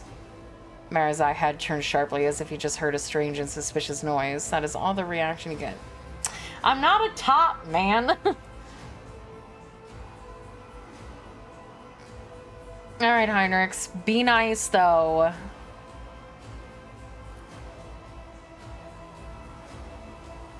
Heinrichs' eyes narrow. Why are we wasting time and entertaining the risks of using psycho abilities in the warp? For what? So that you can keep your pet predator? Isn't it about time you rid your menagerie of this exotic menace? Heinrichs, please. I want to avoid spilling even more blood. The interrogator gives you another look, then shakes his head and raises a hand.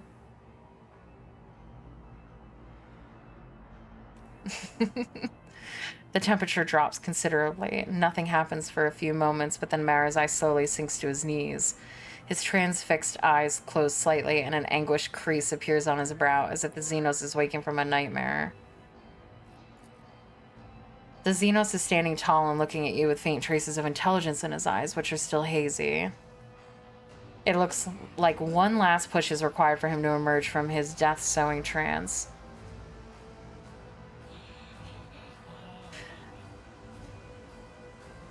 No. I'm the one that's gotta be. I gotta use my coercion. And also, I'm a brat. What was all that talk of the great Aldari race? If only you could see yourself now, you worthless, quivering beast. A mirage was all it took for you.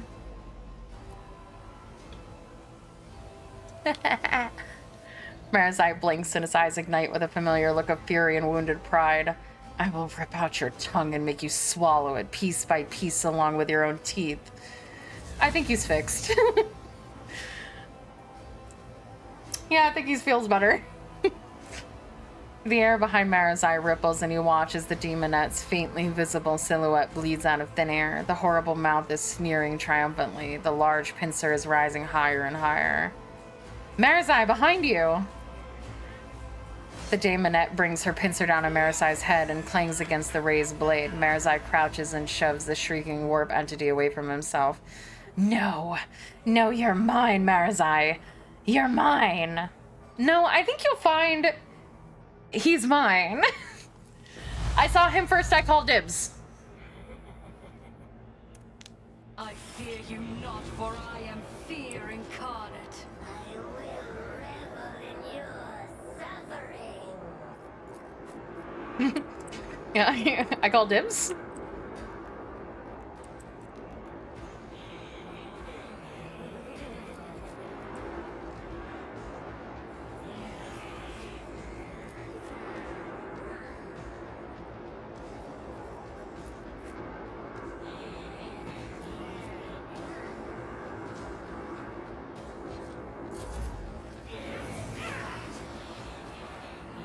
He's not my friend. Fuck.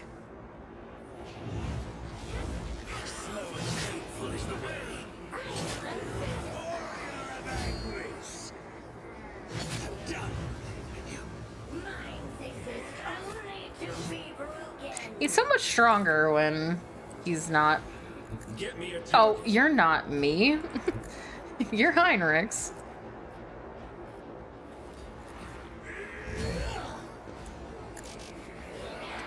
I won't object to it. Let's see to it.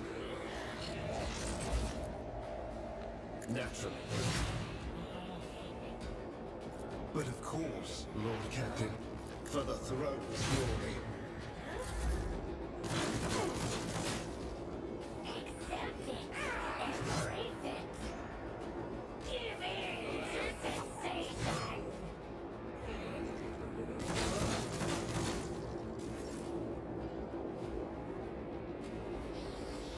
None can do this better than a warrior of the Old Father.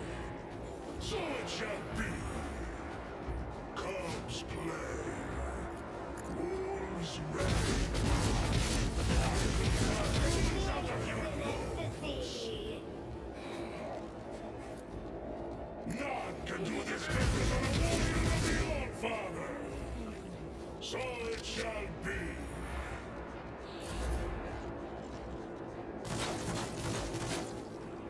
Minds exist only to be broken.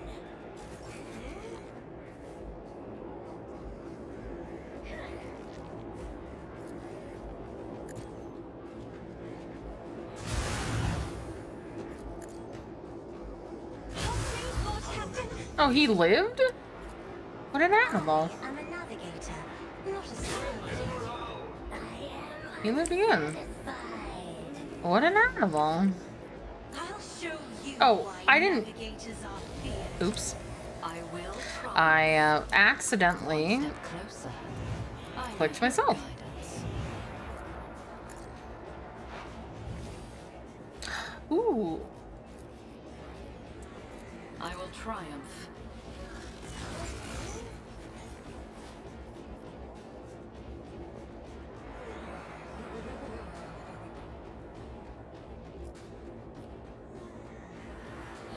Purpose guides me.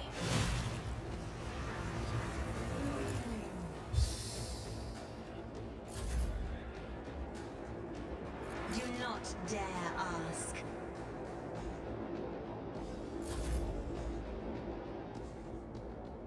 Ruin beckons.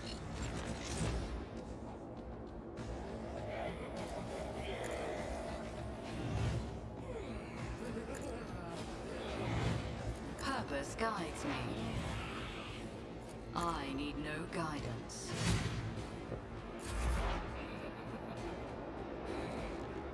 My vow is to serve. Heavy is the tread of his faithful. How did I miss the guy right in front of me? The guy is immortal.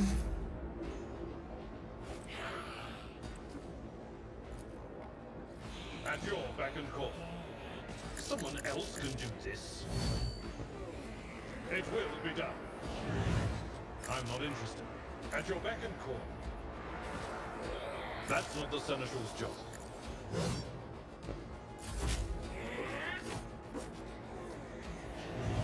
I yearn for agony. He's so much stronger when he's an NPC.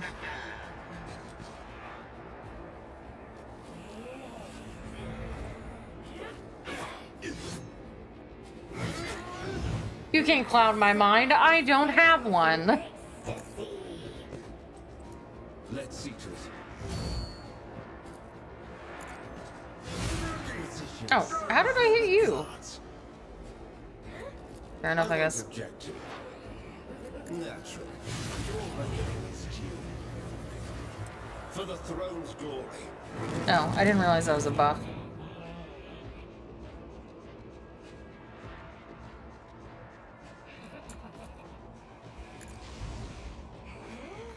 Someone's death wish is mine to grant. So good.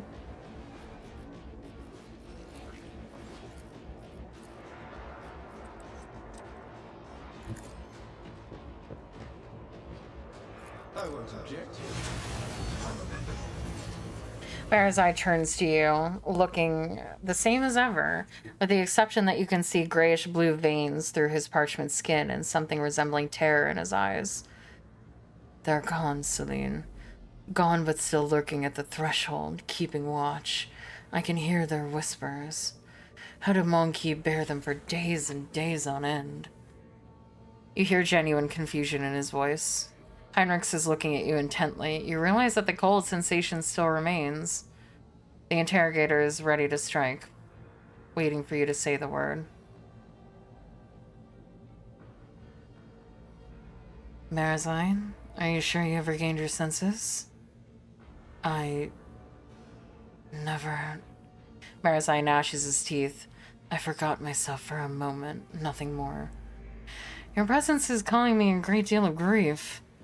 Marazine's voice turns into furious hissing. Your kind step beyond the veil with nothing but your crude technologies and prayers to a deaf god, and you expect those such as I to rely on such paltry protection from the terrors of she who thirsts? One of the enforcers lets his emotions get the better of him. Throne's sake, Lord Captain, why are you even listening to him? Who the fuck are you, nameless guy? That there Xenos is worse than a wild beast. How can a ship that sails in the God Emperor's light allow one of his enemies to act like he's a master here? Because I am she who thirsts. Marazai looks at the man hungrily. The living meat that serves you talks too much. They could, however, make for perfect playthings. He looks straight at you. I need strength in order to suffer through your oafish voyages beyond the veil. If I don't obtain a source of such sustenance, Celine Thresh will only keep testing my limits. Lord Captain, the officer has a point. Abelard glowers at Marazai. If things continue like this, we might end up with a mutiny on our hands, a massacre during every warp jump, as if we don't have enough troubles to deal with on days like this.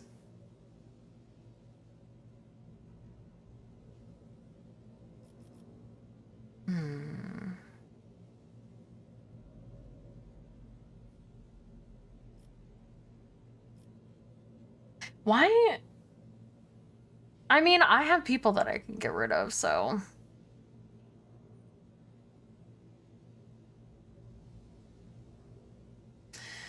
I shall grant you hunting grounds, Marazai. A bay on the lower decks. You can do whatever your heart desires down there, but you're not to leave its bounds during the warp jumps. Marazai gives you a long look. The pause starts to drag on when he finally says nonchalantly, see to it that I'm not disappointed with my allotted territory. If I begin to run out of sacrifices, I think your servants will be too terrified of becoming my next plaything to perform their duties adequately. That well-fed monkey on the ship's bridge, the factotum, I think he will solve the meat supply problem, if it arises. Your ladyship! The enforcer tries to object, but then immediately shrinks when Marazai looks at him again. Celine. Marazai runs a finger along the edge of his blade, his eyes trained on the frightened crew. Do they eat people? No, they torture them and they feed on their, like, fear and pain. The meat is too loud. Hunger ignites in the Drakari's eyes. Control yourself.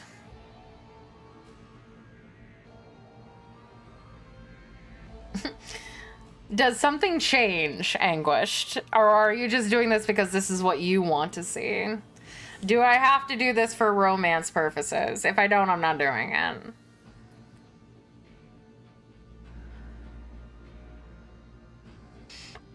Yeah, he's the bad Fred.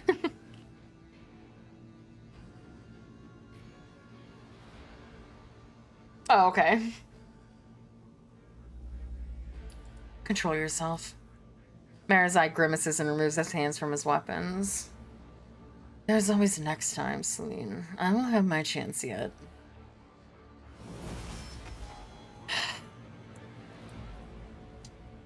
Pain in my ass, you are.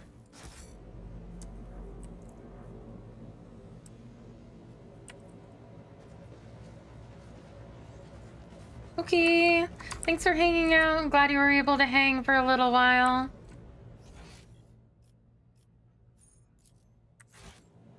Can I not, like, just leave in this room?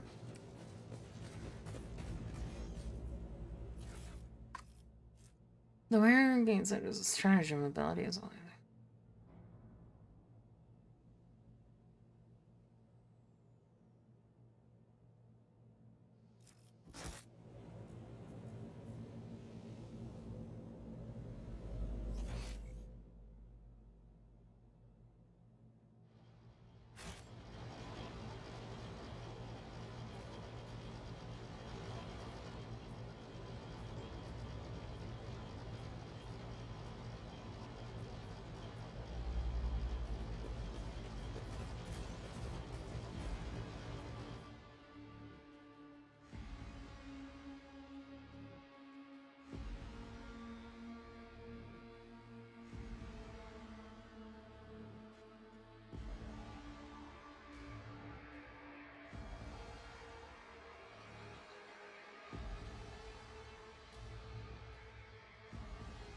Marcy. I don't think he'll have anything to say this quickly after I just spoke with him, but might as well. Come, my little pet. I see how your desire to be near consumes you. What?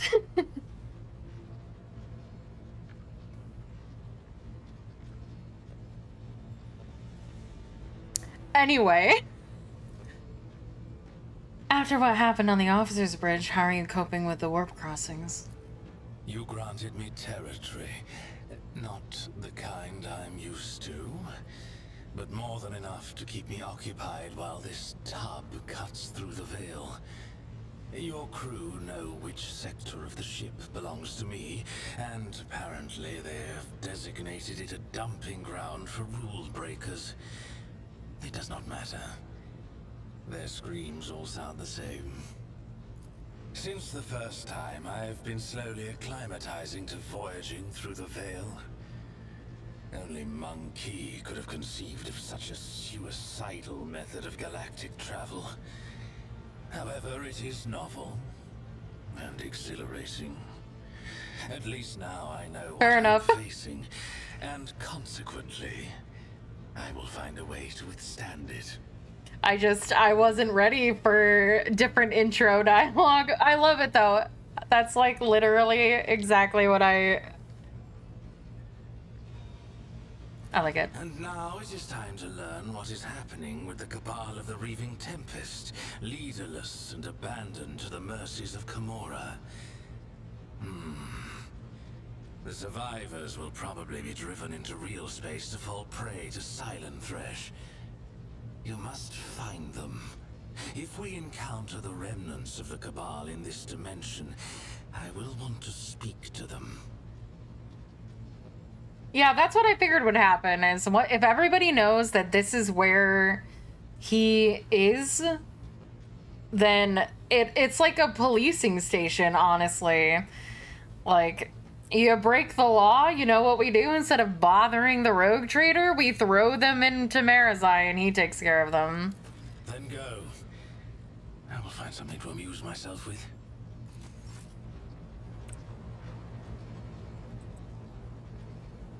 I love him so irrationally much.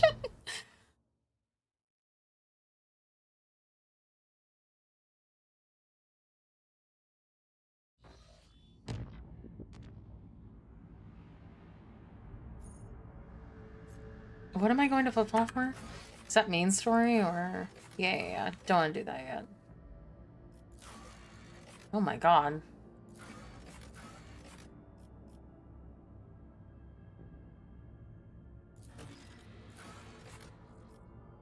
People? I need people.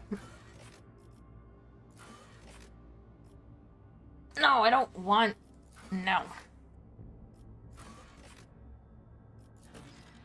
Sure.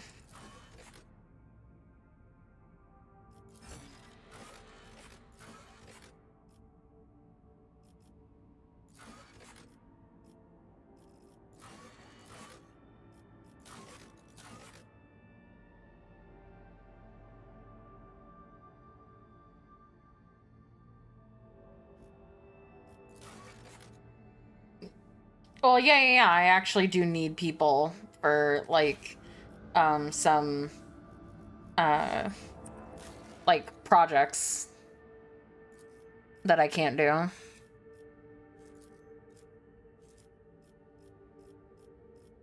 my god.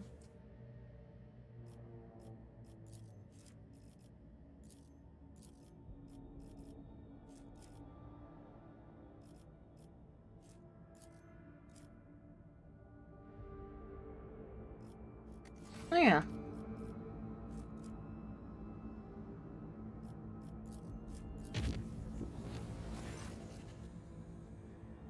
A scheduled service in the ship's chapel was interrupted in the most profane manner. The images of saints and martyrs depicted on the altarpiece started to move and step down from the canvas. The congregation was filled with terror and dozens perished in the stampede. The illusion disappeared on its own, but it claimed several priests and altar attendants. It is said their frenzied shrieks can still be heard echoing under the vault of the chapel during prayer. Fun.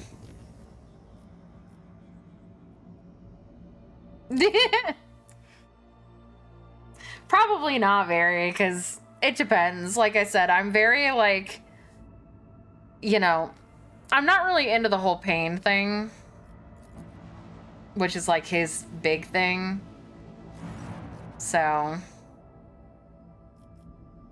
oh, I don't have anything. Was this planet always here?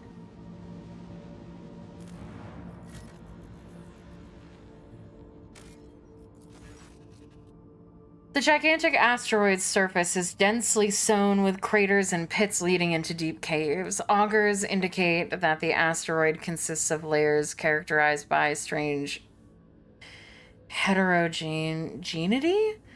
There is a high probability of finding valuable resources inside the stone. They can be extracted by sending an exploration team deep into the tangled tunnels. Okay. With the help of the massive drill, the exploration team penetrates into the cavernous depths. The squad reports that their auspexes have detected meager reserves of a substance used in the synthesis of plasteel in the rock. Their excavations will take time and significant work. Yeah, I know. Plasteel is an important resource. An opportunity to acquire some should not be disregarded. Is it? It's fucking everywhere. The equipment struggles with the unexpected hardness of the rock, but after 3 watches, the squad manages to set up enough mobile extractions to gather the coveted material. The noise and vibrations caused by the instruments have disturbed strange currents inside the asteroid. A transparent, vicious substance streams down from the porous walls of the caverns, slowly filling the caves. The squad's auspexes raise the alarm. A prolonged stay in these tunnels will undoubtedly result in the toxic liquid destroying the gear and equipment. Despite this, the explorers suggest blocking the livelier streams in order to leave them with enough time to fill several canisters with this strange substance. Later, the Magi alchemies will no doubt be able to synthesize many useful chemicals from it.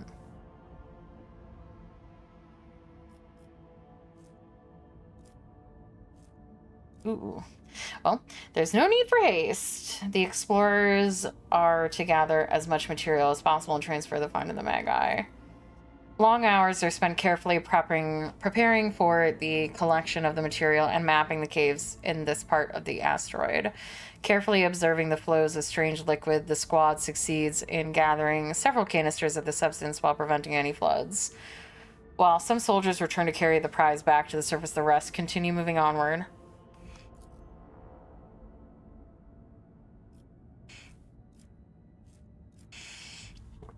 The explorers eventually reach the dry, surprisingly large caverns. A minute of respite is interrupted by a terrified scream.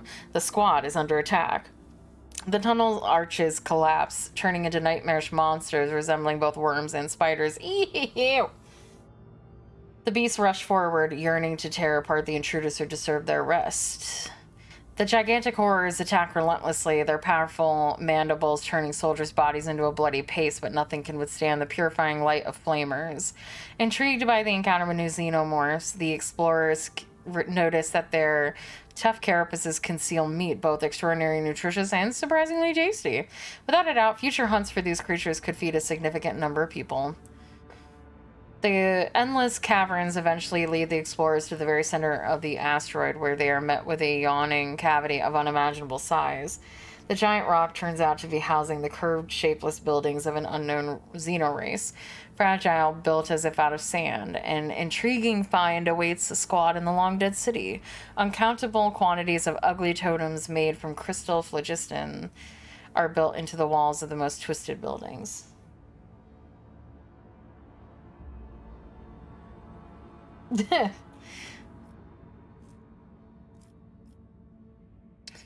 Order the collection of the Xenos totems. Phlogiston is too valuable to leave here.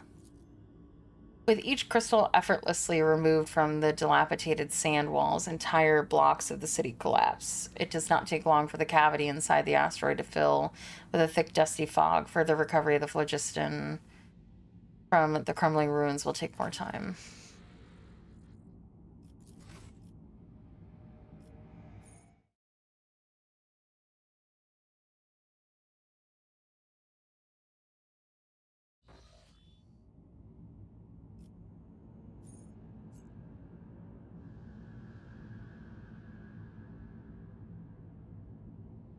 How do I get from here to here? Was anything connected?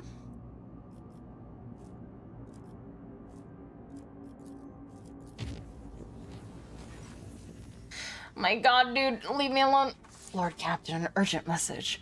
Armed forces have arrested a dangerous saboteur who attempted to gain entry into the bridge. This incident may be worthy of your attention. You see, both the saboteur and the circumstances of his capture are rather strange. You cannot tell if it just sounds baffled or worried. I think it would be reasonable for Makos Pascal to take a look at him as well. What is so unusual about the saboteur and the way he was captured? The thing is, Lord Captain, the saboteur is most definitely a tech priest.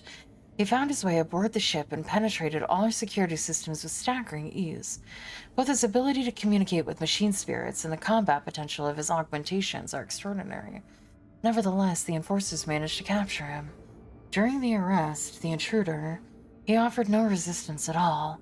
Instead, he asked for an audience with the great machine spirit. When he realized that the enforcers had no idea what he was talking about, he asked to meet with you. I considered it necessary to apprise you of the situation. This infiltration of a rogue trader's ship operated by authorized engine seers casts doubt on my tech comrade's stability. If he is indeed my tech comrade, that is. Regardless, I request permission to communicate with the captive. Very well. I'll speak to him. Understood, Lord Captain. The saboteur will be brought to you.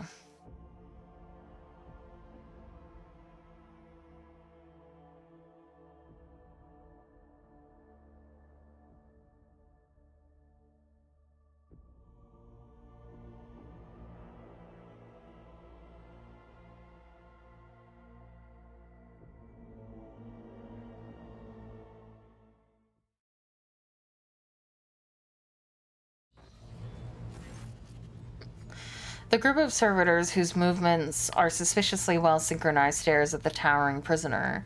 You do not need to hear them speak to recognize Nomos, who has seen fit to attend the interrogation. The captured man, if he can be called that, looks positively gigantic next to the enforcers at his side. Deadly-looking metal gleams dimly beneath his faded crimson robes. His hands are folded obediently, and his mechadendrites are perfectly still. I greet the master of this vessel cathedral and offer my humble apologies for its unbidden intrusion. My apology to you as well, brother. The interloper inclines his head in the direction of a frowning Pascal. Then the prisoners turn slightly and look straight at Nomos's observing servitors. And, of course, I must beg forgiveness from you, Great Spirit. It was not my intent to desecrate your temple.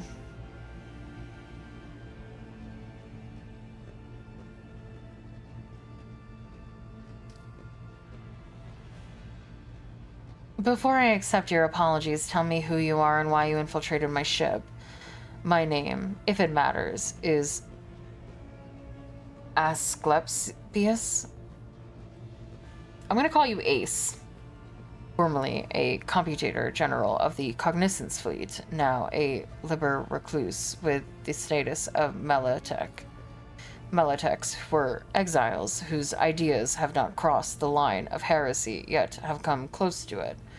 They are removed from the fleet's structure to give them a chance to see the folly of their ways and prevent sedition from spreading.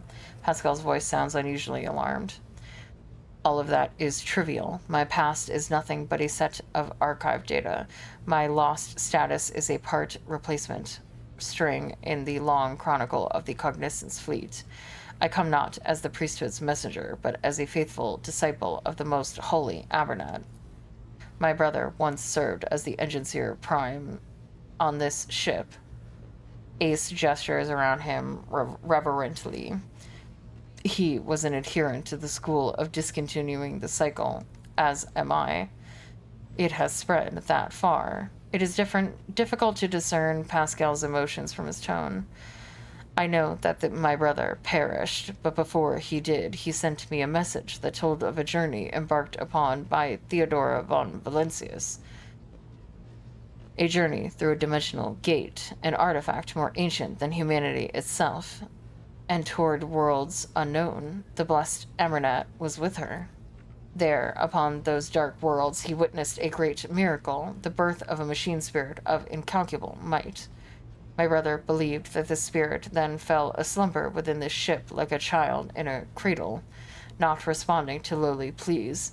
That was the purpose of my pilgrimage, to reach the ship where my brother died, and the ship upon whose docks the blessed Amernat had walked, and prostrate myself before the Great Spirit. Amernat traveled on this ship? Yes, he did. My brother's words on this were clear. Years ago, Amernat was part of rogue trader Theodora's inner circle before their ways parted. Tell me more about Theodora's journey. My knowledge of it is scarce. My brother suspected that his memory, along with the memory of all who might have known the details, had been purposely modified. He saw it as a sign that the journey had revealed a great truth, and there were those who did not wish to see the truth brought to light. All that he conveyed to me was that Theodora had reached worlds unlike any the people of the Cronus Expanse had ever seen.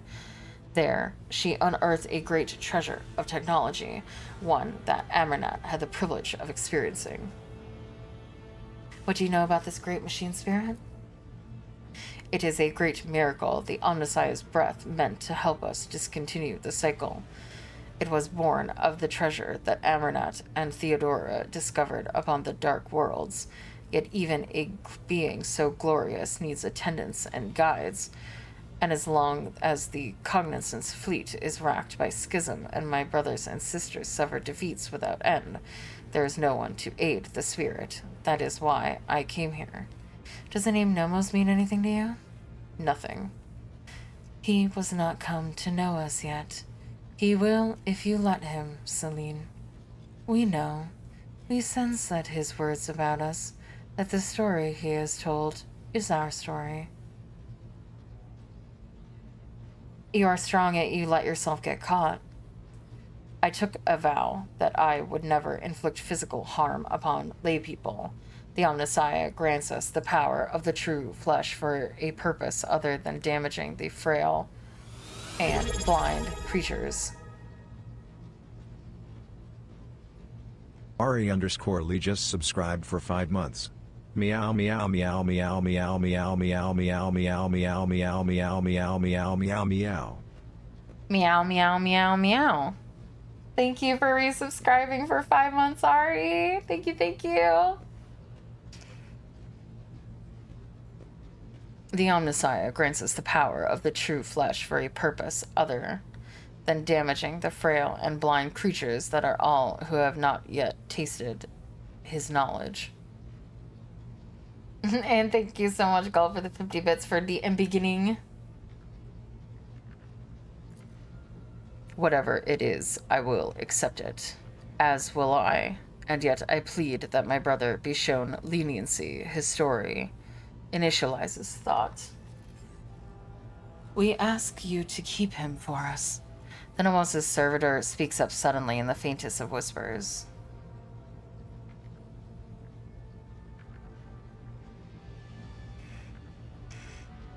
Your actions have caused no harm, and so I shall not harm you. You are free. You may stay on my ship if you so choose.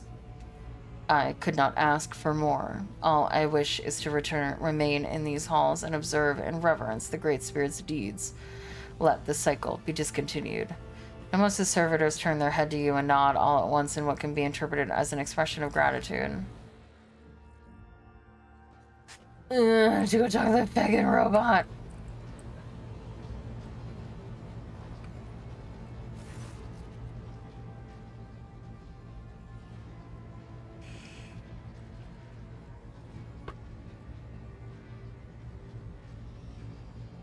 The massive figure of the Malatek ace is frozen before the cogitator in a praying pose.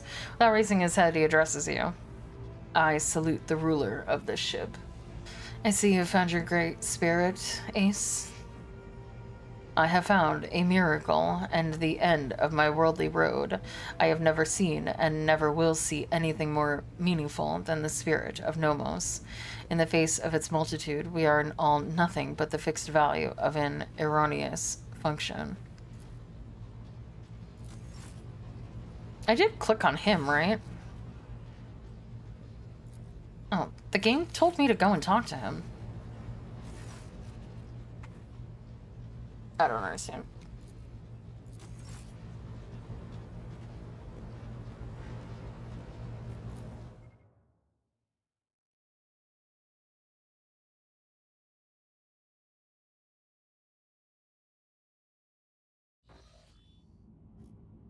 Warhammer's going great. We just escaped hell.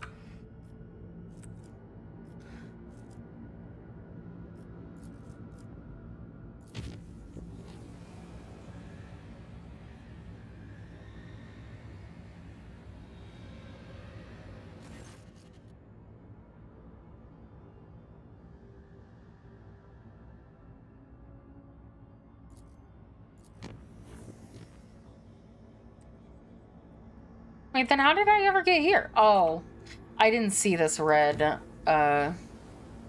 mark. To battle! Hey, Marizai.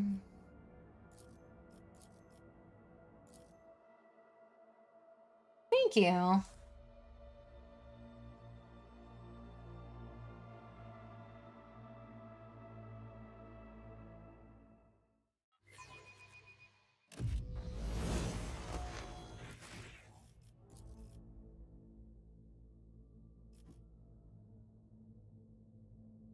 Air of authority and persuasion. No, I want her to be lore warp.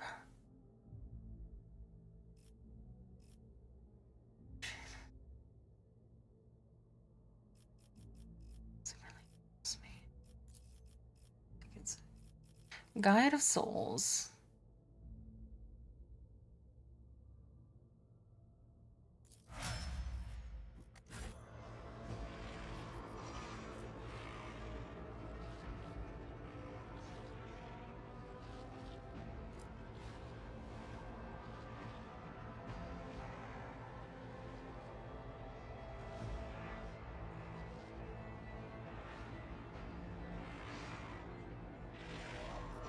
Okay. Demons. The absurdity of your struggle amuses me. For the Emperor! How far? I'm gonna need you to move. If you could. Thank you.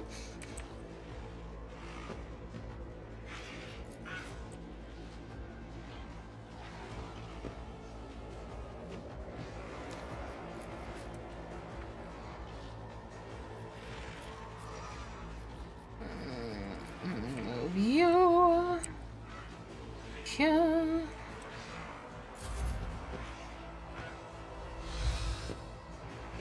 Portal Warlock, quit it.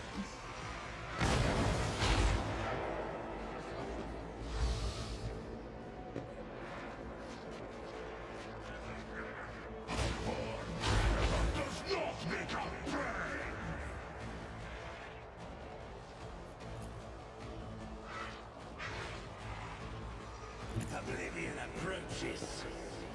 Don't distract me. Behold. What a useless plaything. Broken already? It is.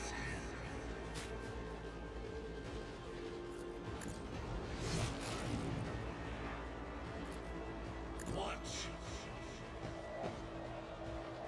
Behold. Pathetic attempt. Pain and duty go hand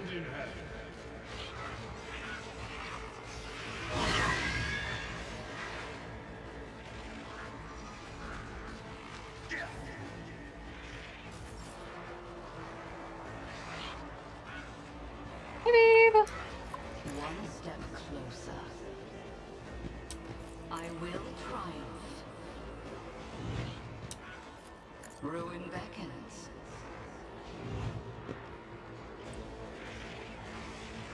I need no guidance. I will triumph. I thought I had an ability that gave him movement speed.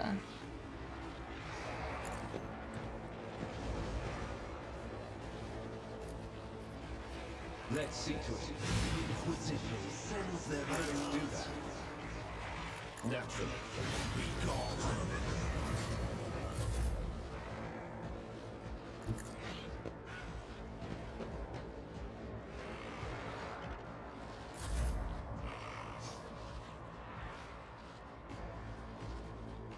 Be careful not to cross my gaze. Isn't this a job for the serfs? You don't frighten me!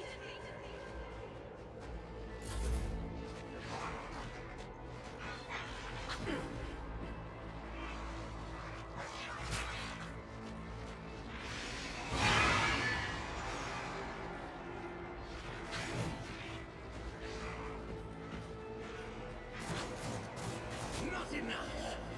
My faith strengthens me. When Vengeance is in battle, oceans be. Oh yeah? Is Darktide similar to this? Moving out. I must not falter. The fuck are you going?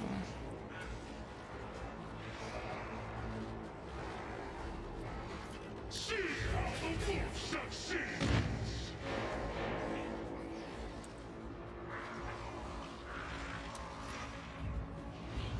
I hunger for battle.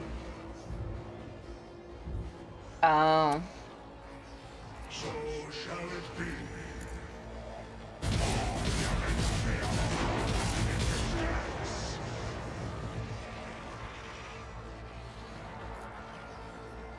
None can do that.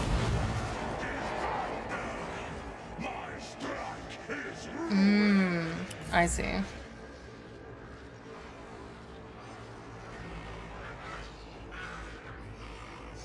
But of course, Lord Captain.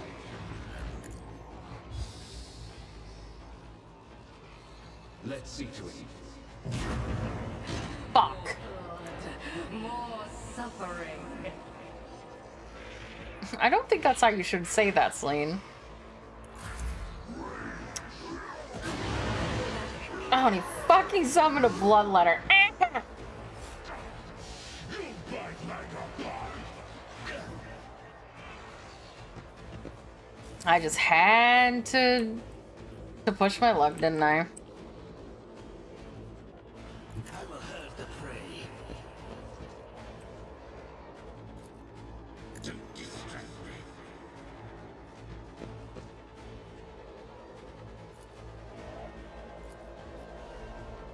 With grace and malice.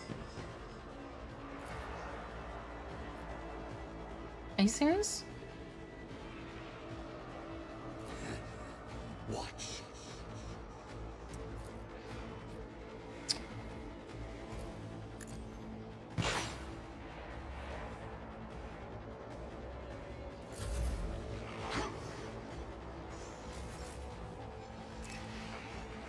I won't waste my time on that. Purpose guides me. I reject the very idea.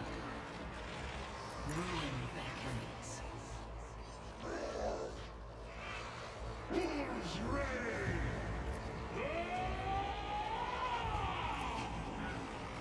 Cubs play!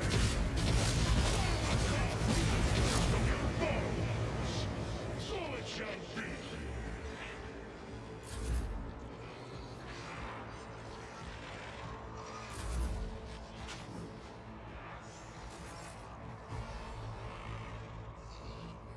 I'm not accustomed to being ordered around. How dare you! Me? Seriously, Captain?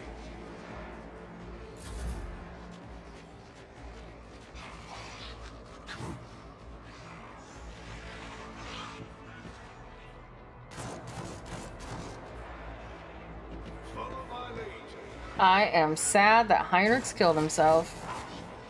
To be fair, I shouldn't have tried. After I got off like 3 warp powers in a row, I should have been like, nope, don't do it.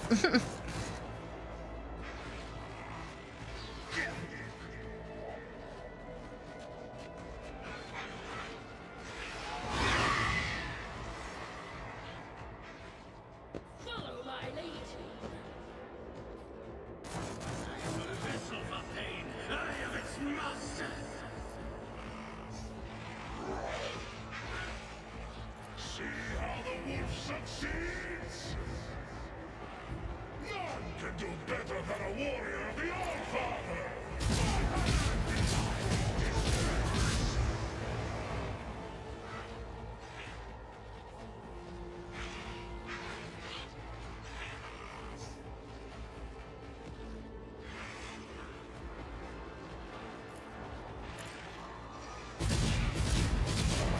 Carve wounds out of your bones!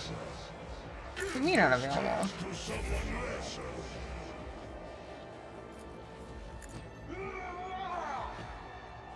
Victory is imminent. Reduced to dust. I will do my duty.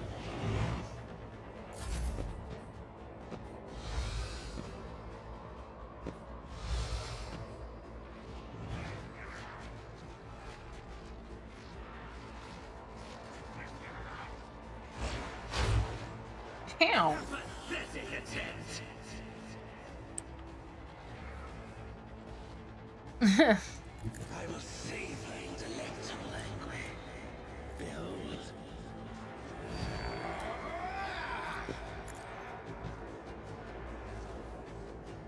Don't distract me.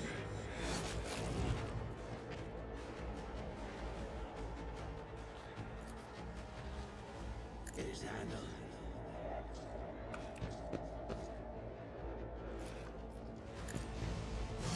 Perfect killing strike. Behold. With grace and malice. I will be your undoing! Slow and painful is the way. Run, run, run, run, run. Behold. With grace and malice. Don't distract me. Watch. Behold. Try harder. I need no guidance. One step closer.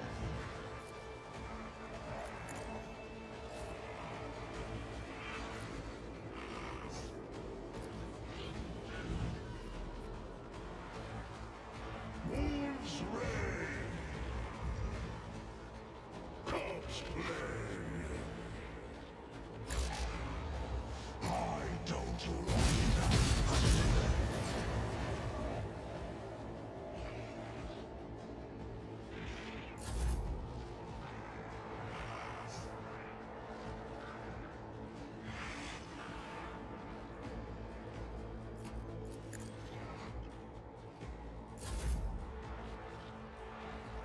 Isn't this a job for the stars? If I may? No! His ruby flashes are choking me! Out of my way! In the name of House Orselion, I shall prevail! Wolves reign. None can do this but I.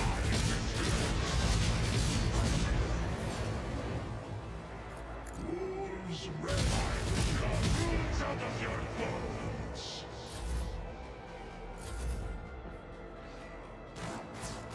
I've suffered worse.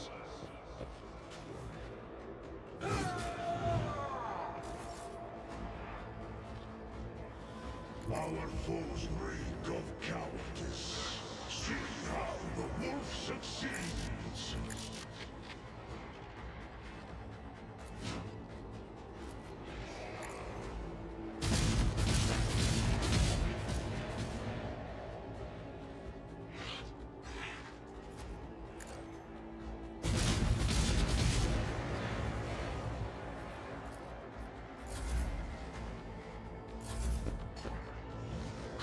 Will you quit fucking summoning things, you little asshole? I have to make lunch and report a podcast before 4 o'clock. Bring it on! It is... Behold!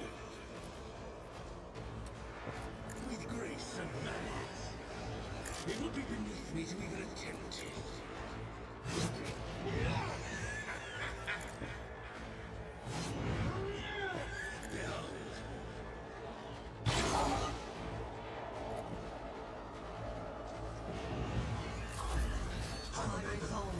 Unshaken. Destiny reshaped.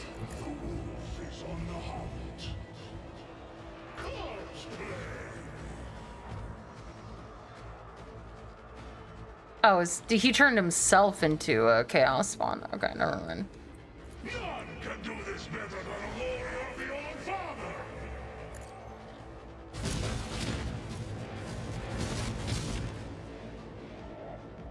Wolf's reign! See how the wolf in distress! Oh, right. I will carve runes out of your bones! He's so strong. Deliver us. Alright, let's get the hell out of here.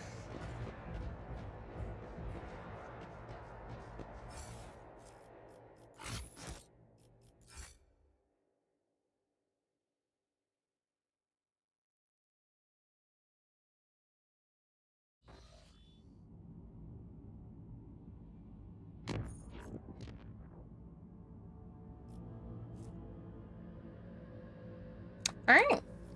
Well, it is 2 o'clock, and it's time for me to head out.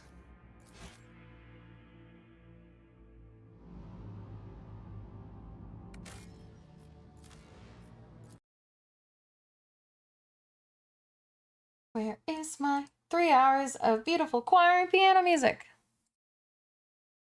Thank you all so much for spending your time with me. I appreciate it so much. Thank you, thank you, thank you to Jamie James, Gene Spotted, and TNT Warlord for following offline. Thank you to Brobobo for resubscribing for 5 months at Tier 1. Thank you to Ari for resubscribing at Tier 1 for 5 months. And thank you to Golf for the 50 bits for the Gigantify. Thank you, thank you. Yes, I will raid Airseed. I know you guys can't wait to get out of here. Thank you, thank you. I stream every single day at 8 a.m. on Twitch. Follow me on Twitch, follow me on Twitter, join the community Discord. Tomorrow, I believe, is more Rogue Trader. I already don't remember. You're such a good girl. Thank you for the 200 bits, Ari. I was like, where can I hear myself? I don't remember my own schedule. Because I know I'm not just doing Rogue Trader all week. I don't remember on what days. I think it's Thursday and Sunday. I for sure am. Yeah. Okay. So yes, tomorrow. Pedro, you're such a good boy.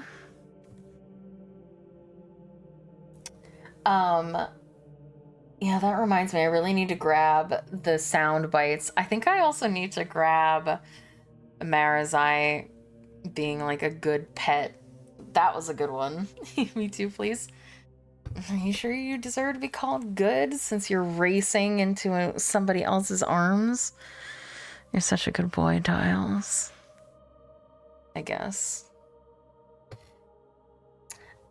We're gonna go and do the podcast. We're talking about angels this week, and that'll be out tomorrow. I'm gonna go make some lunch so that I don't die. And then I'm gonna be working on commissions and some back-end stuff and recording the ASMR for this week because Gull has a doctor's appointment.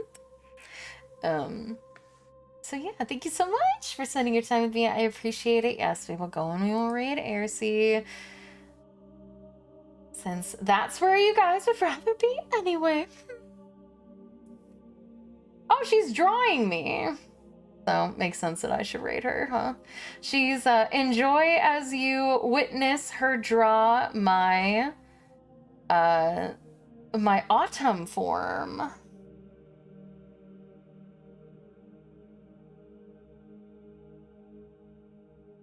So have fun, guys. Bye. Mwah. Mwah. Mwah. Mwah. She's working on my boobs right now. Mwah.